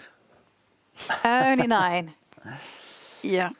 And then look at this. Magnus is still a little bit digesting the previous game. That what happened there, why I did not win. He doesn't have access to an engine to say him that actually it wasn't easy at all. You see that's what he's doing. He's sitting there going, okay, where should I have played differently? Could it have been this? Could it have been this? Wait a second, what's going on? And Later, he will be told, guess what? That was just a weird position. And I mean, he was never like more than a point ahead. Maybe there was some point that shifted that we didn't look at, but the engine was saying this was pretty darn close. Fabi's sacrifice on 8-6 saved the day. Mm-hmm. And for Arjun Erigaisi, he's been very impressive throughout this. He lost in the qualifiers once, but then he was able to bounce back. But now this is a loss in a match situation. What next? He's got the black pieces. Against Nodirbek, yeah. Actually, what do we do? Which game do we focus now? Maurice? It's a hard call since Nordebek has the lead right now in that match, but we haven't watched them at all, so we probably should keep an eye on this game. And I got to say about this young man, you know, he and Magnus, with 4 rounds to go, were tied and were behind 11 players, right? And they knew they had to start winning games. And he had just lost a terrible game, so he had to come back. Magnus did it by continuing to win. He did it by winning 2 out of 4. So they have momentum on their side, and I think that that's what's going on there, that Arjun didn't have to do all that. He didn't feel the pressure. They've been in must-win situations this whole time. Sure. We'll stick with the Arjun game? Yeah, we can go to the Arjun game, yes. Okay, and we'll keep our eyes on the game between Magnus and Fabiano. But for now, we are going to be looking at this. Will Arjun make a comeback? It's a big ask to do it with the black pieces against a player like Nordebek. Nordebek, interestingly enough, hasn't had necessarily the best of years. He won in the London Classic, and that perhaps was a signal that, you know, I'm back, I'm in business. And to get to this particular situation, you know, because it almost felt like he got a massive dose of luck to be the recipient of the best tiebreak. Well, he's an incredible fighter, a warrior. And absolutely, I think also that Sindelov's brilliant success in World Cup made him very motivated. Immediately after that, he started winning all his games in the London Classic. An incredible player, and I feel like whenever you have this class, yes, some form is temporary, yeah, but when he comes down, he has the class to rely on, and he's showing it. At the moment, Fabi and Magnus in a very solid affair, not as sharp and crazy as this one, imbalanced.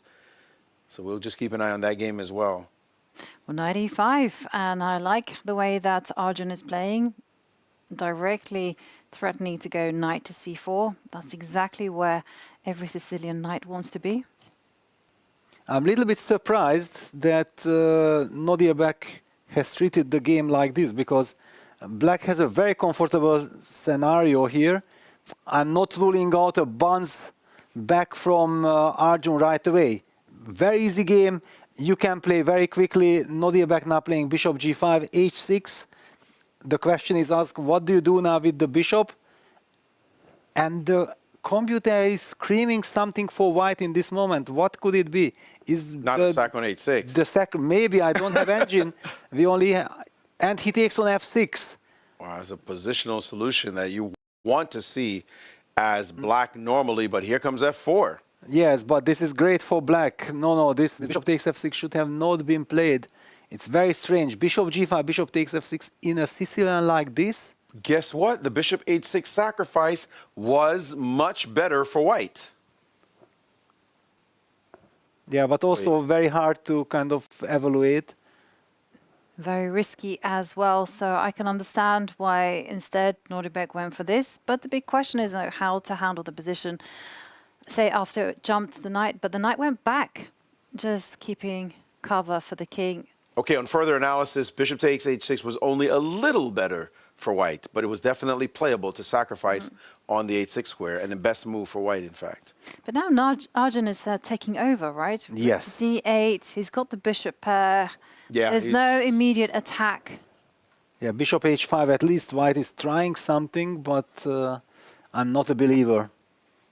That trade on f6 really wasn't attractive at all, but b5, ignoring bishop takes g6 possibility, because, okay, thank you very much, I have the pair of bishops.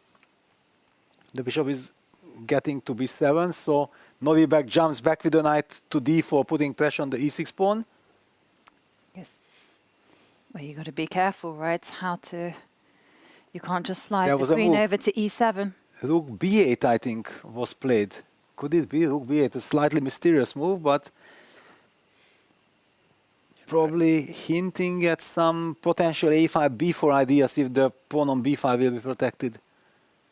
Magnus and Fabi just about even. Nothing happening exciting there just yet, as those two titans are just keeping the measure of each other. Yeah, queen c4, reinforcing the b5 pawn. Now already a5, b4 is a clear threat. Whoa. Big commitment there with the f5 break. Well, it's accelerating the play. So now what? You can go g takes f5. Then e takes f5, and after e5, probably we're going to see a pawn sacrifice with knight e6, and then relying on the light squares. Let's see what happens. E takes f5 happened. And then knight d5 instantly. Wow. Now trade on d4. Bishop d4, queen d4, but this is a pawn. Take on e. It's a healthy pawn for black. Okay, some drawing chances for white. Yes, maybe good drawing chances, but still. Well, you got to be careful. You got to cover e7 because knight is going to come there, and you're threatening e takes f5. So that's been covered. Rook to e8. Yes, we covered that, and then we have the e file. If ef5 happens, then we can just activate the bishop. And Argent now under the minute. Knight c3 retreats, but it is very unlikely that white can survive this. But yeah, now luckily fe knight e4, bishop f5 can be met by knight takes d6 with a fork. And rook b6 protecting the d6 pawn. And rook fd1 increasing the pressure. White also wants to Jadoub that king to g1 just not to be in any back rank issues. Now, can you capture on e4? Yeah, well, he takes a timeout and goes king h7. And so the white king gets out of any back rank problems. That suddenly we see some trades. Yeah, because now suddenly white's king is able to block the pawn. And taking a dark square approach here with the king. That pawn is potentially a target. The bishop on c8 really can't get in the game, but look at Arjun. Knight d1. Is knight d1 a move? Yes, on the board. Protecting and attacking at the same time. White is perfectly safe. And white is up on the clock. Who is playing for a win now? Rook d3. And now you can either block the e-line or knight c3. Bishop f5, rook d2. And all is well. We'll take that. Becoming a Berlin kind of endgame now. And only 13 seconds for Arjun here as he's given back the pawn. And Abdussatorov with a major advantage on the clock. But the momentum is very much on Nordebek's side. Yes. He's the one who's managed to put the pressure on. But now g5 check will be the counterplay. Yeah, that's why he sidesteps. Anyway, g5. Knight c3, h5. There we go. h4. h4. Oh. Jadoub, g3. h. Should be enough counterplay, but if you trade rooks, it's very bad for black. So you can't afford to trade rooks. Then white's king can be activated. Bishop f5, hitting the c2 pawn. It's not a pawn you want to give up. Yeah, maybe you need rook d2, knight d1, knight e3 to regroup that knight in order to start putting pressure on the g4 pawn and protect the c2 at the same time. He's got a choice, right? Either he goes on the defensive, defended that with the king, but ideally you want to keep your rook active. And Arjun making those fast moves. Knight landed on e3. And now he can collect the pawn. But rook e2. Oof, and you cannot protect the knight, and then rook c2 check is coming. With 7 seconds on the clock, he comes up with this move. And now maybe he's better. I don't know. Suddenly it's dangerous for Noriebek. Okay, luckily probably he can steal. But wait a second, the rook is almost getting trapped. He had to guard his pawn on b2, and now Arjun looking to try to win that pawn, but no can do, says Nordebek. Bishop d3, knight e3. Now white is safe again. White has cemented the pawn advantage. And look how quickly Nordebek is playing. Okay, now he slowed down, but knight f5 is not dangerous? It is dangerous. And now another check, and he can keep on checking, but he decides to play on, advance the king. he's trying to win this game because he knows he has a little bit of house money here, saying, let's see you get out of this one. Yeah, it's very unpleasant for black. The king cut. You can't take the A pawn without losing your C pawn. So here comes the king. White is playing for a win for sure. And here goes that king. Rook c7, Check. king h8. Knight e3 back, or It's possible to go knight. Don't really want to retreat your h6. knight in this position because He you can goes be back. attacked. But you do have king d4. Whoa. king d4, cement. King d4. And now no way to attack the knight. Bishop drops back, but the A pawn is a problem, though. Or even the G pawn. Uh-oh. This is a problem. He's just lost that G pawn. And the rook can go back over and hunt down the A pawn. Nordebek ready to take a 2-0 lead. Yes, this seems to be winning now with the black king compromised. Knight d5, knight is heading Big to threat, f6. knight f6. And now knight f6. You And have also now you can start advancing the pawn. In comes the G king. pawn is a problem. Wow, rook f1, clever move, hitting the knight, and he gives it up because he wants to collect. Oh, he missed knight a7. Doesn't do anything here because the bishop is guarding. And he's played it. But this is a winning. I thought king a5, rook a7, rook I think he wants a6. to play rook c7, rook c6. Rook c7, rook c6, And yeah. keep everything protected. This Isn't this a ending. winning endgame? It should be winning, yes. Because after the c pawn does nothing, he's just like king takes. Wow, And brilliant he's technique. back. Wow. Playing like a boss, Nordebek. On the Second pawn, this is over. Yeah, and it is over, and Nordebek takes the lead. Now, Arjun Erigaisi must win both games if he wants to take the match to sudden death. But what a game by Nordebek. We've got to go over. What was be the a draw in result the other game. in Magnus Carlsen and Fabiano? It was a draw? I don't know that it's finished. We need to be on camera, but it looks like a dead draw. There we Yeah, see it is a the draw. arbiters adjusting the pieces and setting things up. So 2 draws in the game match between Magnus, Fabiano, Arjun on the brink of defeat. Cannot Absolutely. drop a single point, and Nordebek just going into boss mode. I got to say, again, a lot of times it's your attitude as you're going in and the desperation. They say it in sports a lot. When you are in must-win mode, you're in survival mode, and you lock into that mode, as Nordebek did with 4 rounds to go. He had to make a comeback, and he managed to pull it off, as did Magnus. Sometimes the wind is just at your sails, and you keep that mindset like kill, kill, kill. Now, Arjun was trying to play and keep his energy up, also at the finish, and he did a wonderful job, but he wasn't in the same, I'm going to die if I don't win situation. He wasn't in those dire straits. But Nordebek was, and he's showing his blitz skills right now, winning 2 of those games.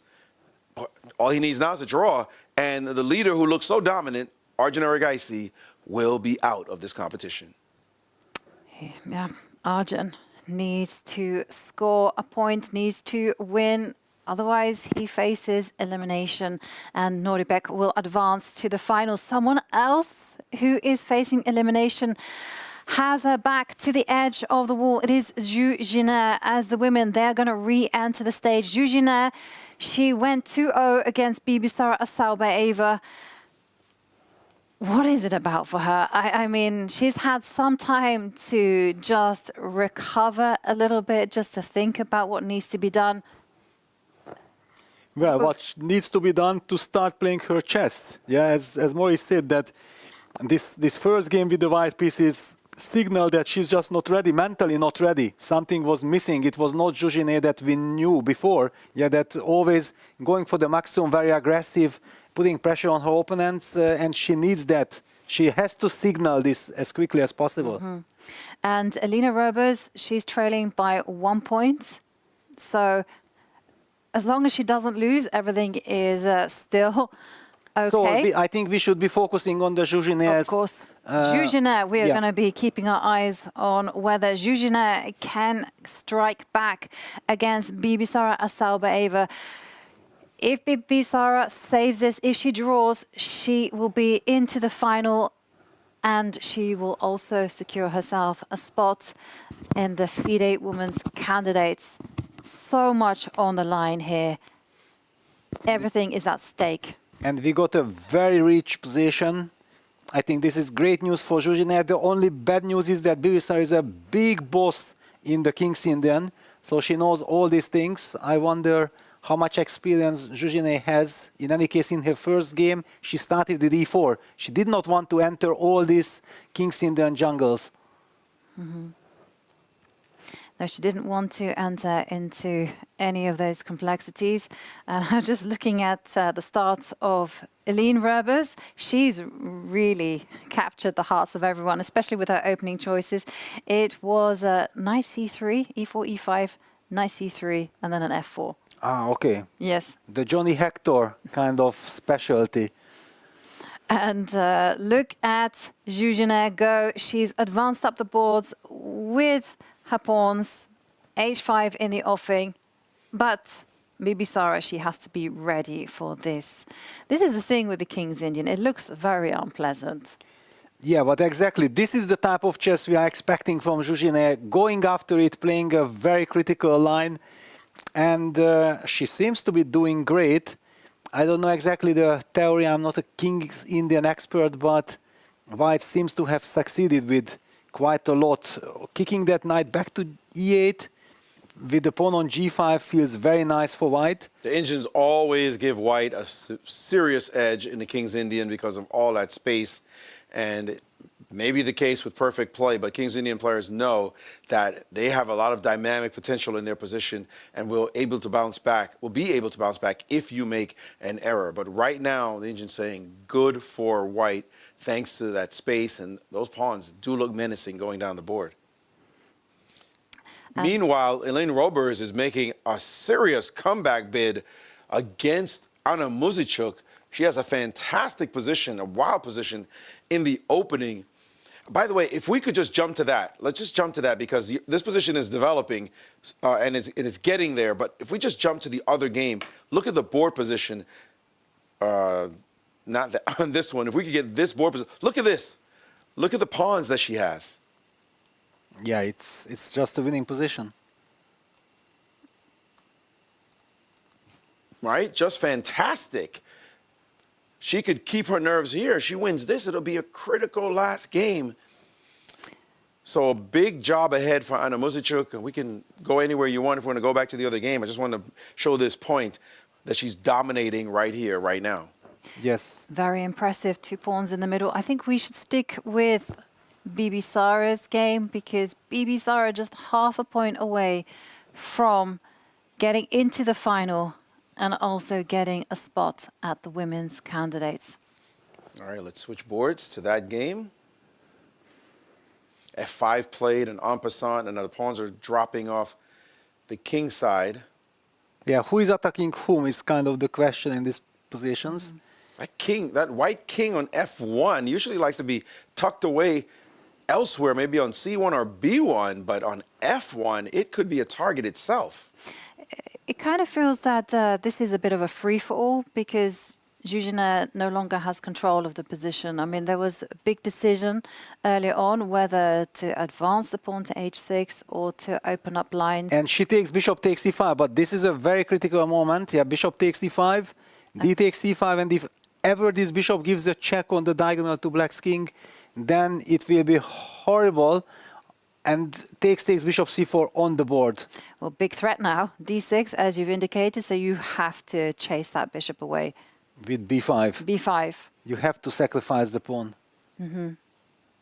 If you go on the defensive with bishop to e8. Oh, but I don't believe in defenses. She did play defensively. I didn't see b5 happen. She has allowed a push, but she queen played e8. queen e8. Queen e8. Okay, d6 check, bishop e6, just like this. Good nerves by Bibisara. Very good nerves. Ignoring the check. Queen e2 played, just to re-establish the threats. And rook d8, knight b5 played. And somehow, oh, now she's traded on e6. Yeah, queen f7, bishop e6, queen e6. This gives stability for black. The other position is becoming more and more dominant for Elaine Roebers, trying to make her big comeback. But wait a second, you know, black has some counter threats. The knight is going to spring to g4, and suddenly you're looking at the pawn on f2.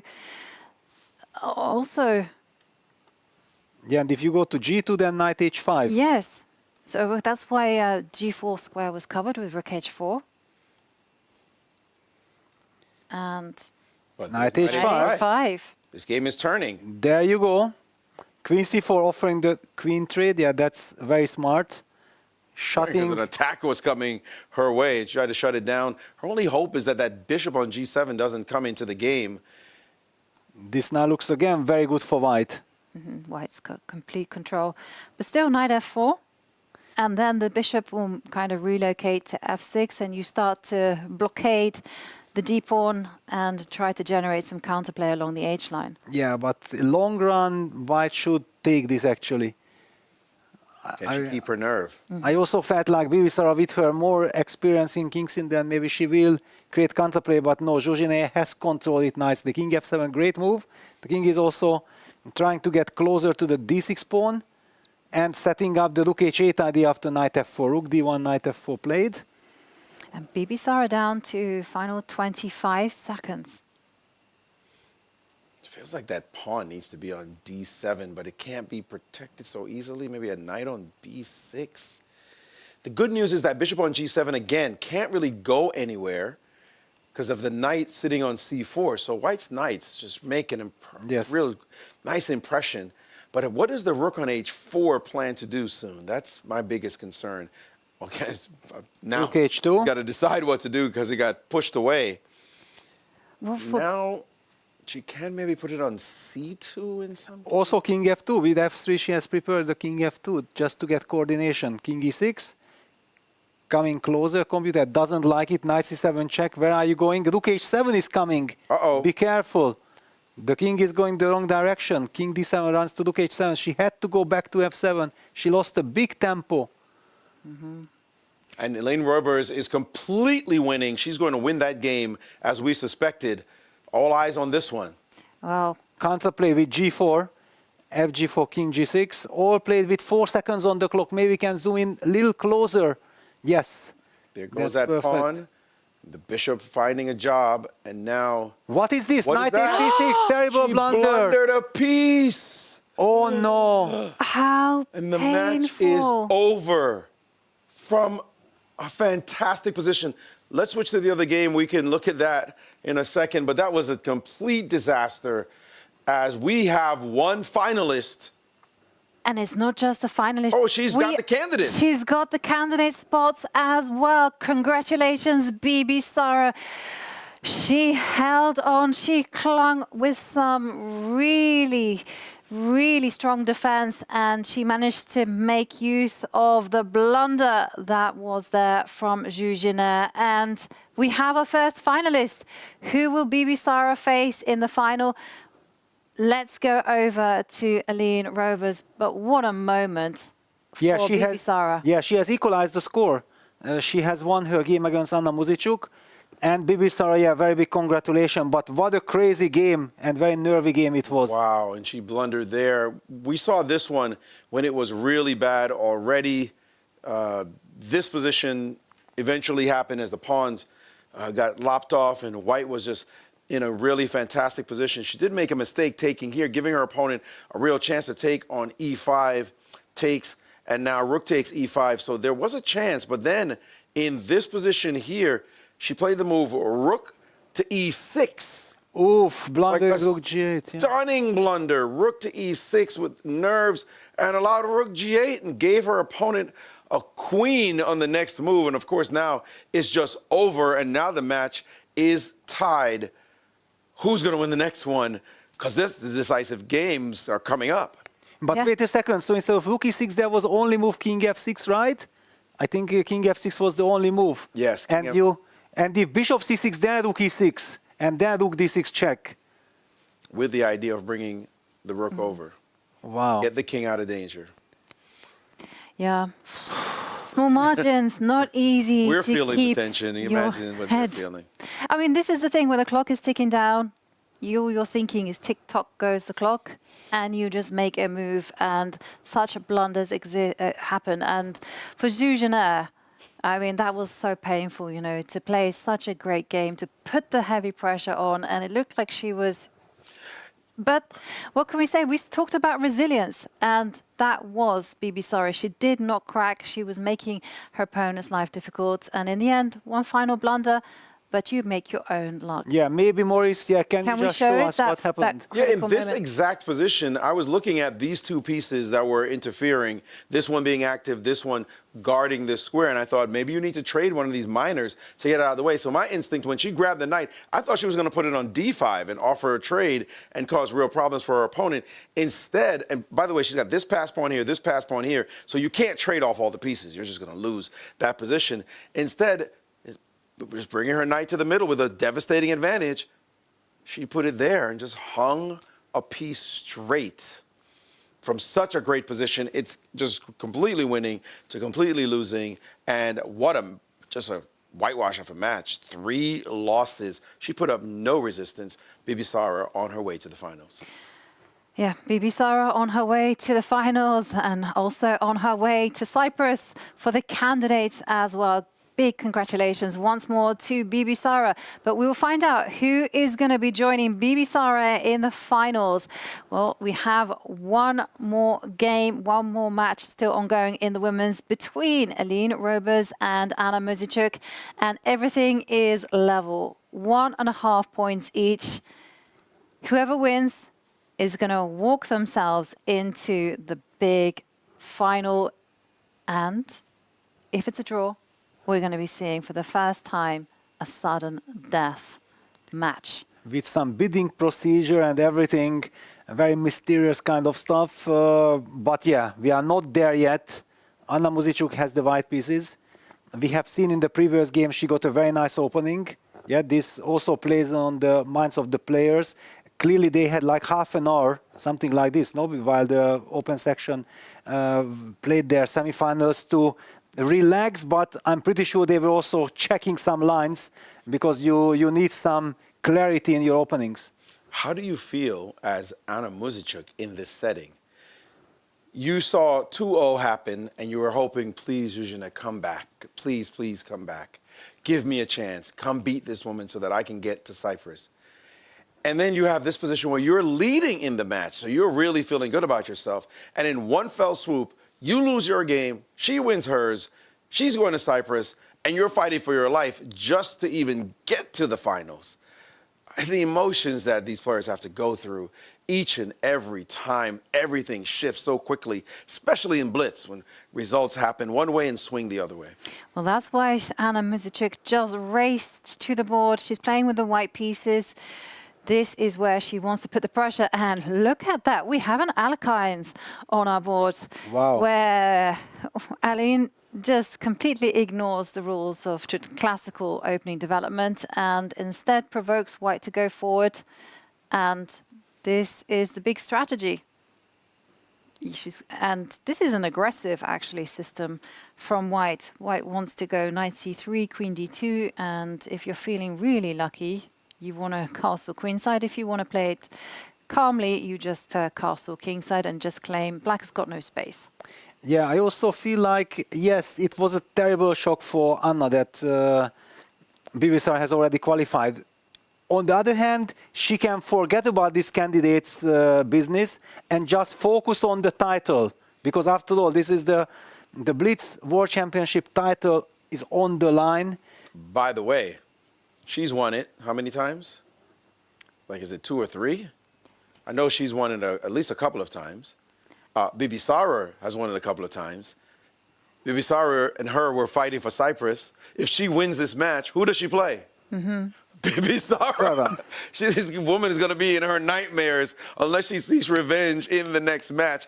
I think that's the matchup we all want to see, except, of course, for Eileen and her family and friends and fans. But boy, wouldn't that be something if those two fought it out in the finals?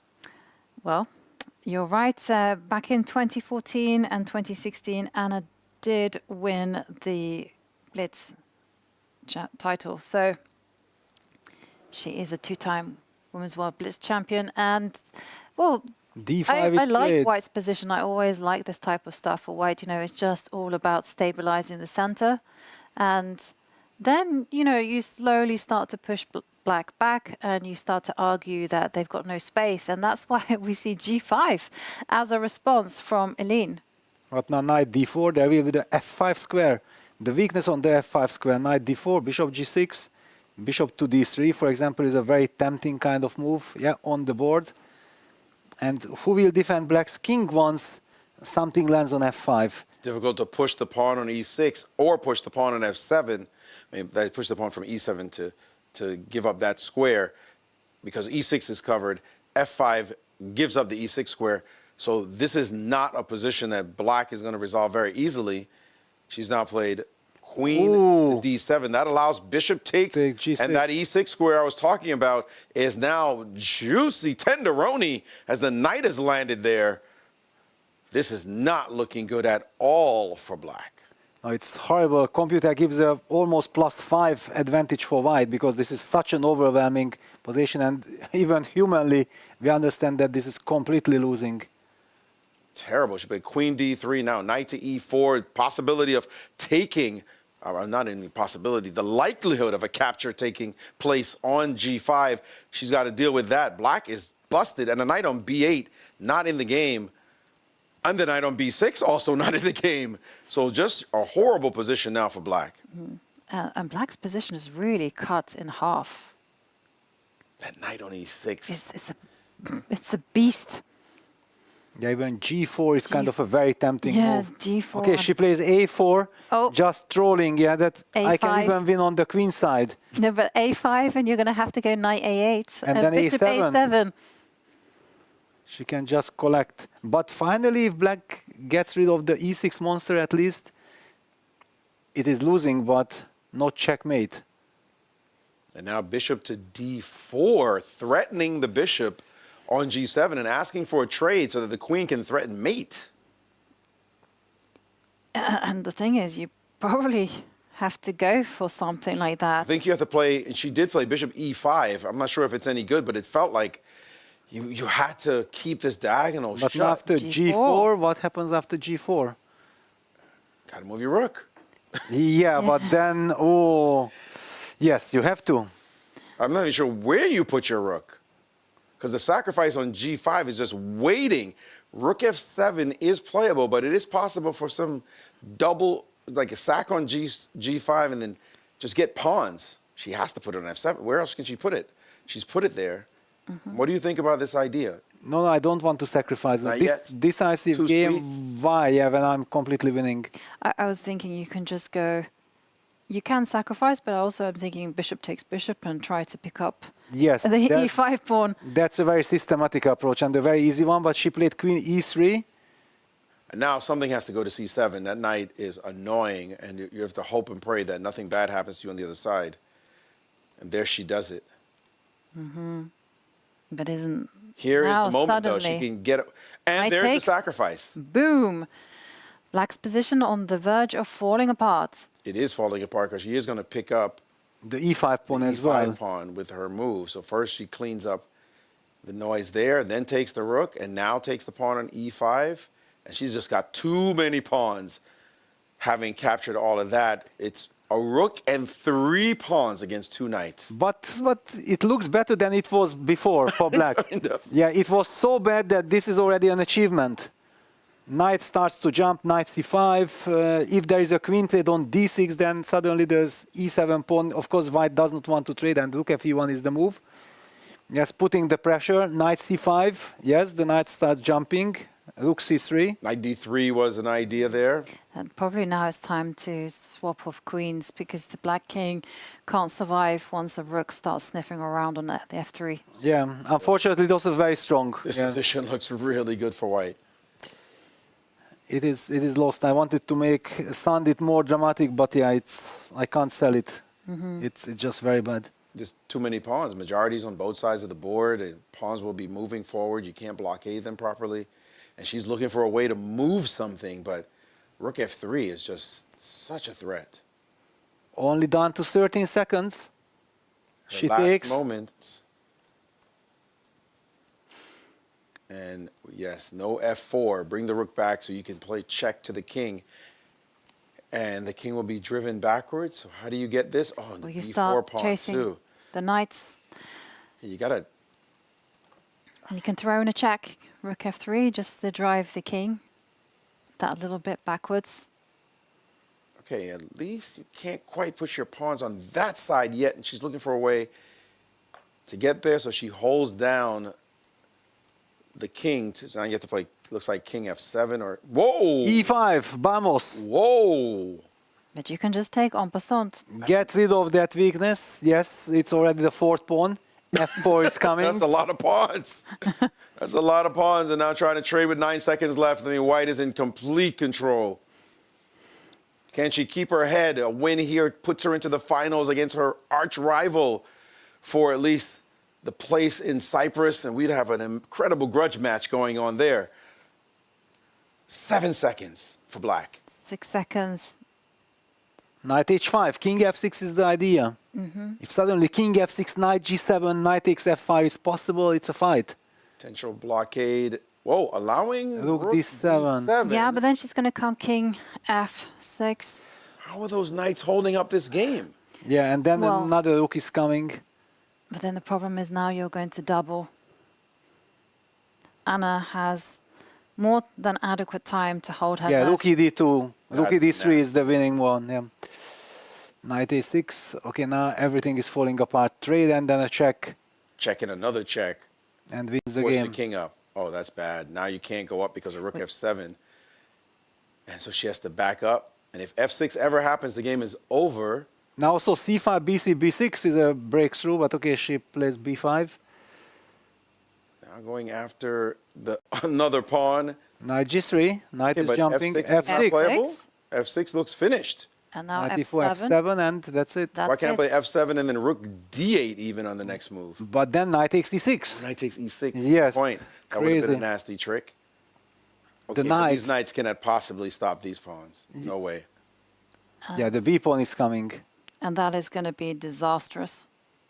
She just has too many pawns. So many. It's a pretty funny position. But wait a second. If you push...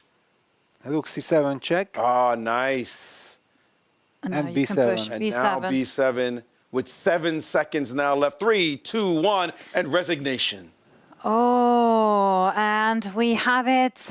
Our two finalists, Anna Muzichuk with that win. Well, she is now through to the final.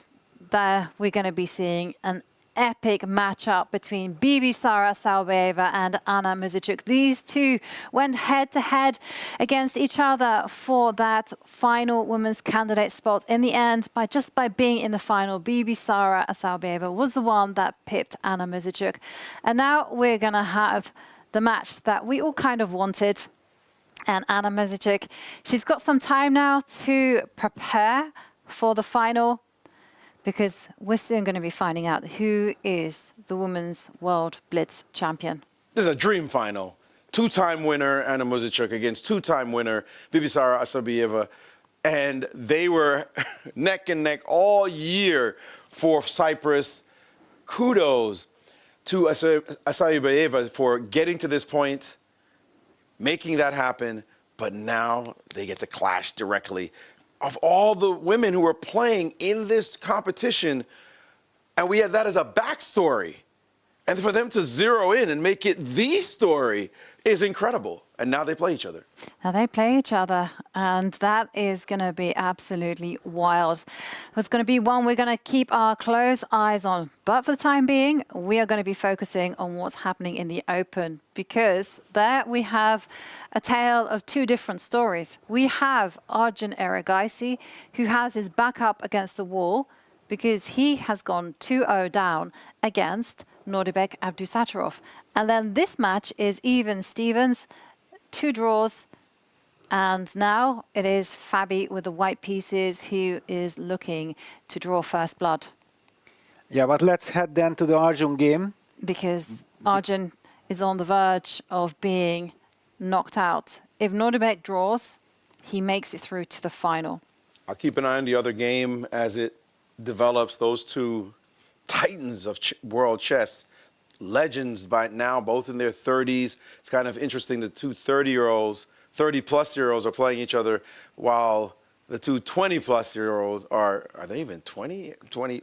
Arjun is a little, I got to get the exact ages. I haven't been following birthdays and stuff, but they're definitely early in their two decades on Earth, while the other two, you know, it's funny.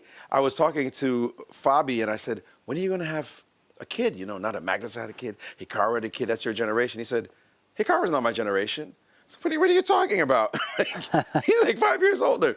He's like, yeah, but he feels like he's much older. He's not my chess generation, whatever that means.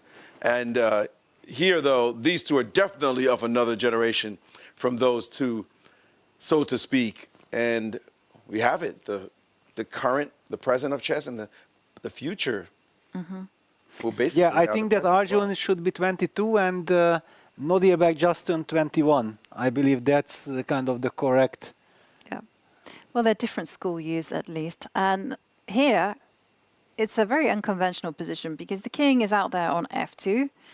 And black has broken out with c5 and doesn't have any problems with development. And white is banking on the long-term power of having the bishop pair. Yeah, but will you be able to stabilize? Yeah, because black is just very active. The pawn structure is kind of shaky. F4, knight b6. Black is getting ready to maybe already now push b4. And if the bishop goes to f3, then the knight jumps to c4, putting pressure on the e3 pawn.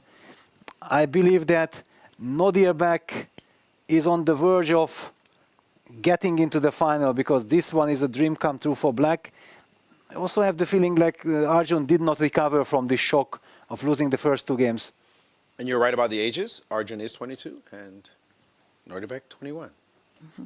Okay, as a coach of Vincent Keimer, I have to know things because Vincent also just turned 21. Okay. Well, they're still youngsters in my eyes, but what do you make of these developments? So the bishop pair no longer on the board, but the trades mean that white is happier at least with the position. But he needs to win. Yes. He needs to win. That's the reason why actually Abdusattorov went for this, that I don't need to win this game. I just enjoy that everything is under control.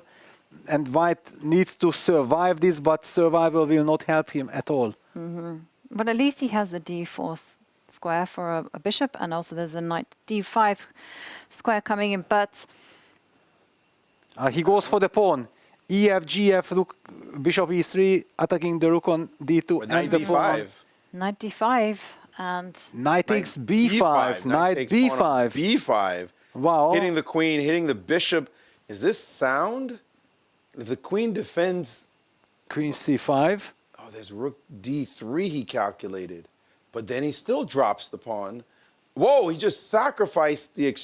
Oh, no, sorry. He took on f4 and queen to g5 with check. And then he took... I don't know if I like white's position right now. Well, it's -4. Yeah. Yes, it's hopelessly lost. lost. What just happened. Mm. Yeah, it was a very bad position, so... Completely in the driver's seat now, only needing a draw in this position. The other position, by the way, is currently equal and move 20. But this is critical as we may see Arjun Erigaisi get knocked out of the runnings. And we talked about it. It's not important to win the open section. I mean, the Swiss Open. You have to be in the top 4, and then everything, the cards are mixed again. Knight h5. Problems. Actually, offering a repetition of moves in a completely winning position. Arjun cannot take because a draw is as good as a loss. But what are you going to do? Yes. If you move your rook back, queen h5 check, and there we have it. We see a repetition, one last chance. He has to just drop back, right? Even if you lose pawn. No, he should probably just agree to it. No, it's over. The match is over. Drop back. He cannot drop back. That's it. And he's looking at him saying, I'm just going to do this. And we have our first finalist calling over, saying, just going to repeat the moves. And Arjun Erigaisi summarily dismissed in 3 games. 3 games. Who would have thought it? And congratulations to Norbek. But there is still one final hurdle. That's the finals. And now we turn our attention to Magnus Carlsen with the black pieces against Fabiano. Magnus now under a minute. Now, this match has been pretty even, I would say. Yes, but what always catches my attention that Magnus is always behind on the clock, which is not the typical way how I know him playing Blitz. It totally has not been his lightning quick self. And he's still in the finals, and I mean in the semifinals, and he has all the chances of winning the tournament. Just shows his tremendous class. But now his clock's ticking down. Don't want any unhappy accidents, and he's just found a nice little move to break up the team for White over there. White has to be careful about the pawn structure, as some looseness happening. Yes, very unpleasant. What do you do? B takes a3, knight b5, and also if you play b3, knight b5 is coming. And the knight is coming from behind. We've seen Magnus do this before with a knight against the bishop. Yes, right? against Boo. And somehow magically just show this dancing knight. And even though the position's even, you have to keep protecting and protecting. Here he can play rook d1, Fabi, and then knight back to c3 and rook back to c2. A tacit draw offer by Caruana. And Magnus says, I don't think so. Let's keep playing. I'm the one trying to win. The good news for Fabi is that he will always have this bishop f4 counterplay, but watch out now, bishop f4 on rook f8 pin. You just want to have that in your pocket. So should you walk the king to the king side in order to support this bishop f4? But there is also this rook a8 idea now, because after bishop f4 you can protect with the king on c7. It's a very tough spot for Fabi. And there goes the rook. And Fabi knew it was coming. And now he's played bishop f4. And how do you save the pawn? Even c6. Yeah, wow. So not giving the e5 square, but now rook b2 counterplay. Did actually Magnus miss this, or he's relying on b5? b5. Yes. Everything is protected. And now Fabi is also down to 20 seconds. Bishop d2. The knight. Can he take that knight? Even this is unpleasant. Takes, rook c2, rook a3, and then king is coming to d4, but he has to. It's been captured. Rook b3. That's a clutch move, but still unpleasant. h2 pawn is hanging. Okay, but you do have h4 to be able to play rook c4 to try to defend that side, yes? Yes. But now he's the one on the clock. 7 seconds left. What did he just do? Now he's losing, not? I thought he was going to go h. That pawn's going to advance, and a rook check from behind. But look at this, a mate threat, and he's dropping at least the h3 pawn. And the game. Well, also the g pawn is out. But king g2, trapping the rook, kind of. Rook h4 is only move. And now king g3, rook h1, and now... No, white has to go pawn hunting. But it's not easy for black to make progress now. Rook c1. And? And then rook c3. And? And wait for your opponent to move. Oh, because there's a king d4 little activity here. Yes. King, oh no, he gave up that pawn. Giving that one up is going to be a disaster. There goes Magnus. He's going to throw in a check, and then it's just a straight c3. advance. You desperate check. But this is lost. This is completely lost. Because white's king is cut, actually, also. But the pawn queens, anyway. Rook b3. Or rook c3 is the same. No, rook b5 in this case. Rook b3 would have won on the spot. But now Magnus with some hesitation there. The king comes out. Yeah, that's now it. it's over. It is over, and Magnus takes the game and takes the lead, which means that if Fabiano Caruana wants to level the match and take it to sudden death, he is in a must-win situation.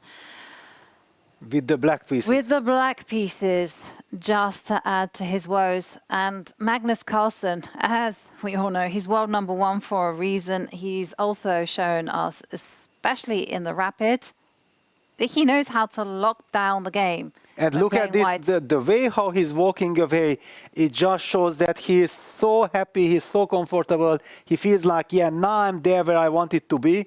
Everything is in my hands. I'm about to knock out Fabi, and I'm going to be ready for the finals.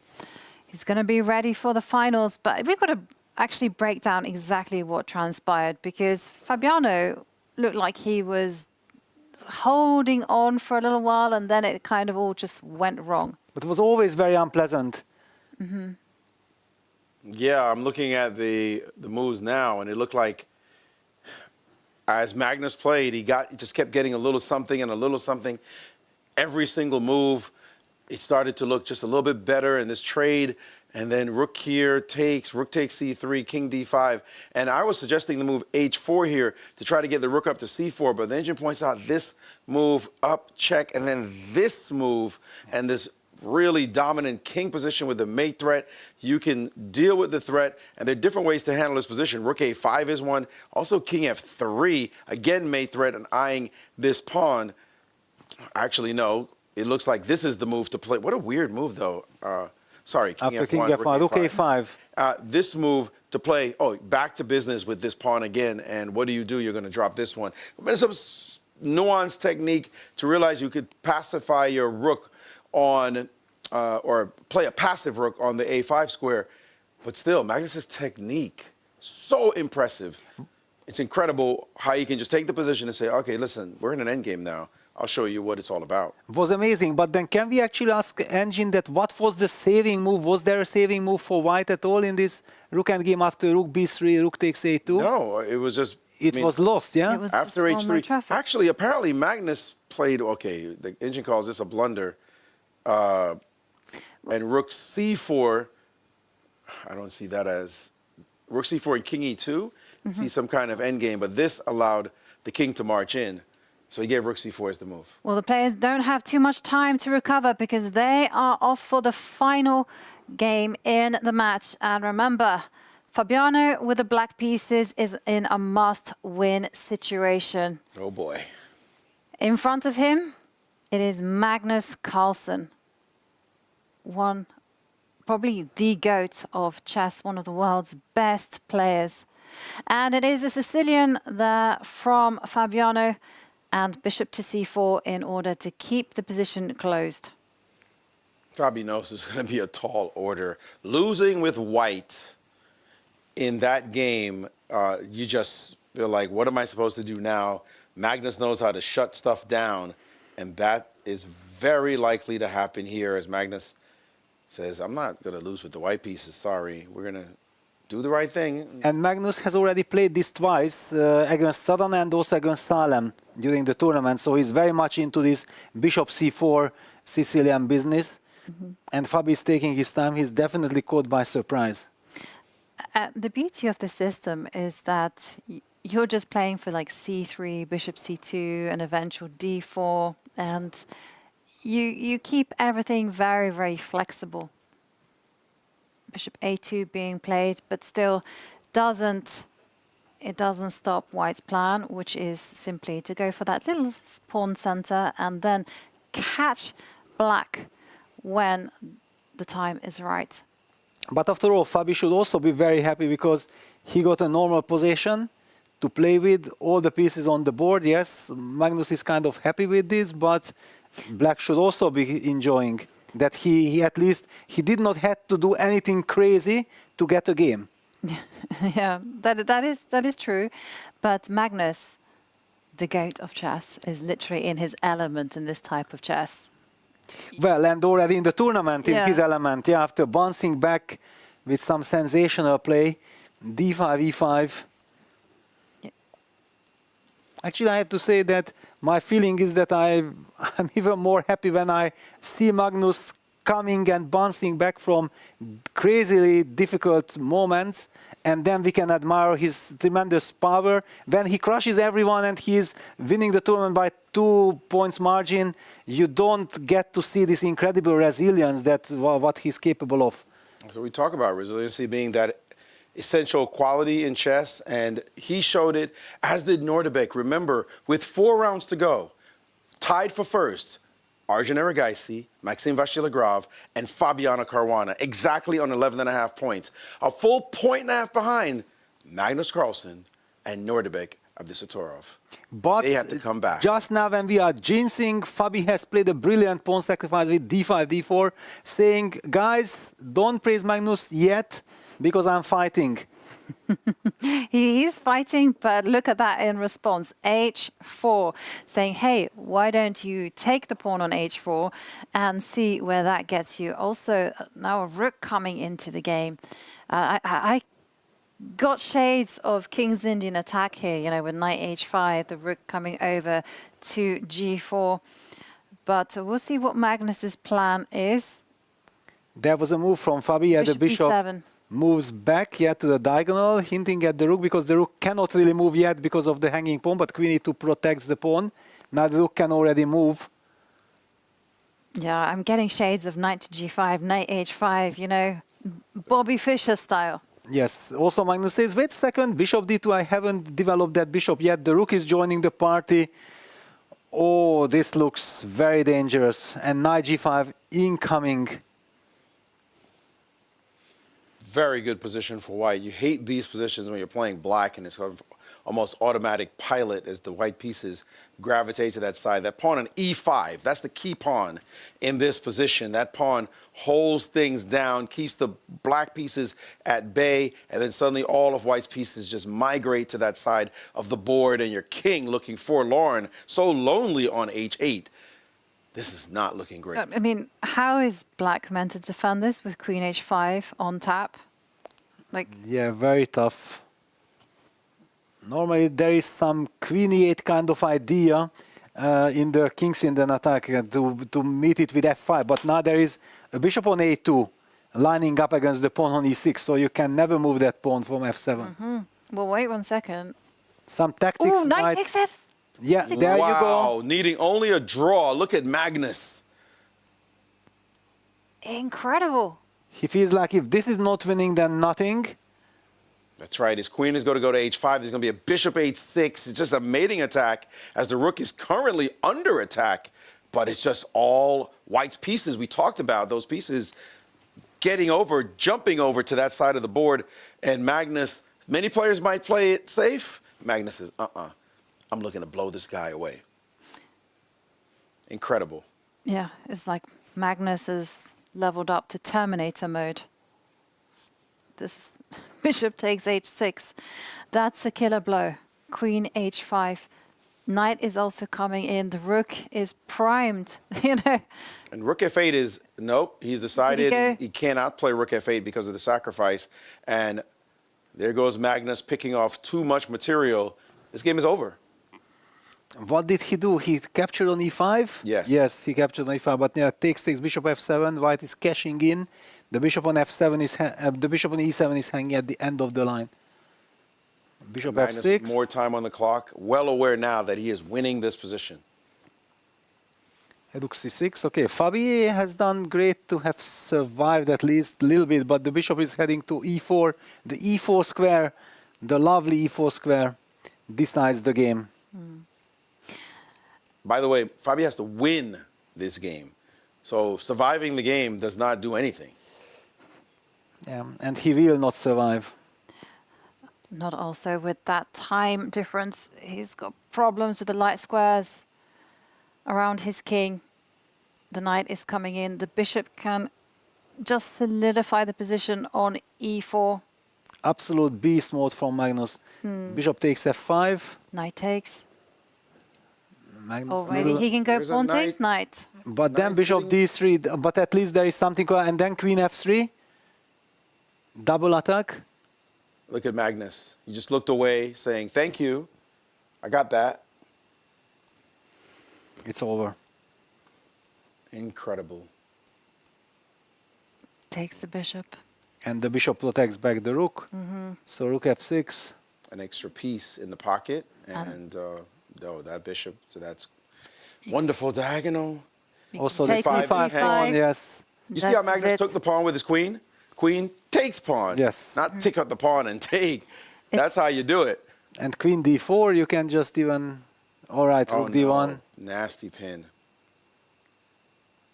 Time to trade more pieces. No time on the clock for Fabi. 7 seconds.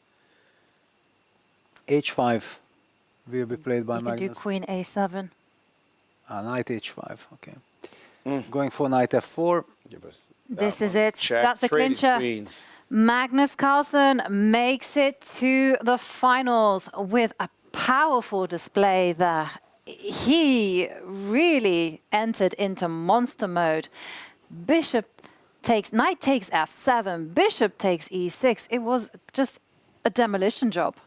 Yes, first a very nice strategical play to get that position and then a clinical finish. And can I make the point again? 4 rounds to go. Fabi, Erigaisi, and Maxime Vachier-Lagrave standing clear first, 11.5 points. Magnus Abdusattorov and a gaggle of other players, 1.5 points behind at 10. And these two show their mettle. A little bit of luck for Abdusattorov in the tiebreak. Magnus just did what he had to do and just winning 3 in a row and then drawing 1 and qualified easily. Abdusattorov got that tiebreak by winning 2 and drawing 2.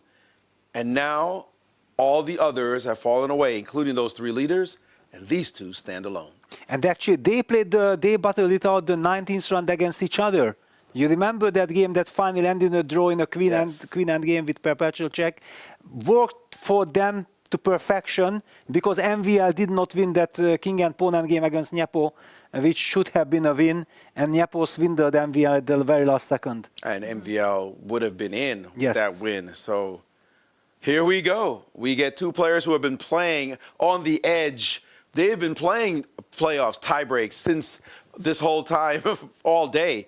And here they are. Yeah, for Anna Muzichuk and Bibisara Asaobaeva, they will be battling it out in the women's final. The winner will be the Women's Blitz World Champion. Anna just pacing round. She would have had some 20 minutes or so just to think about how she can prepare. And for Bibisara Asaobaeva, this is just pure elation for her because she got the prize she perhaps wanted the most, which was a spot in the women's candidates. And this is just a beautiful bonus. Yeah, for her, this is an incredible bonus. On the other hand, with Anna, whenever we see her, I just can't see that she's so happy reaching the final because probably in her mind that she was so close of eventually getting that candidate spot as well. The candidates is a chance to become world champion. That's your only ticket. Yes. So that opportunity is now gone from her fingers. You cannot imagine that she's very happy about it. She has to deal with those emotions. It's done now. She may have known that it was possibly coming, but when she got to this stage, what a great chance she had. So yes, she has a lot on her mind to deal with there, a lot on her soul to deal with. This young lady, super happy that she's in the candidates, and can she actually make it the double? Get the title here and move on to the candidates. What a way to end 2025. One of them, regardless, will be dejected after this 4-game match we're about to see. Mm-hmm. And we are on the verge of history. I think we're going to see, if either of them win, it will be a 3-time Women's Blitz World Champion. And Bibisara is the girlfriend of Sindarov, and Sindarov has won the World Cup, yeah? What an incredibly sensational finish of the year this is. Yeah, and what are we seeing here? We are seeing the bishop come out to give a check, so the Moscow variation. And now for Anna, she just wants to keep the pawn structure flexible. Either she's going to be going c4 or she'll be going c3 at some point. But more developments.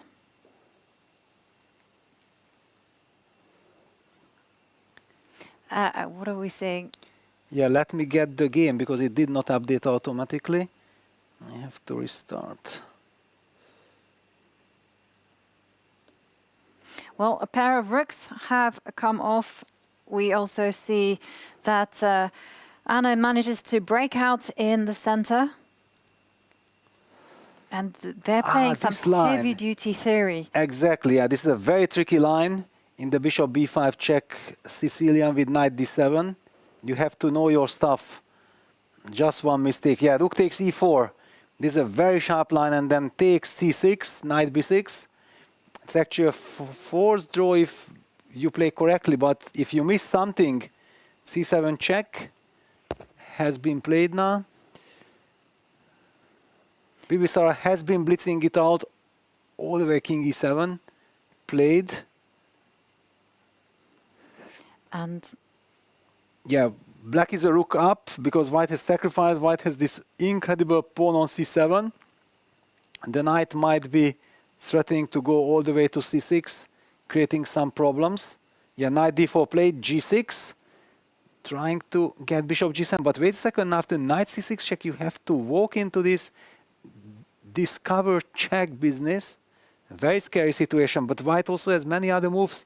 Did Bibisara actually mix up her moves? Yes, she did. And it was all the way back in move 15, where a very natural move, she went knight to b6. In fact, the main line is just simply to go bishop to e7. Wow. And give back some material. So this is how Bibisara has found herself in a spot of bother.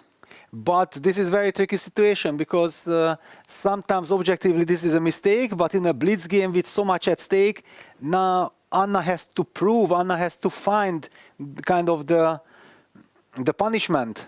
After all, she is a rook down. She is a rook down. Also, Bibisara is just blitzing out these moves. So maybe was not a mistake, so to speak. Might have been some opening novelty that Bibisara has prepared.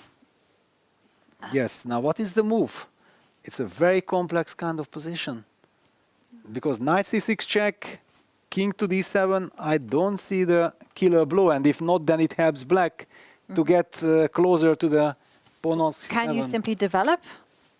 Like bishop coming out. But I'm thinking bishop to g5, but maybe... Yeah, but also when you are rook down and it's a blitz game, the clock is ticking, she's down to 50 seconds. And she has played the move bishop e3, following your advice of developing the bishop. Okay, this is a nice move. It's threatening knight c6, yes, and followed by attacking this bishop, this knight. What next? What, knight c8? Bibisara is blitzing like she has studied this position with a super engine. And maybe it's possible, you never know exactly. Because they're repeating moves and a draw offer. Draw agreed. Repetition of moves. Wow. Well, it looked like this was something that Bibisara had worked out. Players discussing there. And they are saying... Bibisara pointing something out and a little bit of a smile there. Saying she missed something.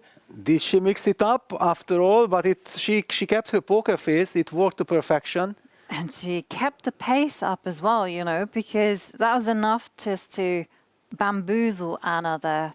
Now, my engine is suddenly crashed, so I don't know what that position really was about.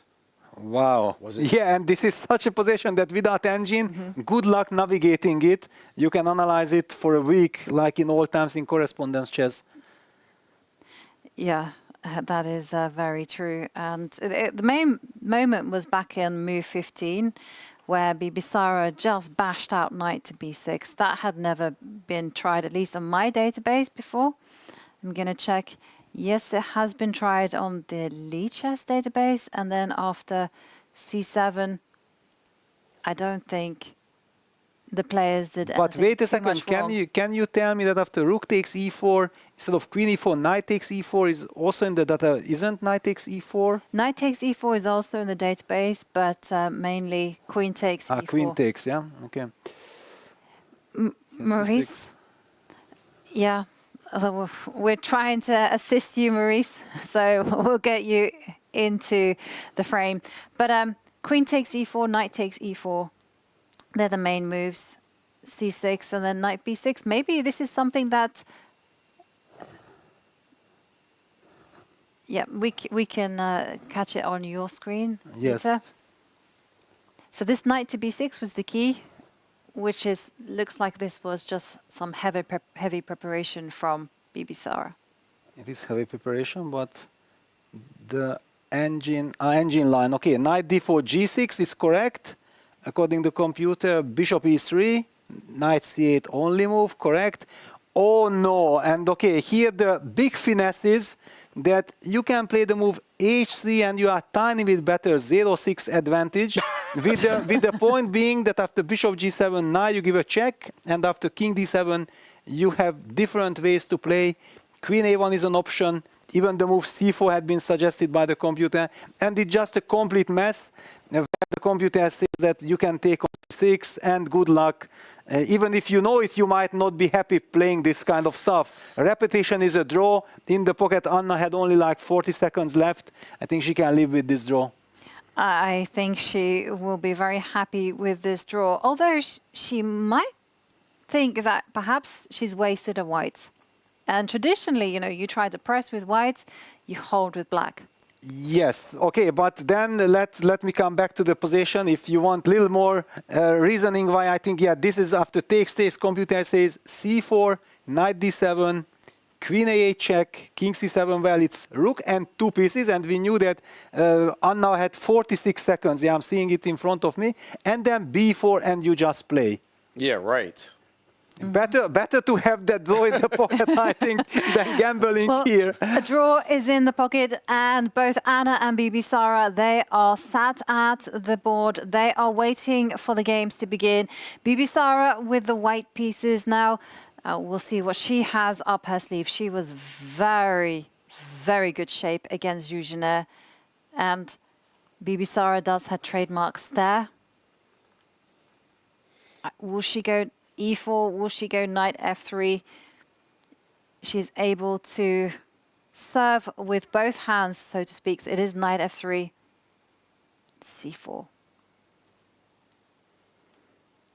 And again, they are each, one of them will take the lead as a record holder for the most women's world blitz titles of all time. As they both have 2 and no one has 3. Well, Katarina Lagno has 3. For blitz? For blitz. I didn't see her name Yeah, sometimes on the list. The thing is, there used to be a blitz world championship sporadically. You know, it was just kind of like a event that they would hold if someone if they found an organizer. And it was the World Blitz Championship? It was the World Blitz Championship. Okay, so then I stand corrected. They will so join they will match her. that. And tense moment in this second game. It's not decisive because they'll have 2 games after the open section resumes, and this is a very combative. This is an important game. You don't want to go into the last 2 games being behind in the match. Yes, but this knight takes c3 kind of decision is a very uncompromising way of playing, because there was the traditional knight c7, g6 leading to classical positions. This is a relatively fresh modern position, and we see white is lining up for this idea of transferring the knight all the way to d5. Black is getting out of the powerful diagonal. Rook b8 played. And there are 2 different ways. You can play with knight c4, knight e3. You play that? Yes. I wanted to highlight that also c4, knight e4, knight c3 had the same impact. The knight is heading to d5. But yeah, black can actually just play b5. That's the way. And after knight e3, bishop e6, that's kind of the justification of the whole line, that in fact computer believes that this position is fine for black. Yeah, because it's not easy to maintain a knight coming into d5. I mean, you're going to have to go c4 first. Did the knight jump in? Well, critically, white will get the two bishops. That's, I think, what white is after here. Yeah, but you can't go after the e7 bishop, and black will never take on d5. Yes, after queen d7, she will have to play c4. If you take on e7, knight e7, black gets all the grip, I think. So she opted for c4. Yes, she did. Yes, queen d6, c4 on the board. But now a capture on c4, essentially forcing trade. But you can also just play a6, yeah, just maintain. But yeah, she captures on c4, all right. We have clarification, but this is good news for white. You have an outpost on d5, but you can always kick the knight away from d4. I'm not liking this decision for Anna. And is it time to preserve this bishop? Go Yeah, bishop f8. She played it. Yeah, bishop f8. Tiny little advantage for white, but nothing much. Clock situation, well, 30 seconds time advantage for Bibi Sara. It just shows that she's very familiar with the position. It's kind of funny because even though the position is objectively equal, that knight on d5, which you cannot really eject, is different from a knight on d4, which you could play e3 and kick it out. The knight on d4. Yes, yes, exactly. But And black so- will have to go for knight b4, challenging that knight on d5. Right. This is the only way to justify black's position. Because, yeah, knight d4 will be kicked with e3. And I was going to say, actually, in order to really cement that knight onto d5, you're going to have to go e4. So like this knight to b4 idea is really powerful because once e4 appears, then you just start re-maneuvering and putting a knight onto d4. Yes, but she played this mysterious move. Bishop a3 does not stop knight b4 at all. Knight b4 is played. Now queen a4, that was her idea.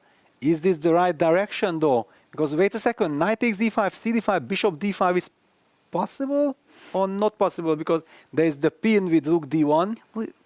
You've got to work out what happens after knight c3.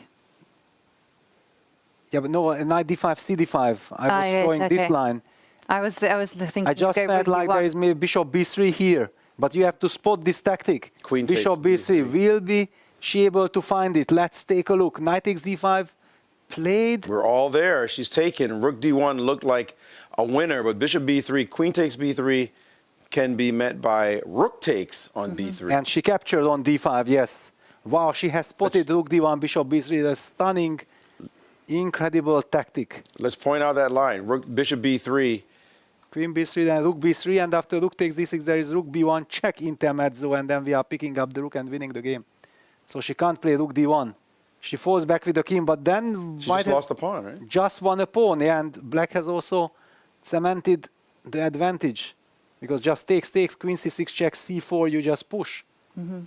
Yeah, and she couldn't take on a7 because of rook a8 as well, so that's why she dropped the queen back. And then this news is really This is bad. bad.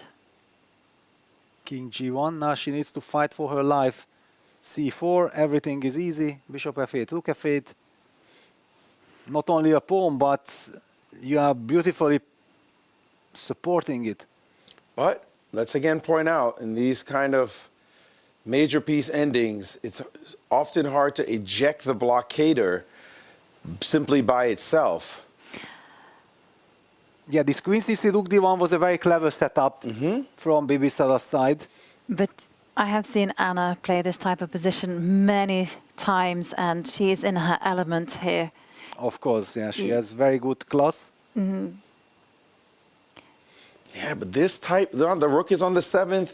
There could be a queen f3 siding. That's why queen c6 back now. Let's kick this rook away. I want to kick that rook away if I can. The queen c6, you're giving up the a pawn? What's the blunder I'm making? I thought that some rook d8, can I get active myself and Can threaten get back myself? there with f3 and all? Yeah. But rook c6 played. Okay, she's planning to meet queen f3 with rook f6. Wow, but yeah, this is becoming murky, yeah? Rook d8 check, king h7, queen c2 check, so that after g6, white wants to play h5. That's the idea of Bibi Sara, destroy the king side, yeah. g6, h5 on the board. And now some play. Is it now time to get some counterplay going? Because she slides the rook over. Now a capture, and having to take with the rook. Now her rook is pinned and her pawn structure compromised. And queen f5, rook d7, this feels that white is not worse. Absolutely. Game has turned. I tell you, you have that passed pawn. You think it's a big pawn, but it's not enough. You need to also have the activity as well. And white's the one with the activity now. And she's just pushed her pawn forward. Draw agreed. Draw agreed. The nerves, the players couldn't stand it. Oh, wow. She saw Queen F5 coming. She saw activity around her king. Bibisara showing her skills as a blitz player.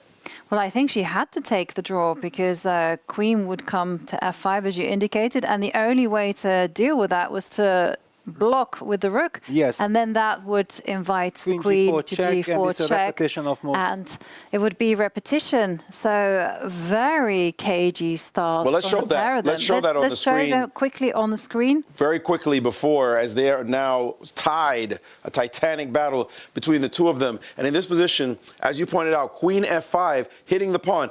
Congratulations, you have an extra pawn here. It's not going anywhere. The king safety is what matters. You have to defend this pawn. And now this check, you're not moving your king and allowing attacks, this rook to get to the back rank, this queen to e4, too many things that could happen. You'd have to go back, and this is why they took the draw in this position. Titanic defense by the young Bibisara, and we have a match.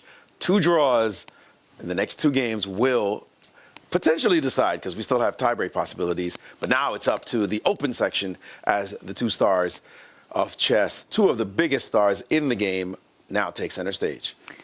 Yeah, Magnus Carlsen against Nordibek Abdusatorov. That one is going to be epic.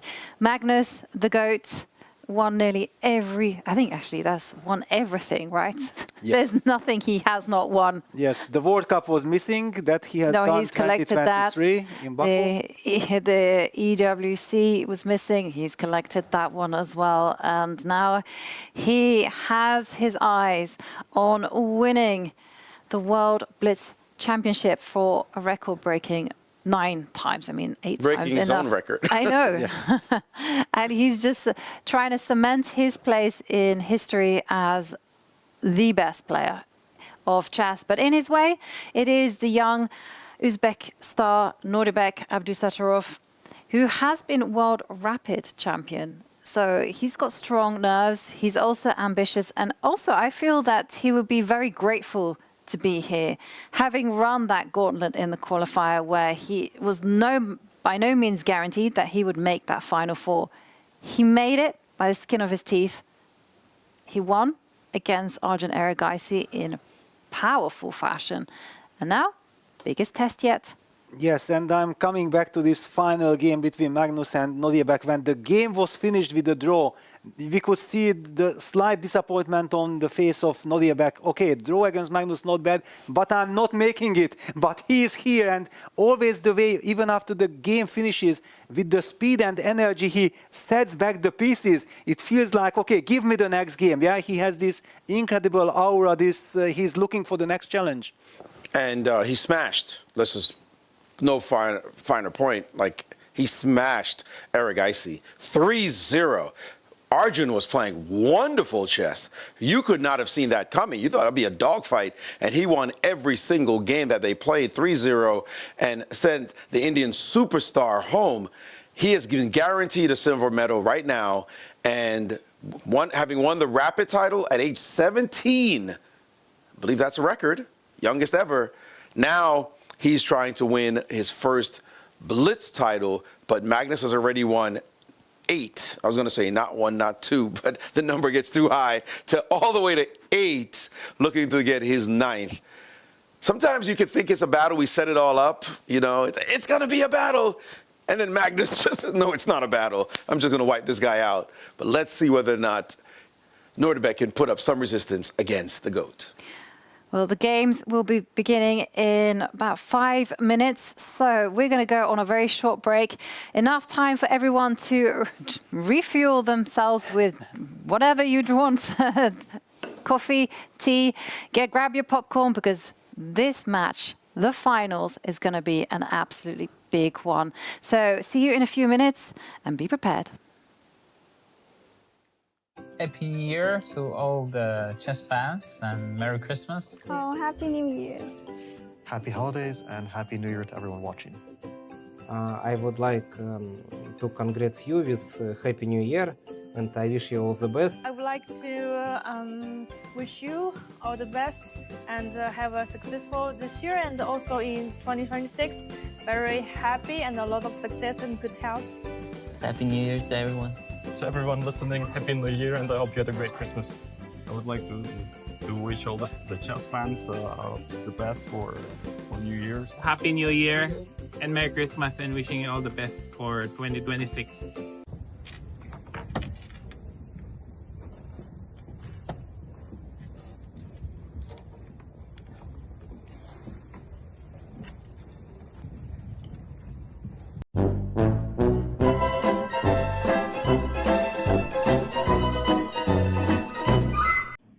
Yeah, I'm really looking forward to the Blitz, and nothing is known, but I'm really happy with the fact that there are 19 rounds now instead of 13. The more games you play, the better chances I have of getting good results. Honestly, last time it felt like it was a little bit of a sprint, and everybody was kind of at the same scores, and I feel like now we're going to see, we're probably going to see some more favorites shine through, and hopefully I can be one of those. But I know that tomorrow is going to be very difficult. It's 13 games, it's going to decide a lot, and I'm just hoping that I can do well and at least not put myself in too big of a hole.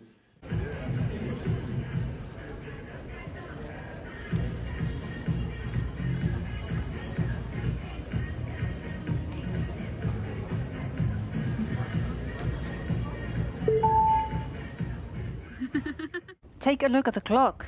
Magnus is down to his last seconds. Wow, then let's zoom. Yeah, exactly. Let's zoom. just let the players play. Come on. Bishop DC, the rook is hanging on C7. Oh, no! Magnus hung a rook. Oh, no. Magnus hung a rook. Incredible. Magnus so angry with himself. It was just the time scramble with the clock ticking down, because Magnus was playing a great game, managing to untangle, put the pressure, but in the end, it wasn't good enough as he falls victim to a blunder.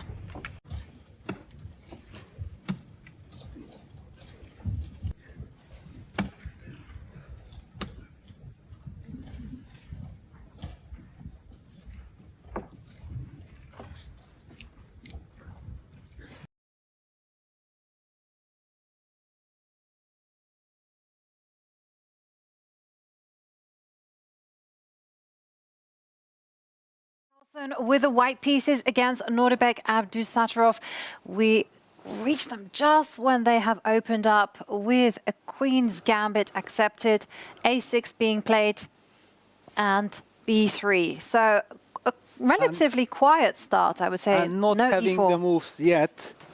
Well, we see the moves right now on the board, and both players know this is it. Good start. Could really set the table.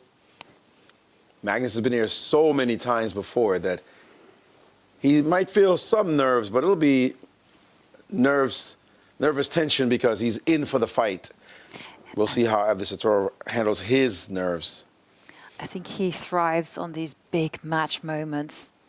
And it's been fascinating to see how Magnus just switches. He's played E4, he went for a kind of close setup against Fabiano. That worked to perfection. Do you think that Magnus is going to keep on playing like that? No. He's going to switch it up.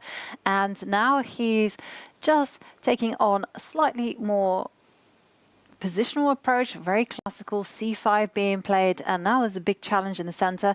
And what is Magnus going to do? He drops the bishop back just in anticipation of any B6, B5s, and then he's just going to go about just developing the queen, connecting the rooks and centralizing the pieces.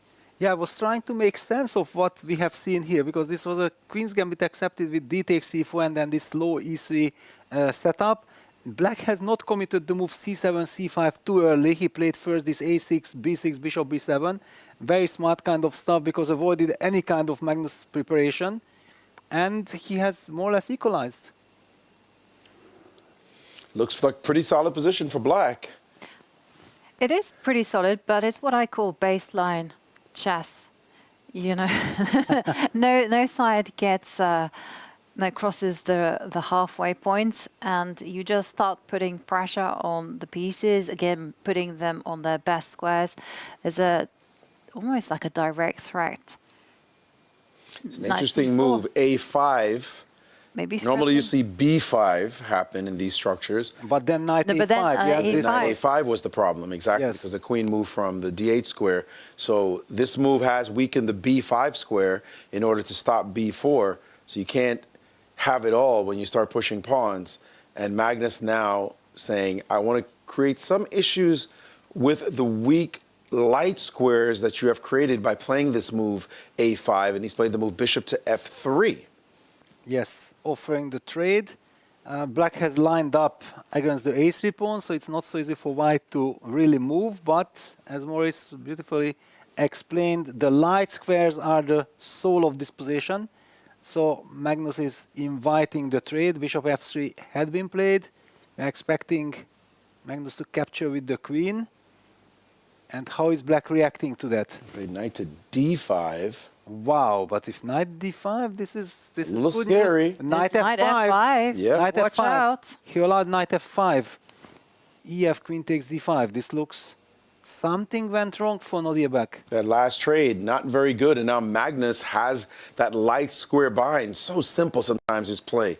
Sees a weakness and just exploits that small error that his opponent made with a5. Well, maybe it wasn't a mistake, but he says, okay, let's test to see if you can maintain this setup properly, because you're weak on the light squares and you can see it. And look, the rallies just keep on continuing. You know, after queen e6, he just improves the rook, and it comes with power. Yeah, with the tempo. Yeah, now he takes on e6. That did improve Black's standing on the light squares. Yes, but it's maybe there's a weakness in his position on e6. Somewhat surprising, but yes, Magnus feels like, okay, there is this b6 weakness, e6 weakness. How does he fix the structure? He's happy Bishop takes f6. Aha, okay, to so he goes for this transformation. Go. Then he will play a4. Cement the knight on c4, is Then that? rook d7. He played rook d7. No, he hasn't played rook d7. Okay. But I'm just saying that's the big plan. And he just plays king f1. He's arguing that the bishop is much worse than the knight in this position. He can, as you said, just change everything over and put them on light squares. That bishop will not have much to do, while the knight could start hopping around a little bit. So now just bringing the king up. He's threatening, well, not quite threatening knight takes on a5 just yet, but when he plays a4, he will be starting to look at those ideas. And the bishop is sort of frozen, isn't it? Yes, the bishop is frozen, but still it should be doable for Black. Well, Did he play king f8? The king was coming closer, I believe. well, the knight doesn't have too many squares, let's be honest here. Like knight b2 is one idea, knight to d3, but you've got to look after a3, and you also have to do some maneuverings. But it's very much like Magnus in grinder mode.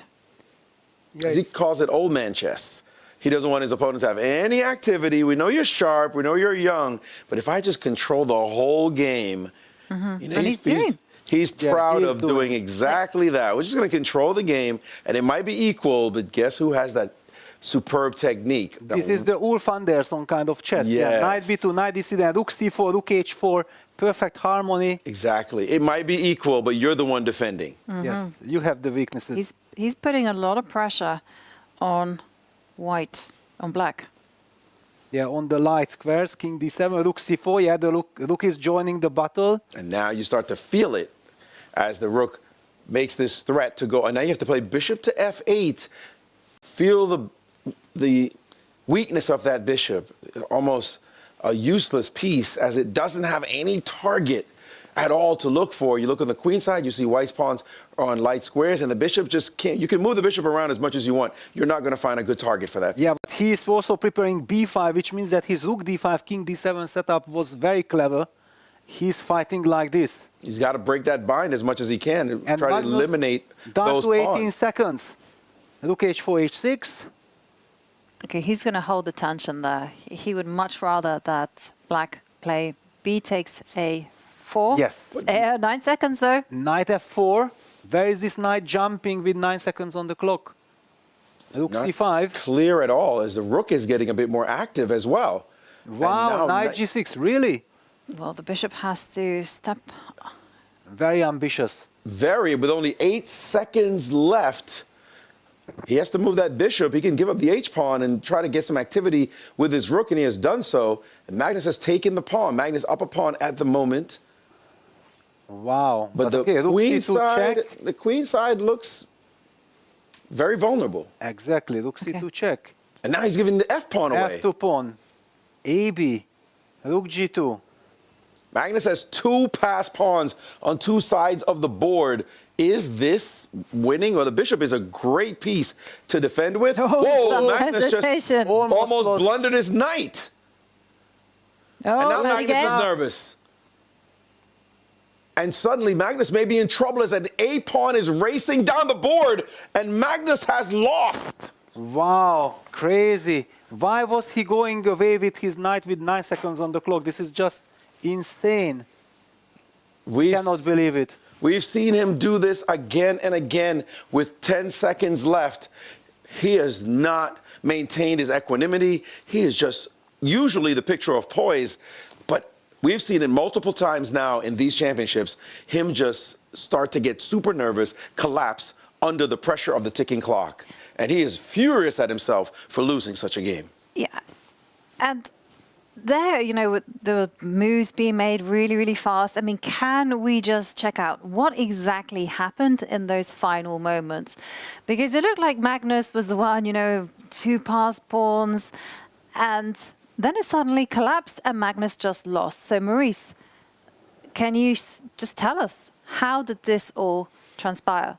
Yes, 2 passed pawns, yes, but the superior minor piece, when the game opens up, which is what Magnus allowed by bringing his rook over, is the bishop. The bishop is able to hold this pawn easily, no worries there. And now this rook will be able to hold as well. This knight being dominated. So it's not so easy to just push, push, push. You think you're up. Meantime, Black is looking for counterplay, but he didn't have to lose the game. Here he could have gone for a check. Instead, he played h4, and his opponent now played king over.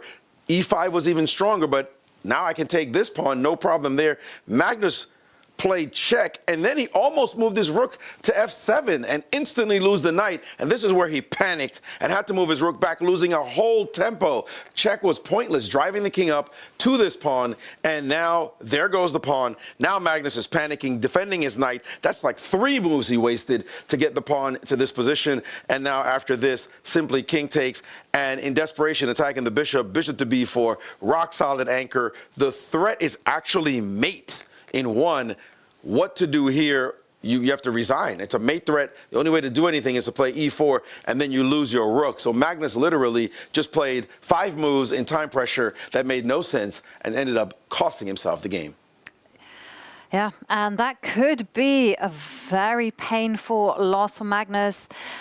Magnus is seated at the board, ready to begin again. Look at this. He's got the black pieces. We know then Magnus is angry. He is able to unleash that inner beast. Yes, however, now he had no time to recover. Yeah, because immediately the next game starts. Previously in the tournament, we have seen him run away when he lost, and then we don't know what he did. What was his magic? But look at him, he's all alone. And very nervous. And well, he's not happy, but he's ready. And I don't know how ready. You've got to be ready, right? Because you got to play. But I can't imagine that he's already shed those emotions. Well, one of the things I have noticed, which is a unique trait, maybe not so unique, but a key thing that Magnus does is, for him, chess is like an addiction. he gets there at the board, he might be feeling all of these emotions, but then once the game begins, he's able to immerse himself completely in the game and just forget what happened before. And he's going to have to forget that we're seeing that he goes for this d6 setup. And he goes for the Philidor. Yeah. And this was a one that kind of worked a little bit against Fabiano. But now we're seeing a different approach. No maintaining the tension in the center. Instead, d takes e5 was the response. Yeah, which gives a very comfortable position for black.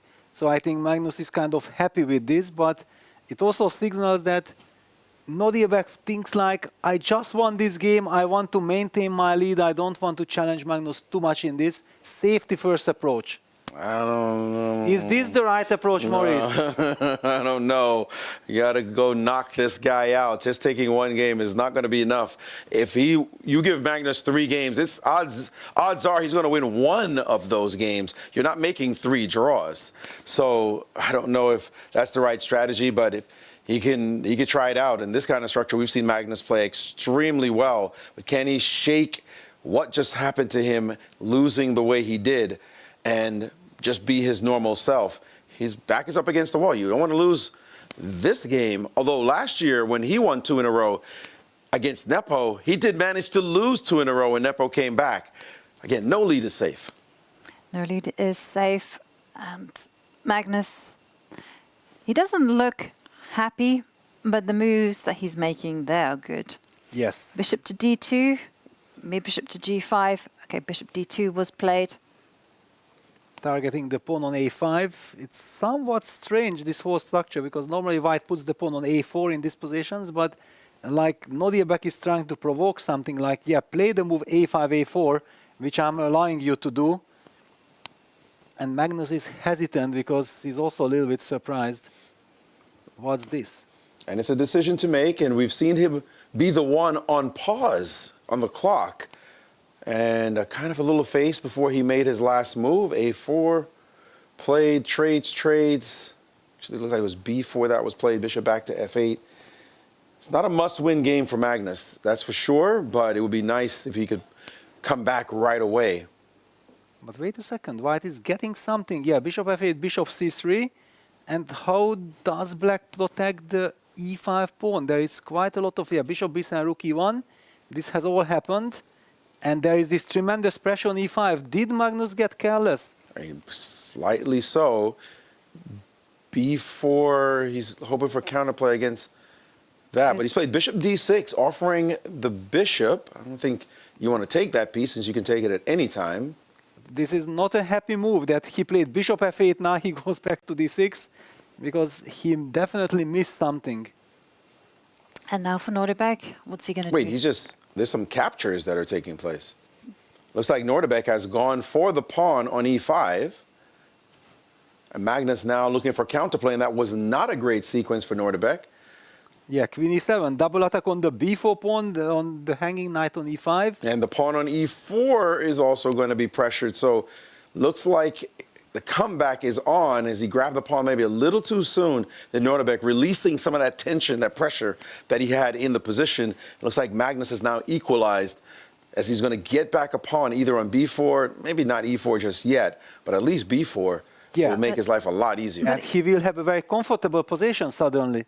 Yes, but the position has simplified somewhat. So the question is it going to be enough for Magnus to grind it? Magnus likes simplifications when he knows that, okay, nothing is happening here. We are playing for 2 results, and there we go. Yeah, knight f3, bishop takes b4.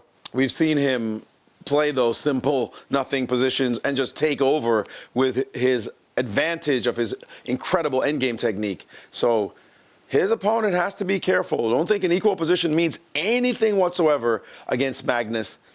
Queen a7, very important. If this move works, and it seems to work, the computer confirms 0-0, just in time to liquidate.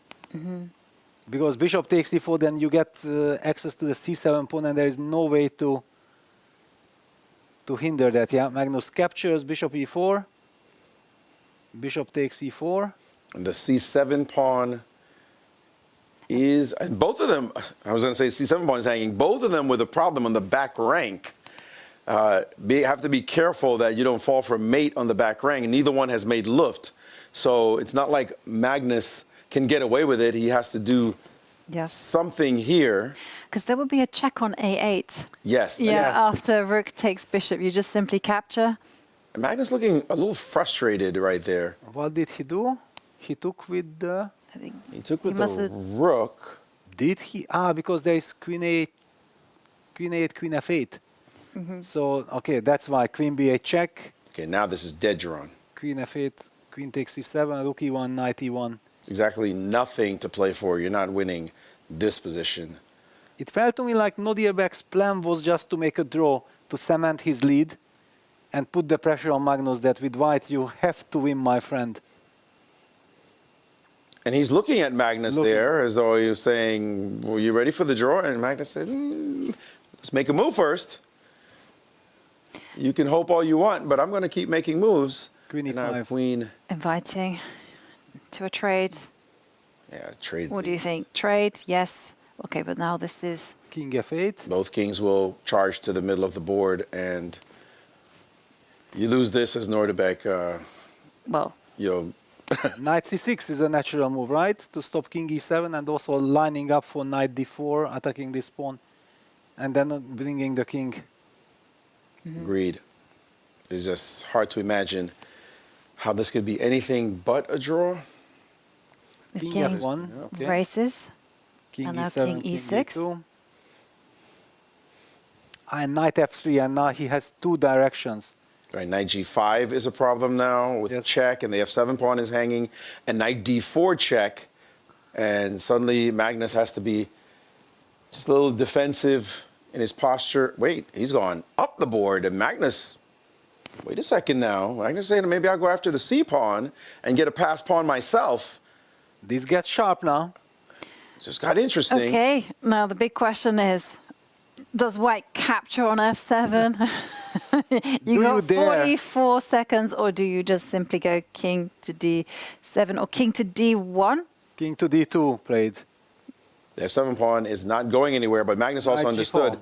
that knight G4 is possible. He will win one of those two pawns, so Nordebek will have to take one himself.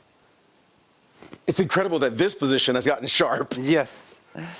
An imbalance and time pressure issues as well. Okay, and knight takes F7, knight takes F2, played. Knight D6 check. He goes knight G5. Stopping knight E4 check. Yeah, now going for the G pawn. That is going to move. But now knight E4 will be a little annoying. King E2. Knight G4. Chasing the knight backwards. And he still has that E4 square to work with. Yeah, a little dangerous what Nodiebek is doing. He didn't shut the game down. Now the knight is jumping. He's heading to F5. And now attacking and no, back. Knight D6. Okay, now Magnus just hit 10 seconds. And okay. G4, that's a committal move. King C3? Yeah, you're losing the C pawn. What's happening here? It looks so dangerous. He's suddenly losing the C pawn, and Magnus is winning. Losing the game. Unbelievable. And Magnus knows it. He is completely winning this position. He just has to keep everything under control. And desperation. Look at that knight stopping. Oh, no. The knight's going to be able to go to F3 as well to at least guard the G pawn. And Magnus knows it. Magnus just looked away, and he has swindled his opponent. Did you see that smile? King will have to run. King F6. Nordebek cannot believe it. Winning the B pawn means nothing here because of that knight sitting on that square. And it takes forever for you to bring your king back around. And the knight will always be able to keep the king out. 3 seconds. Okay, now give us that. Promote. Once again, it doesn't matter what you do with that king. The knight will be able to stop. Oh, wait a second. Knight G5. That's the money move. Bam! And forces resignation. How? Nodiebek runs away in disbelief. I mean, just how? Well, Magnus making magic out of nothing. But it just goes to show, Magnus, he just maximizes the position move by move, running with the king towards the c-pawn. He made it super sharp just when the clock was ticking down. But Nadia Beck, what are you doing? This is not your chess. This is what one gets the feeling. Yeah, he was playing for a draw with white when he has just won with the black pieces. Absolutely. Maurice, you immediately shook your hand. Yep. You were not agreeing to this strategy. No, I was not. No, I was not. Trying to draw Magnus 3 games in a row is a recipe for disaster. You've got to think, I've got to kill this guy. I've got to go after him. I've got to play at least with some pressure, keep it going. I'll tell you the position I really hated, the position after, in this position here.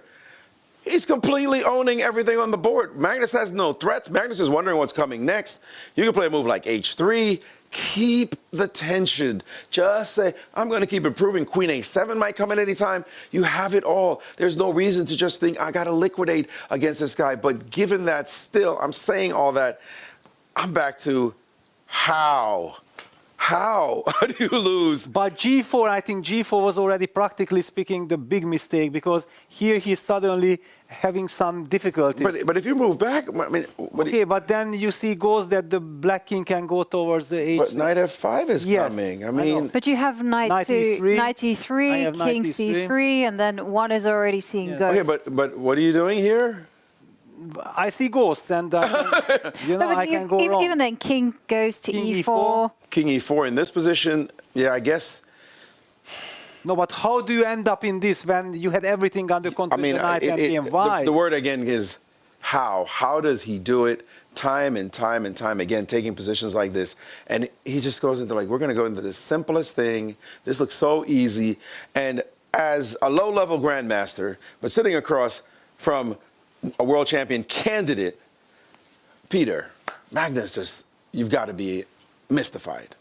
Well, there is plenty of time for both players to reflect on their games, because now it is the final of the women's. We're going to see the final 2 games. So far, the score is 1-1, and Anna Muzychuk with the white pieces. In their first encounter, Bibisara unleashed a whole load of preparation, and Anna Muzychuk had to force a draw. And now, how will Anna switch it up? Because she will not be satisfied with going into this long line of prep. Yes, no, she has to forget about it. Now, the big question is how many opening ideas she has. Because Bibisara has played e4, c5, knight f3, d6. That means that probably she wants to play the knight off. And if you are not ready for the knight off, then how do you, how do you get a quiet little position that you can play in a blitz game? Both matches tied, got there different ways. First one with 2 draws, the other one with 2 wins. And now the title on the line for these ladies, who will hold their nerves to become the World Blitz Champion of 2025. And look at the focus, the intense stare at the position as they wait for the arbiter to say, go. Yeah, these are the nerve-jangling moments before the game begins. You're mentally running through your preparation. The heart is pounding. Okay, the players had some time now. You had 20 minutes to make up their minds. So I believe Anna has a plan, but let's see what it's going to be. The thing is, it's difficult to especially play blitz after a break, because somehow when you play such a high adrenaline game, you just want to get back there at the board a la Magnus and get yourself ready. Well, we're seeing a difference. The bishop comes out, gives a check. No, it's the same variation so far. So far, but I'm not expecting it to be the same. And there is the difference. Yes. With d4 being played. Yes, going for the Marosit structure. And Bibisara plays with e5. And b5. And b5, yeah. She's playing very confidently so far in the opening. Yeah, this exists, but this is a very sharp line. Once again, putting both players under pressure, because they have to remember preparation. You just can't play this position by hand. You see b5, queen b6, making sure that white is not able to maneuver that knight from a3, fighting for the d5 square. Black has not yet developed the king side, but if she will get the time to play bishop e7, knight f6, black has potential to be better. And now b5. bishop to d2, and as you mentioned, because now there's a rook that's going to show up on the c1 square. Oh no, she's actually brought her bishop immediately to b4, targeting the pawn on d6, and looks like a rook is going to show up on the d1 square. And it may be equal, but you have to show that you know it. Yes. Her rook will be able to go to d8 in some trickery lines. But she's played bishop to c6, attacking the pawn on e4. Smart move there. Well, if it works, it's smart. Well, rook c1. Yeah, That's for example, inviting a pin. Yeah, if rook a c1, what happens next? I'm getting a little bit nervous. She will have to move a rook. Yeah, and then white plays rook f1, then suddenly I'm protecting the, for example, rook b8 and lining up for this knight h4 and knight f5 idea, which could be very unpleasant. Now that the bishop moved from d7, yeah, it's you asked the question which square has been abandoned. Yes. Yeah, that is certainly something that Anna will have to think about. But for Bibisara, she needs to get out of this The pin. rook is not on c1 Yeah, yet, not is it? yet. Is it? Ah, Yeah, okay. she hasn't. She's thinking. In fact, after bishop c6, she's thinking. But she should include rook a c1.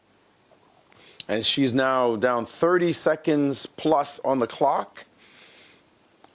And she realizes this is a critical moment to try to improve her advantages. She's defended with rook to e1, which I guess rook c1 can follow, but no, bishop e7. Yeah, but now after bishop e7, rook c1, you can castle. Exactly. That's a big difference. That is a very big difference. Now she should just play bishop e7 and get out of dodge, it looks like. And I think now she played rook a c1 or rook a d1. Yeah, rook a c1. Yeah, this is a little bit mysterious. Why to give your opponent the chance to castle? Or castles knight takes e5. There is this trick. And then bishop takes e4. Craziness. A lot to calculate. Castle played. Yes. Knight takes e5 is met by bishop takes e4 counter-strike. Because there's a pin here, not only on the bishop on e7. And knight takes e5 would be and she avoided wonderful, it. but she avoids it. Knight to d2, just stabilizing the position. Maybe But now planning black- knight c2, knight to e3. It's lovely for black. Yeah, Black queen is b7. Look at that knight on a3. Very happy now. On Queen the board. b7. But can white start to do some repair work with like knight to c2? Or bring the knight to c3, Yeah, yeah. or bring the knight. Yeah, knight b1. I like this move better. Yeah, She knight spotted b1. it. Switching to cement mode, but this wasn't the plan. Now, is it necessary to play d5? That looks like it doesn't work right now. Yeah, d5, bishop takes e7, and you cannot take d takes e4 because then I have a switch. I mean, I can protect with my queen the bishop. Actually, I just tested it with the engine. It says d5 is playable, but it's not the best. It wants to play knight h5. Good luck. No, I okay. just thought d5 was an equalizer, and Yeah, it is. But does black want to equalize or play for more? Rook fd8. Bibisara is a very ambitious player. Well, now this just invites a knight c3. Yes. Knight c3, you want to cement the d5 square. And if Anna manages to get a grip on that square, then I think she'll be feeling quite comfortable. That knight is much better on c3 than it was on a3, that's for sure. But Yeah. black is still just good enough. Bishop f8, queen e2. Getting out of this potential d5, d takes e4 And intermediate moves. And now you kind of see, like with f3, knight f1, knight e3. I really am trying to tighten that grip on the d5 square. Yeah, if you get the time to do that, that's lovely. f3 is played on the board, so normally black tries to go for d5 or create this counterplay with knight h5. It's hilarious. The engine keeps screaming knight h5, knight f4 as its main thought. It's been that way for some time. Absolute consistency around the idea. While human players are thinking d5, d5, d5, d5, get clear up the line. On the board, knight h5. Knight h5, And she has found that idea, gotta but be g3, careful. creating a slight weakness on that side. But you couldn't allow a knight to jump to f4. Yeah, and then the knight goes back to f6, showing incredible class, because now d6, d5 break will be so much more powerful. And she knight has f1. now played it with the king more exposed. Brilliant play. Absolutely. But wait a second, now after bishop takes f8. D takes. There was a chance for d takes, but okay, rook f8 is the professional way with 50 seconds on the clock. You just want to enjoy the long diagonal, the pressure against the pawn on f3. Yes, that move knight h, as you see it now, the pawn on f3 is weakened because of that g3 move she forced a long time ago, or at least she seemed to coerce, as now her bishop is a monster on that diagonal with the queen. And now how to defend that f3 point? Because if you go knight to d2, this is inviting the rook to come forward, but Rook c2 looks awesome. too. What's wrong Very with it? promising. Now she goes f6. It's a good move, cementing the advantage. Maybe rook c2 was much better according to computer. Yes, rook c2 was brutally strong, but it's anyway advantage for black. But white gets a chance to put the knight on e4. Maybe if a pawn gets to g4 and she takes on e4. What is this? This is almost like a draw. She's picking up the pawn on a7. On a2, you mean? Yeah, on a2, sorry, yeah, queen a7 check and picking up I got on a a2. pawn. You prove yourself now with only 19 seconds on the clock. Black is definitely much better here. Can she convert this position? Anna Muzichuk in trouble. Now offering a queen trade. Question to take. She says no. She's offering the rook trade. But no, because the white king is the one that is unsafe. Yeah, Yes, but I don't also know. the active rook though for white, excuse me. She has taken the trade. This is that kind of thorny ending though. Queen and pawn endings, very difficult to win. Queen c2. Okay, and now you have to again create that hiding place for the king. Queen d7. Okay, but if you go passive, no, g4. Now the queen will come in. Queen c5? Really? Queen c5, queen d2 check. Wait a second, Is is it there a draw? perpetual? No, or but is you there can a give it Queen check c8 check. on Queen c8 c8 check. This is perpetual. Queen d7 Queen d7 check. and then queen g4. And queen she has h7. allowed her, there's no way out. She has allowed a draw. And that's it. Wow. What a missed opportunity, in fact, for Bibisara. Very big miss. Big miss there, because Bibisara, if she'd won the game with black, I mean, that puts her in excellent shape in the fourth and final game. Yeah, just queen d3. Yeah, queen- just stabilizing, get all the Yeah. diagonals. Well, they're discussing it there with one big game to go. Very quickly, let's show what she could have done in this position. And she played queen d2 check, and with just a reflex action, decided to capture the pawn on b2. And that just wasn't correct to do in that position, as the match is all square with one game to go. So let's take a look.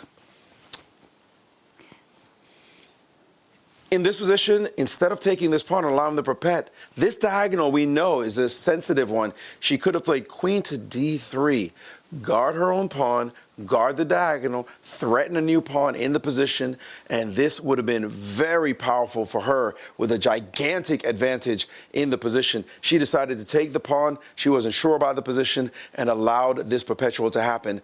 But will she regret it later as she realized this was an opportunity for her to win this game? It was a golden opportunity, and it's all about, like in queen and pawn endgames, it's all about centralizing your queen, creating that hiding place for your king to shelter from checks. But it is onwards and upwards. There's no chance to just brood on the past. You have to think about what is ahead. And now it is Bibisara's turn with the white pieces. What can we expect from this one? Will Bibisara go hard? Or will she just play a normal game and then just see what comes her way? Well, probably she will try to play a normal game, but it will hunt her. She got a wonderful opening with the black pieces. She also played brilliantly with this knight h5, provoking g3, going back to f6. This was really super grandmaster level. And then just when it seemed like nice time to cash in, yeah, this queen d3, like you always, king h7, then you have this safe shelter for your king, and then you combine. This will hunt her. I don't know. She has to forget about it and just play the game. Yeah. She's sitting by herself now at the board, trying to compose herself. I'm just looking down at her at the board. This is a tough one, as you got to get your mind right, your psychology going into the last game. This game, win it, and you're the world champion. How many times do you get to say that in your career? And there she is. Hopefully she's already tossed this last game out of her head and waiting now for her opponent. Trying to calm herself down, one can see that she's very nervous. Mm-hmm. Well, she's been a Women's World Blitz champion before, not once, but twice. But then Anna Muzychuk is such an experienced competitor. You know, she's played in absolutely everything, and she's got nerves of steel. Bibisara planning exactly how she's going to open. How is she going to deviate? Will she go for that same knight to f3, c4 approach that she did in the previous encounter, or will she adapt and play something else? Both of them have won twice. Both of them, this exact tournament. Mm-hmm. So it's kind of justice, poetic justice maybe, that we're here. Like, this is the right thing. This is what we want to do. Two great champions from the past now clash to get the title in the very last game. This will be decided on one game, because even if they draw here, they'll only have one game to finish. So we know it's a decisive game that does it. No, well, I could have had another game, three, whatever else. One game, the fourth and final game, this portion. And if it's a tie, we'll see some funky Armageddon bidding and stuff.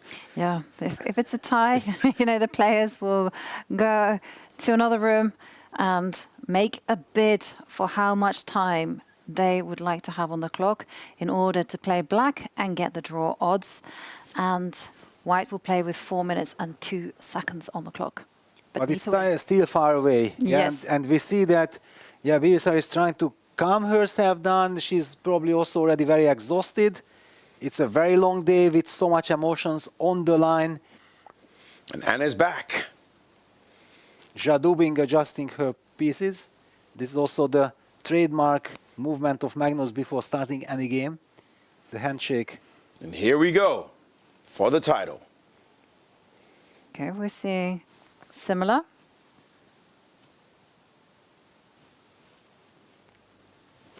Yeah, for the moment it looks like everything is the same, and if Anna takes on c3 and she takes, why not? It worked very well in the previous game. Castling, kingside. It's also typical match strategy. If you felt like you had a good position before everything was under control, you want to keep on harassing your opponent with the very same opening. We saw queen c7 the last time. Yes, queen c7, knight d2. Still everything the same. Where will be the deviation? Because the players had time to do some preparation. Yeah, sometimes it's just a coach telling you one line, do this, and that's it, that's enough. And often it's enough, because you have a direction. You don't have to think yourself that, when do I deviate? Well, you mentioned this idea. Oh, you had said c4, knight e4, knight c3, so she hasn't gone for that one yet. But queen to a4, that's first novelty. The novelty. That's the novelty. Usually then the black bishop falls back to e7. I have analyzed this position at some moment. She plays f6. Okay, but f6 now white has some chances, because this idea of b7, b5 that we have seen in the previous game is now stopped by the queen and rook combo. The ancient gave f4 against f6. What a move that would have been. Instead, she's backed up with knight to e3. No chance, no reason to compromise her structure. The systematic approach. What next? c4, followed by a knight appearing on d5. But she rook makes the e1. Prophylactic first, protecting the e2 pawn with rook e1. Definitely she will be going for this c4 structure. And now a little bit of a The light board. square domination. And black also has to wonder about where the counterplay is coming from. Bishop to d7, now played eyeing The queen on a4. but giving up the d5 square for just a moment. Yeah, this is looking very promising for white. Knight d5, queen d6.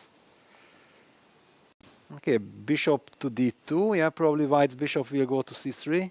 Yeah, everything is actually overprotected. You don't need to worry about any knight jumps at all. Yes, and black has this problem that you cannot really push a6 because then you weaken the b6 square. Queen a3 slightly mysterious. b6, yeah, cemento. She wants to get her queen from under the gaze of the bishop on d7. So that's why she moved it out the way. She still has a nice little position. That knight on d5 is doing work. Maybe some time to get rid of it. So rook to c8, just moving all the pieces around. But knight e7 always loses the pawn on a7. Yeah, that's kind of the problem black is faced with, that it's not easy to undermine this knight. And white has sort of dressed up the position and says, okay, how do you improve now? Like, what is the way to break through? She's played h4. Yes, Okay. Play king h8 and then maybe just bishop e6. Okay, she opts for bishop g4, stopping h5, just in case, saying stop. Knight e3 played. The knight moves back from d5. Okay, so black goes bishop e6. She got her h5 moving. Will it be a strength or a weakness, this pawn advancing up the board? Because it could become a target later. Yeah, this h5 will invite f5 counterplay. I don't know if I like this f5, I mean this h5, because f5, f4 comes, and then who is attacking whom? It didn't look like she played it, though. She played king h8, and now the knight has returned to d5.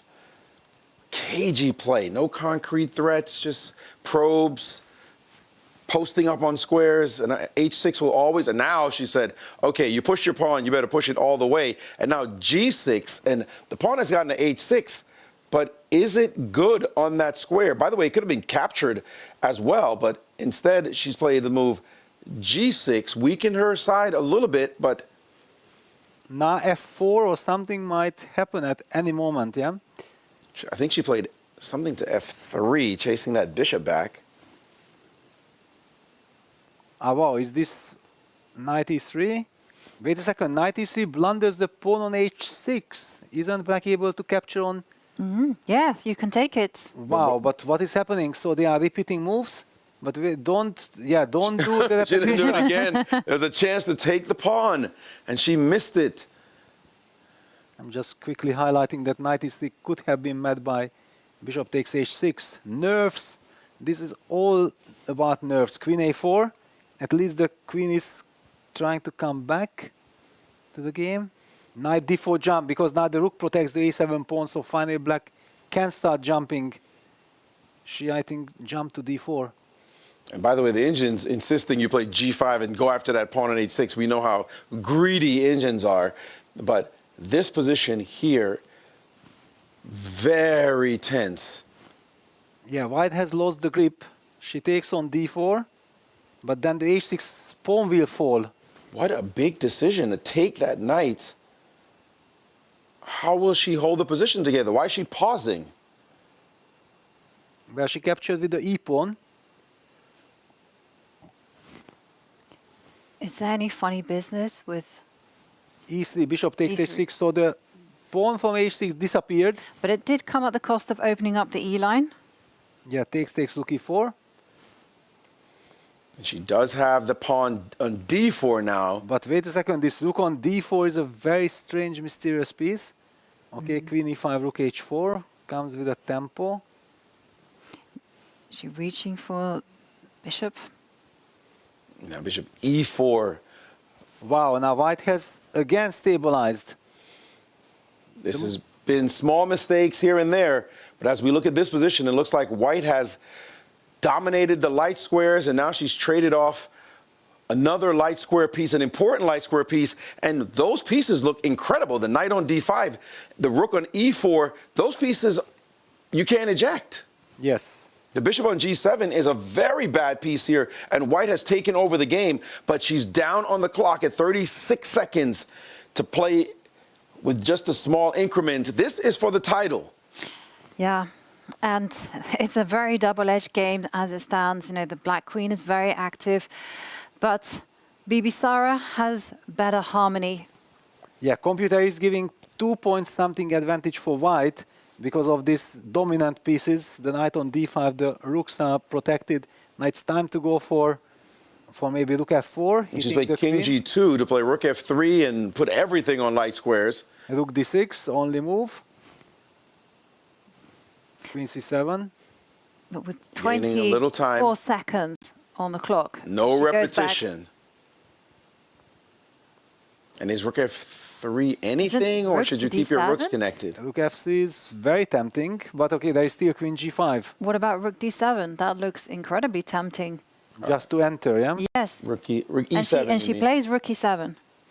Rook f3 was apparently the best move in that position, but yes, this looks very much like something you would want to do. And what just happened? She blundered a rook. And Bibisara, she is a 3-time Women's World Blitz champion. What a moment, what a style, from securing a place in the top 4 to conquering in the semi-final and now delivering when it mattered. We're going to go straight to Charlize, who is there with Bibisara, the new Blitz World Champion. The Blitz winner for a 3rd time. And you've qualified to the candidates. How does this feel? Yeah, it feels amazing, like all my New Year's wishes are come true. You actually qualified for the candidates before this finals. Were you aware of that, or did you take that pressure going into it? Yeah, I think I don't have any pressure after I qualified because it was my main goal, but yeah, I also want to win the 3rd title, of course. Out of all the titles you've won so far, which one was the sweetest? I think this one because I was very tired in the final, and also because of the candidates, I feel I was much tired. Yeah. Well, thank you so much. They're clapping for you. You're going to go celebrate now. We'll see you at the closing. Thank you very much. There we have the happiness there from Bibisara Asaubaeva, 3-time Women's World Blitz champion, and saying that, you know, the candidates, I don't think she felt that much pressure because having that lead. But she did exactly what needed to be done. She put the pressure on Anna Muzychuk there in the position and then just kept turning the screw until the pressure got too much and Anna blundered. Yeah, well, it was a very topsy-turvy game. I don't know exactly what to say about it, but a very big congratulations to Bibisara Asaubaeva winning another World Blitz title.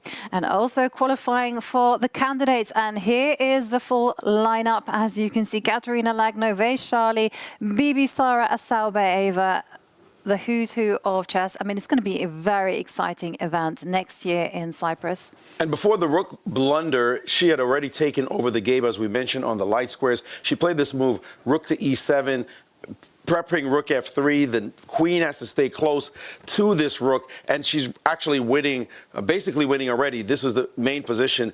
h4 is where the engine gives, trying to survive, but king h6 has dropped rook f3. You've got to somehow stay connected. If you had played the move queen to g4, staying connected, rook f4, she may have blundered the rook, but she was going to lose material anyway. In fact, her best chance, which would have been not great for her, would have been to play the move queen takes d5 and try to fight out this position here, cd5, rook e7, where white has advantage, but maybe you could somehow survive. So congratulations, kudos to that young lady for winning her 3rd title. It's Bibisara Asaubaeva winning the championship. That smile on her face, you know, she always kept everything composed, but she couldn't help but smile at the very end as she did it, winning the title and knowing that she's going to Cyprus to play for the classical world championship title, the possible title anyway, if she can become the final candidate. Congratulations to Bibisara. I mean, what a champion. But we have to look forward because there is another big final going to be decided on our screens in just a few moments. It is Magnus Carlsen, Nordibek Abdusatorov. Both of them are on 1 point each. No 2 draws, though. It was both of them striking with a win. I think that now Magnus clearly has the upper hand, the psychological upper hand, because he lost a horrible game with the white pieces, and then bouncing back, winning from a drawish night-end game. We have seen Nodirbek running away in total disbelief that how could I have lost this? And Magnus is cherishing the moment right now. You just can't kill this guy by playing for draws. It just doesn't work. He's too strong. He's an ox. You say, well, try something else, he might beat you. True, but don't put him in his element where he's just superb. If you're going to take the title from Magnus, or if you're going to win the title from Magnus, you're going to have to go in there and prove yourself. One of these young guns knows they're going to be the champion at some point, but for now, the GOAT stands in their way, and he may be 35, and he may be a new dad, and maybe he's distracted with fatherhood, but he's still, Magnus Carlsen, the best chess player of all time. And I was going to say, I was going to ask you both, like, how does one defeat Magnus Carlsen? I mean, do you go into a sharp game? Do you take it at end game? Clearly, don't do that. Where do you go? Well, maybe actually Nodirbek got fooled that he won a slightly worse end game against Magnus in the first game. Yeah, but that was based on the fact that Magnus, with 8 seconds on the clock, went pawn hunting on the king side, allowed all this crazy counterplay for Nodirbek. Don't let this happen. Magnus is controlling the game, that's his play, but he shouldn't be going for craziness with few seconds on the clock. Okay, so we got the advice here, don't initiate craziness with just seconds left on the clock. But at times...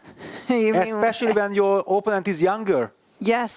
Okay, and the crowd is forming. We are less than 1 minute from the start of play. Magnus with the white pieces. Nodirbek will take heart from the fact that in the first encounter he did win with the black pieces. And Maurice? Quickly, I will say the words of one of my favorite movie characters, Morpheus. He's beginning to believe. You've got to believe, with that look in his face, he's got to believe that he can beat Magnus. If he doesn't believe it, it ain't going to happen. If he believes it and plays confidently every game, he's already shown he can beat Magnus in at least an individual game. Don't back down. Challenge him. You have to be wild. Just play your chess. Okay. Play your chess. Believe. But for Magnus Carlsen, it's all about getting his type of game, controlling from the beginning. And wow. What are we seeing? Are we seeing a job of a London? Job of a London, yes. Excellent stuff. And now the position kind of transforms itself into some kind of exchange variation with, I'm talking about the Caro-Kann exchange variation, except that white has played an early knight c3. Yeah, and we are seeing all these moves blitzed out. It's some kind of a online specialty of Magnus, I believe. Yeah, he grabs the bishop. Did he grab the... No. He doesn't get the chance to grab the bishop on d7. Knight takes e5 is played. We are expecting bishop takes e5, bishop to b5 maybe. Is that the move? Is that the justification of getting that bishop out to d7? I think he played queen b6 and queen b3. I thought I saw a flash. Yeah, queen b6, queen b3, and then queen c6. And Magnus has played knight to g3. Mm-hmm. I've seen Magnus do this type of stuff before with the idea that you're going to go h4, h5. Well, believe it or not, computer says that h5 is not a move for black.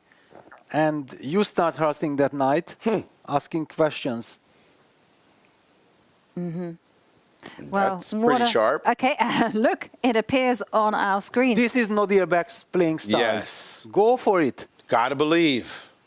Okay, bishop is going to go d3, yeah, because you have to clear the path for a comfortable knight e2. But he can push his pawn, just push him, Let baby. it go all the way. Absolutely. Play h5, play h4, go for h3. Let's go. AlphaZero style. Yeah. Create weaknesses. And there it is. Can't back down now. And how far will it go? Will it go h3 all the way? I think you have to. You're almost forced to, because you can't let white play h3. Yes, then it was all pointless. Because you have to establish this g4 square for the knight, because I believe we also want to kick this bishop away. He's hesitating now, though. I think he does not want to put the pawn on h3, but you didn't start all this to stop. And he has hesitated, it looks like. I'm not sure what he did, but it didn't look like he pushed the pawn. And Magnus has played that move. Wow, no. Why did you allow him to play h3? And that has... Magnus was looking forward to being able to play the move h3. Now he stabilized. Yep. That position's equal. But what a chance to play h3 and take advantage of the setup. And now also you have to worry about your h-pawn as a potential target in the future. Mm-hmm. Well, okay. But there hasn't been any changes, like in terms of the pawn structure. I was anticipating that Nordebek would go bishop takes bishop, but Magnus hasn't allowed that. So bishop takes d6 played. And the big question is, where are the kings going? Yes. Yeah? Do you castle normally want to stay in the center as long as your opponent hasn't committed his castle yet? Also, I feel like this knight on e2 isn't necessarily all that comfortable. You know, it doesn't have a good circuit to jump to. Magnus has played for a5, though, and Nordebek has reacted astutely with rook to b8, saying, go ahead, open up the b file for my rook. Yeah, and also now he gets access to the b5 square for his bishop once the rook is activated on b6. And, of course, the pawn on a6 is poisoned. Now castled, after the queen draw back, both sides have now castled. I feel that black is kind of comfortable now, ba5 and then bishop b5. However, I remember that Magnus very much likes this Carlsbad knight, knight c1, knight takes d3, and then this knight on, we will be seeing knight c1 on the board. Yeah, this is trademark Magnus. Maybe it's time for... Not easy, I'm sorry, not easy for black's knight to find a perfect square. Well, just as soon as I said it, he said, let me get f4. Yes, this is the way how you can neutralize the knight. Bishop takes b5, rook b5. Rook takes. I believe, because now he wants to come with knight f4. Because otherwise, right, white would start to just dominate on the A line. Yeah, black should be fine. Very curious to see Magnus's next move because it's a tough decision. Do you trade? Yeah, he trades, but this is a little bit a defensive move. Or is he gonna go pawn hunting? I don't think he can because knight f4, rook b8 wins back the b2 pawn. He goes knight d3, correct? Normal chess, and knight f4 has been blitzed out. Takes queen b3. Back to this pawn again. Rook b8, for example, protecting the pawn. Which, by the way, the rook is protected by the queen, so no worries about pins. But the white rook will get the A file. That might be something that is kind of tickling Nordebek's brain. Black could play for some counterplay on the other side, but he does see rook A1 and rook B8 on the board and queen B4. Queen B4 first. Queen B4. Oh, I think he didn't want to see B4 happen. That was the thing. Magnus wanted to stop B4. And G6, yeah, because this is the final. No G5 business, just quiet little move, G6, King G7, improving the position. Nordebek slightly behind on the clock. It's 53 seconds to Magnus's 110. And Magnus is starting to nibble now. Play around with that pawn on B5 and the rook preparing to come into the game. What just happened? A rook A8. Wow. Rook A8, noticing the perpet. What a nice move, sacrificing a rook, but he would have a perpetual instantly taking over the A file. Magnus missed this move. Does it matter that much but his rook has to leave the A file? Yeah, but then black might be very active, so probably Magnus has to take the draw. He cannot be emotional. Besides, he didn't have an advantage at all. Nice trick, and there it is. Draw. We go down to one. We go to one more game where this time Nordebek will have the white pieces. He will not be settling for that simple knight endgame or any form of endgame whatsoever. Yeah, definitely not, because this is his type of chess, h5, h4 counterplay, and he's so sharp, spotting all this. G6, King G7, probably he already prepared rook a8, he has seen it coming. Very beautiful, and for those maybe who are not too familiar with drawing mechanisms, we can just show this very quickly. that finish, why they just accepted the draw and did not play any more moves. Obviously, king to h2 is forced, and now queen f4 check. And if you go back, he's just going to check. And if you play g3, then you are asking, in fact, to lose the game in this position. So nothing to do. That was a tense affair. Small margins chess. And now we're down to one. Nordebek with white. He's got to remember, I just lost with white. He doesn't want those memories in his mind. But again, he's got to believe, I can beat this guy. It's one game for the title. One game for the title, one game for the crown. There's a lot on the line here. The players, they're getting ready. They're switching colors, and then the next game begins. Magnus, eager to sit down at the board and get ready for what could be the fourth and final game of this match. Nordebek making his way. He will have the white pieces. Magnus will have the blacks. For Magnus, do you think that there will be a change in openings? Do you think he'll be consistent? Well, e4, I believe, will be met by e5 right now. On the other hand, Magnus haven't really been playing his trademark e4, e5 so far in the Blitz. We have always seen the Sicilian, then also e4, d6. Whenever he lost a game, he was going for the Pirts or for the Philidor. I got to say, I really have enjoyed this format, this new format of 2 games with the women and 2 with the men, and keeping it going. We saw a great variety, great excitement. Kudos to the organizers for thinking up this structure and being willing to experiment with it, especially after what happened last year. But you should always be innovating. And maybe some people may say, no, we like this, we like that. Oh, yeah, okay. They tried something new, and right now it's worked perfectly as we've gone to a final game in both matches, and we've got to see all the champions play. Yeah, so far it's amazing, really amazing, because also the qualification was so tensed, so dramatic. Who makes it to top 4? And here we have Nordebek Abdusatov up against Magnus Carlsen in the final game, the 4th game of the final.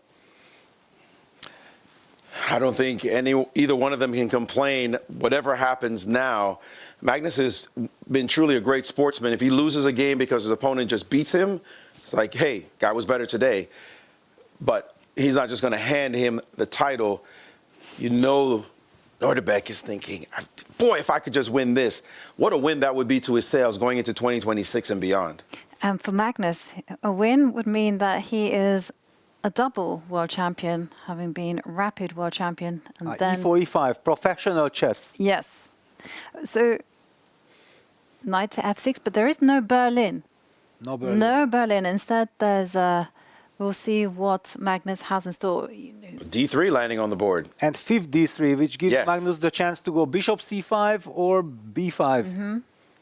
It was going to be interesting, because I was going to ask, if Magnus were allowed to go into a marshal, would he take it? But we'll never find out, as d3 was played. I don't think Magnus needs to go into a marshal. We saw that he could play the Breyer, or he could literally play anything. But when you take him into these positional lines, he knows exactly where to put his pieces. So Nordebek saying, all right, let's go for some anti-marshal or slow stuff, take it into a different kind of territory. Now with the move knight to c3, is he looking to... Well, this rook b8 is slightly passive, but it was the line that Magnus prepared for the match against Dniepo, so 2021 Dubai. He's familiar with this position, but it's slightly passive. Wonder if he really enjoys this position. Probably he believes that I'm feeling familiar with the position. I know all the ideas. It's a solid one. I agree. That's the right choice against a young opponent. Might have played a number of training games with this position and say, you want to go here? I prepared this for the highest of highest titles. Let's see if you can handle it as well as I do. And despite having the black pieces, he's going to be playing for a win. Yeah, black's idea is to go rook e8, bishop f8, bishop e6, trade the light squared bishops, and white has to show the next couple of moves. Wow, knight e2, knight g3. This is somewhat of a new plan. Normally white was going with knight d5. The knight is heading towards the classical Spanish roots. And a trade on e6, it looks like, happened. Yeah, and then black is ready to play d6, d5. This is exactly how Magnus envisions this position to be played. And he has a perfect setup, very safe, nothing to worry about. And that's already a bad sign. You give him complete equality, and he knows how to play exactly in these type of positions, get some ideas going. And he's played b4. That is a sign of his ambition. That is ambition. And the problem for Nordebek is that there's a lot of tension that he cannot resolve. He has to live with. Like if he captures on d5, then d3 is weak. If he captures on b4, then he simply improves the knight. And whereas black has got everything on their optimum squares, queen to c8, perhaps planning queen to b7. Exactly. It is easier to play with black. I do see that the computer says absolutely no issues for white. Yes, maybe objectively, but feeling-wise, this is so much easier to be black because you know what you want to achieve. And point to black's problems here. Where is black having an issue? I mean, there's nowhere. It's just black's pieces are extremely well placed, and he just needs to keep going about his business because there's just no weakness anywhere to look at, and white staring around the board trying to figure out what to do. We did see a couple of trades occur. Yeah, BC 97. Transferring the knight probably also to g6, opening up the rook. Then once the knight protects the e5 pawn. All right, white also doesn't have big problems either, so should be able to handle this position without too much fanfare. I agree that should be absolutely fine for Nordebek. The problem is like what to play, right? You go rook a to b1, then you allow options such as black taking control of the a line. The d1 rook isn't necessarily working. Whoa, but the queen flew down the board on that last move. He moved all the way to a7. a7. Wow. Okay. Threat is... Don't see a nothing, threat. No threat. Inviting knight c6. Let's repeat. No? Time to repeat. Knight but to Magnus g6. says no. Time to park the Spanish knight on g6, in fact. We see this beautiful symmetry. And the point is that black is the one who has managed to push the d6, d5 break in the center. We've seen a few trades. Oh, but now he's... The position is simplifying somewhat. Looking like he's trying to put a rook on b8 and see if that has value. Okay, but queen a6, we can just activate our queen or offer a trade of queens. d4, d4. Okay, now I think white is safe. I don't like this decision, releasing the tension, because now it's perfect symmetry. But is he going to go after the c-pawn, right? With rook c6. Okay, like this, yeah? No queen trade. But rook b8 played, zooming down the board, and he can play queen a6 now, which would allow the queen trade. But there's a bishop c5. Oh, knight d7. Okay, wait a minute. But it's somewhat strange, yeah, that why did he play rook c6 if he could have played rook a6 or queen a6? Something does not add up. It indicates that Magnus wanted to play queen e6. And he did play queen e6, being even more aggressive. But hang on a second. There are like knight f5 ideas in the air, bishop to c5 as well. And look. But he has rook a6 probably. That's why he's not afraid of this. Because I was terrified. I was also terrified, you know, especially with a knight jumping in. He took the pawn. What? He just took the pawn on c3. He said, prove it. And knight but f5. knight f5.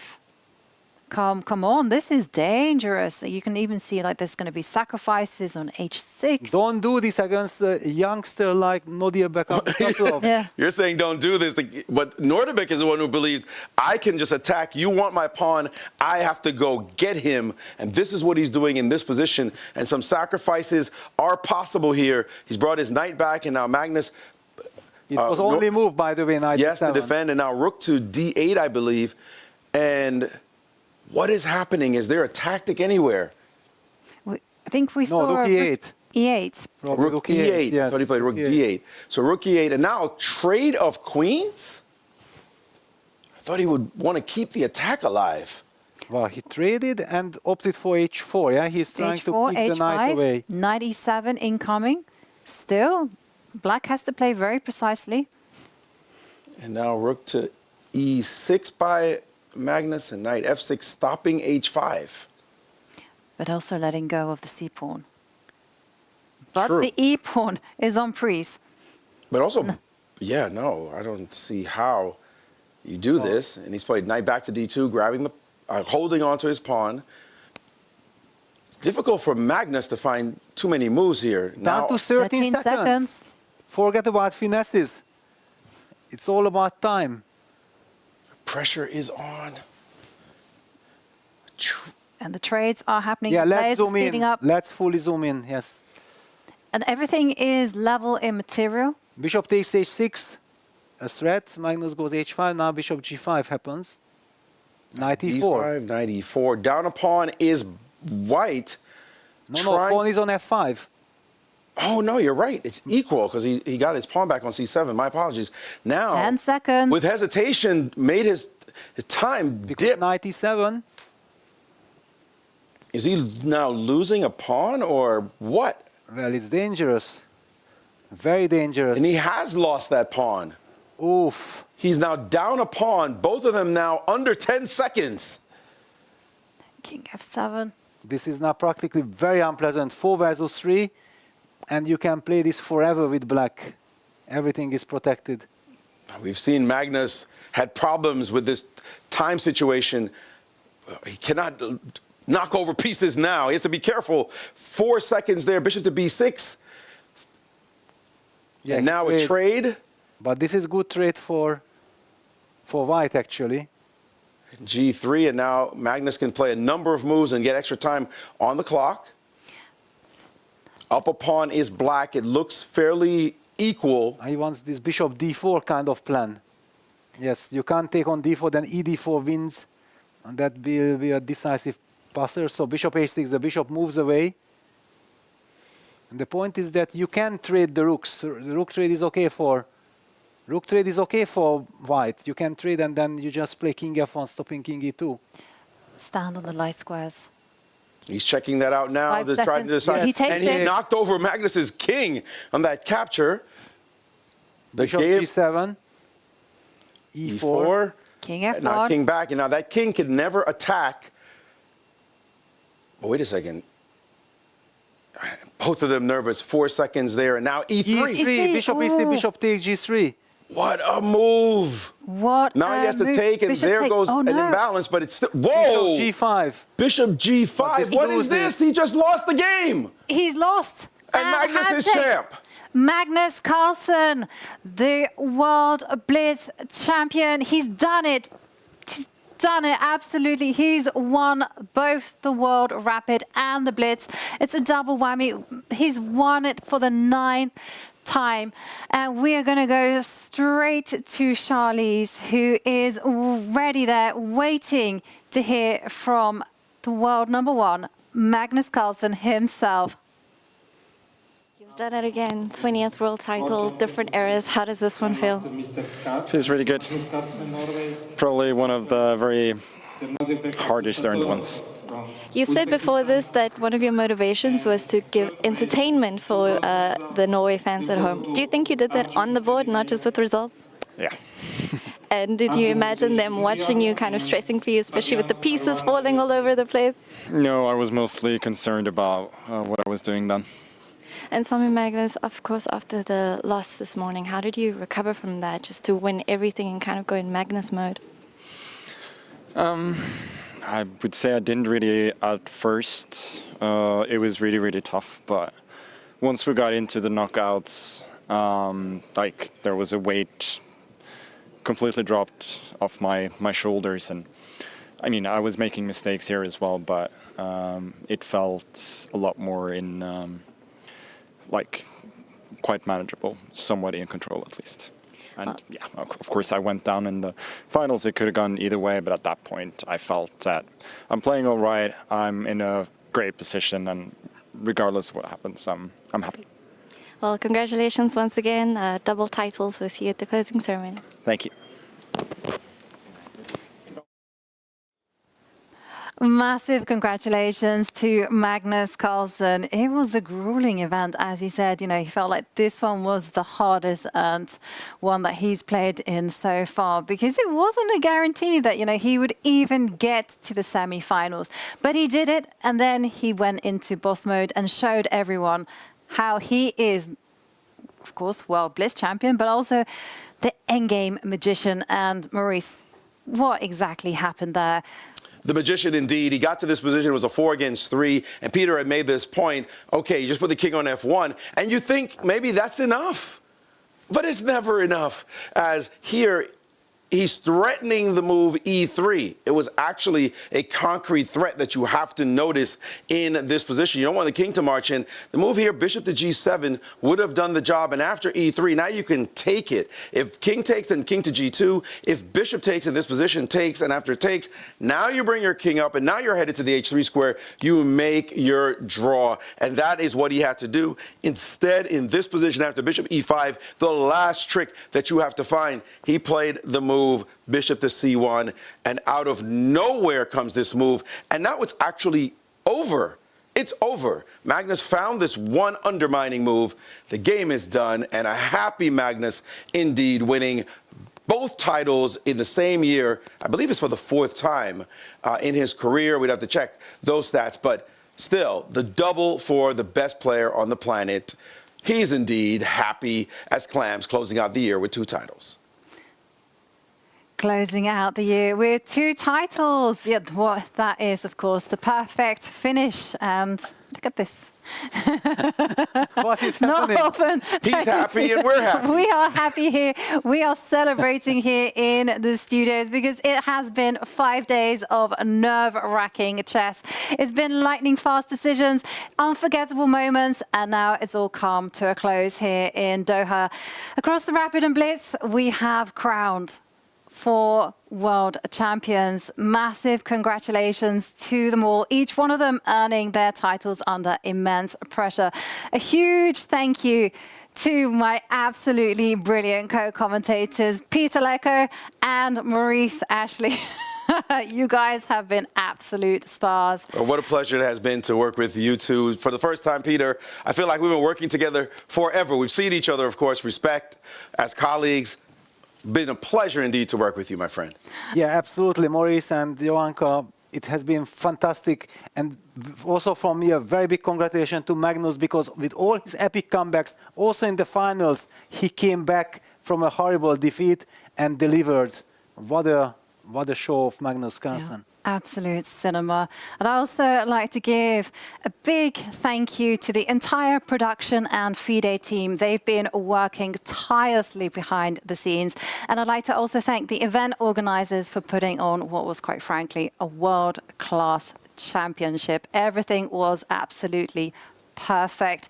And I'd also like to thank you, the viewer at home, for first up voting in our polls. For those of you wondering who was the champ, it was, of course, Magnus Carlsen, who was our male player of the year. So thank you for voting in the polls, and thank you for being with us every move of the way. It has been a truly special event. And finally, I'd like to wish everyone, of course, a happy new year. May 2026 be the best one yet. And for those of you who still want to continue the action, just to let you know that there is going to be a press conference, and you can actually watch the award ceremony later on this evening. So from us to you, thank you very much, and until the next, goodbye. Happy New Year, everyone. Bye-bye.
At Total Energies, we are staying the course of our transition strategy. Working with our partners and drawing on our heritage and technical expertise, we are building a multi-energy company.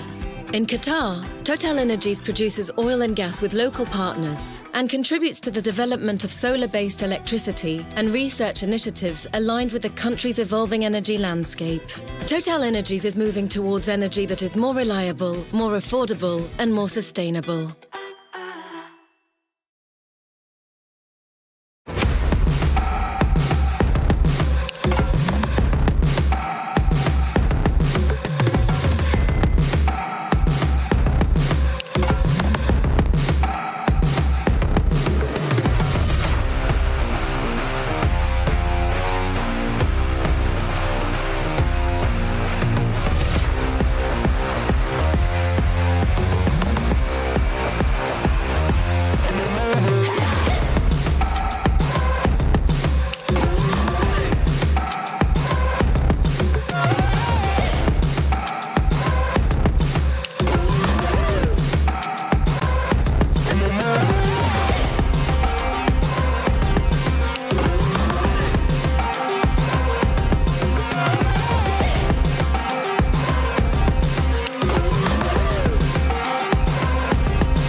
Chess is changing, and this is the next big step. Total Chess is a new FIDE-approved World Championship Tour. Created by the team behind Norway Chess, it combines Fast Classic, Rapid, and Blitz into one title.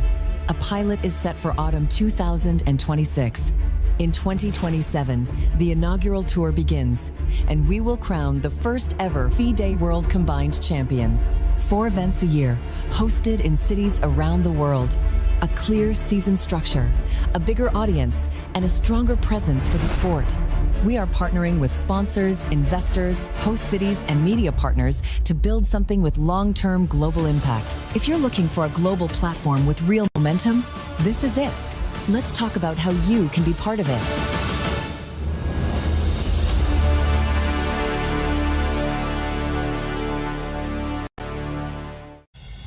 In 2025, we marked the year of social chess, a year to highlight how chess connects people, supports communities, and opens doors to education and belonging.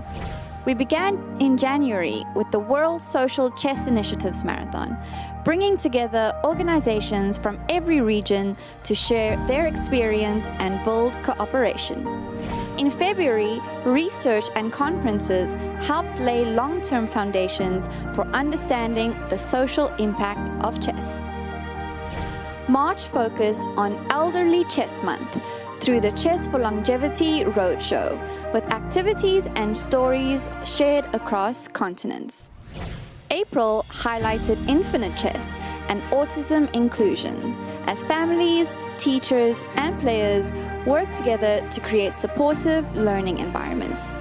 In May, the Chess for Freedom workshop in Mexico united federations and correctional programs, with inmates from around the world competing in the Continental Championships.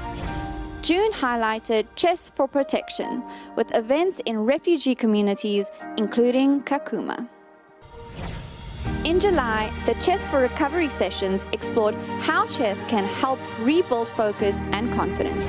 We also celebrated International Chess Day with a 24-hour online tournament where more than 20,000 players made over 5.5 million moves, showing how chess can unite people everywhere. In August, the Women's Chess Marathon sparked a month of global connection.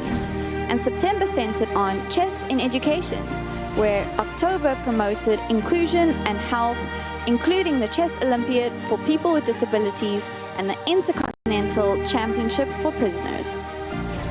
In November, the Social Chess Storytelling Challenge concluded, sharing powerful real-world impact. As we gather in December, we recognize that the year of social chess is not a conclusion. It's a foundation we will continue to build on, together. Now we look to the coming year, 2026, the year of chess in education.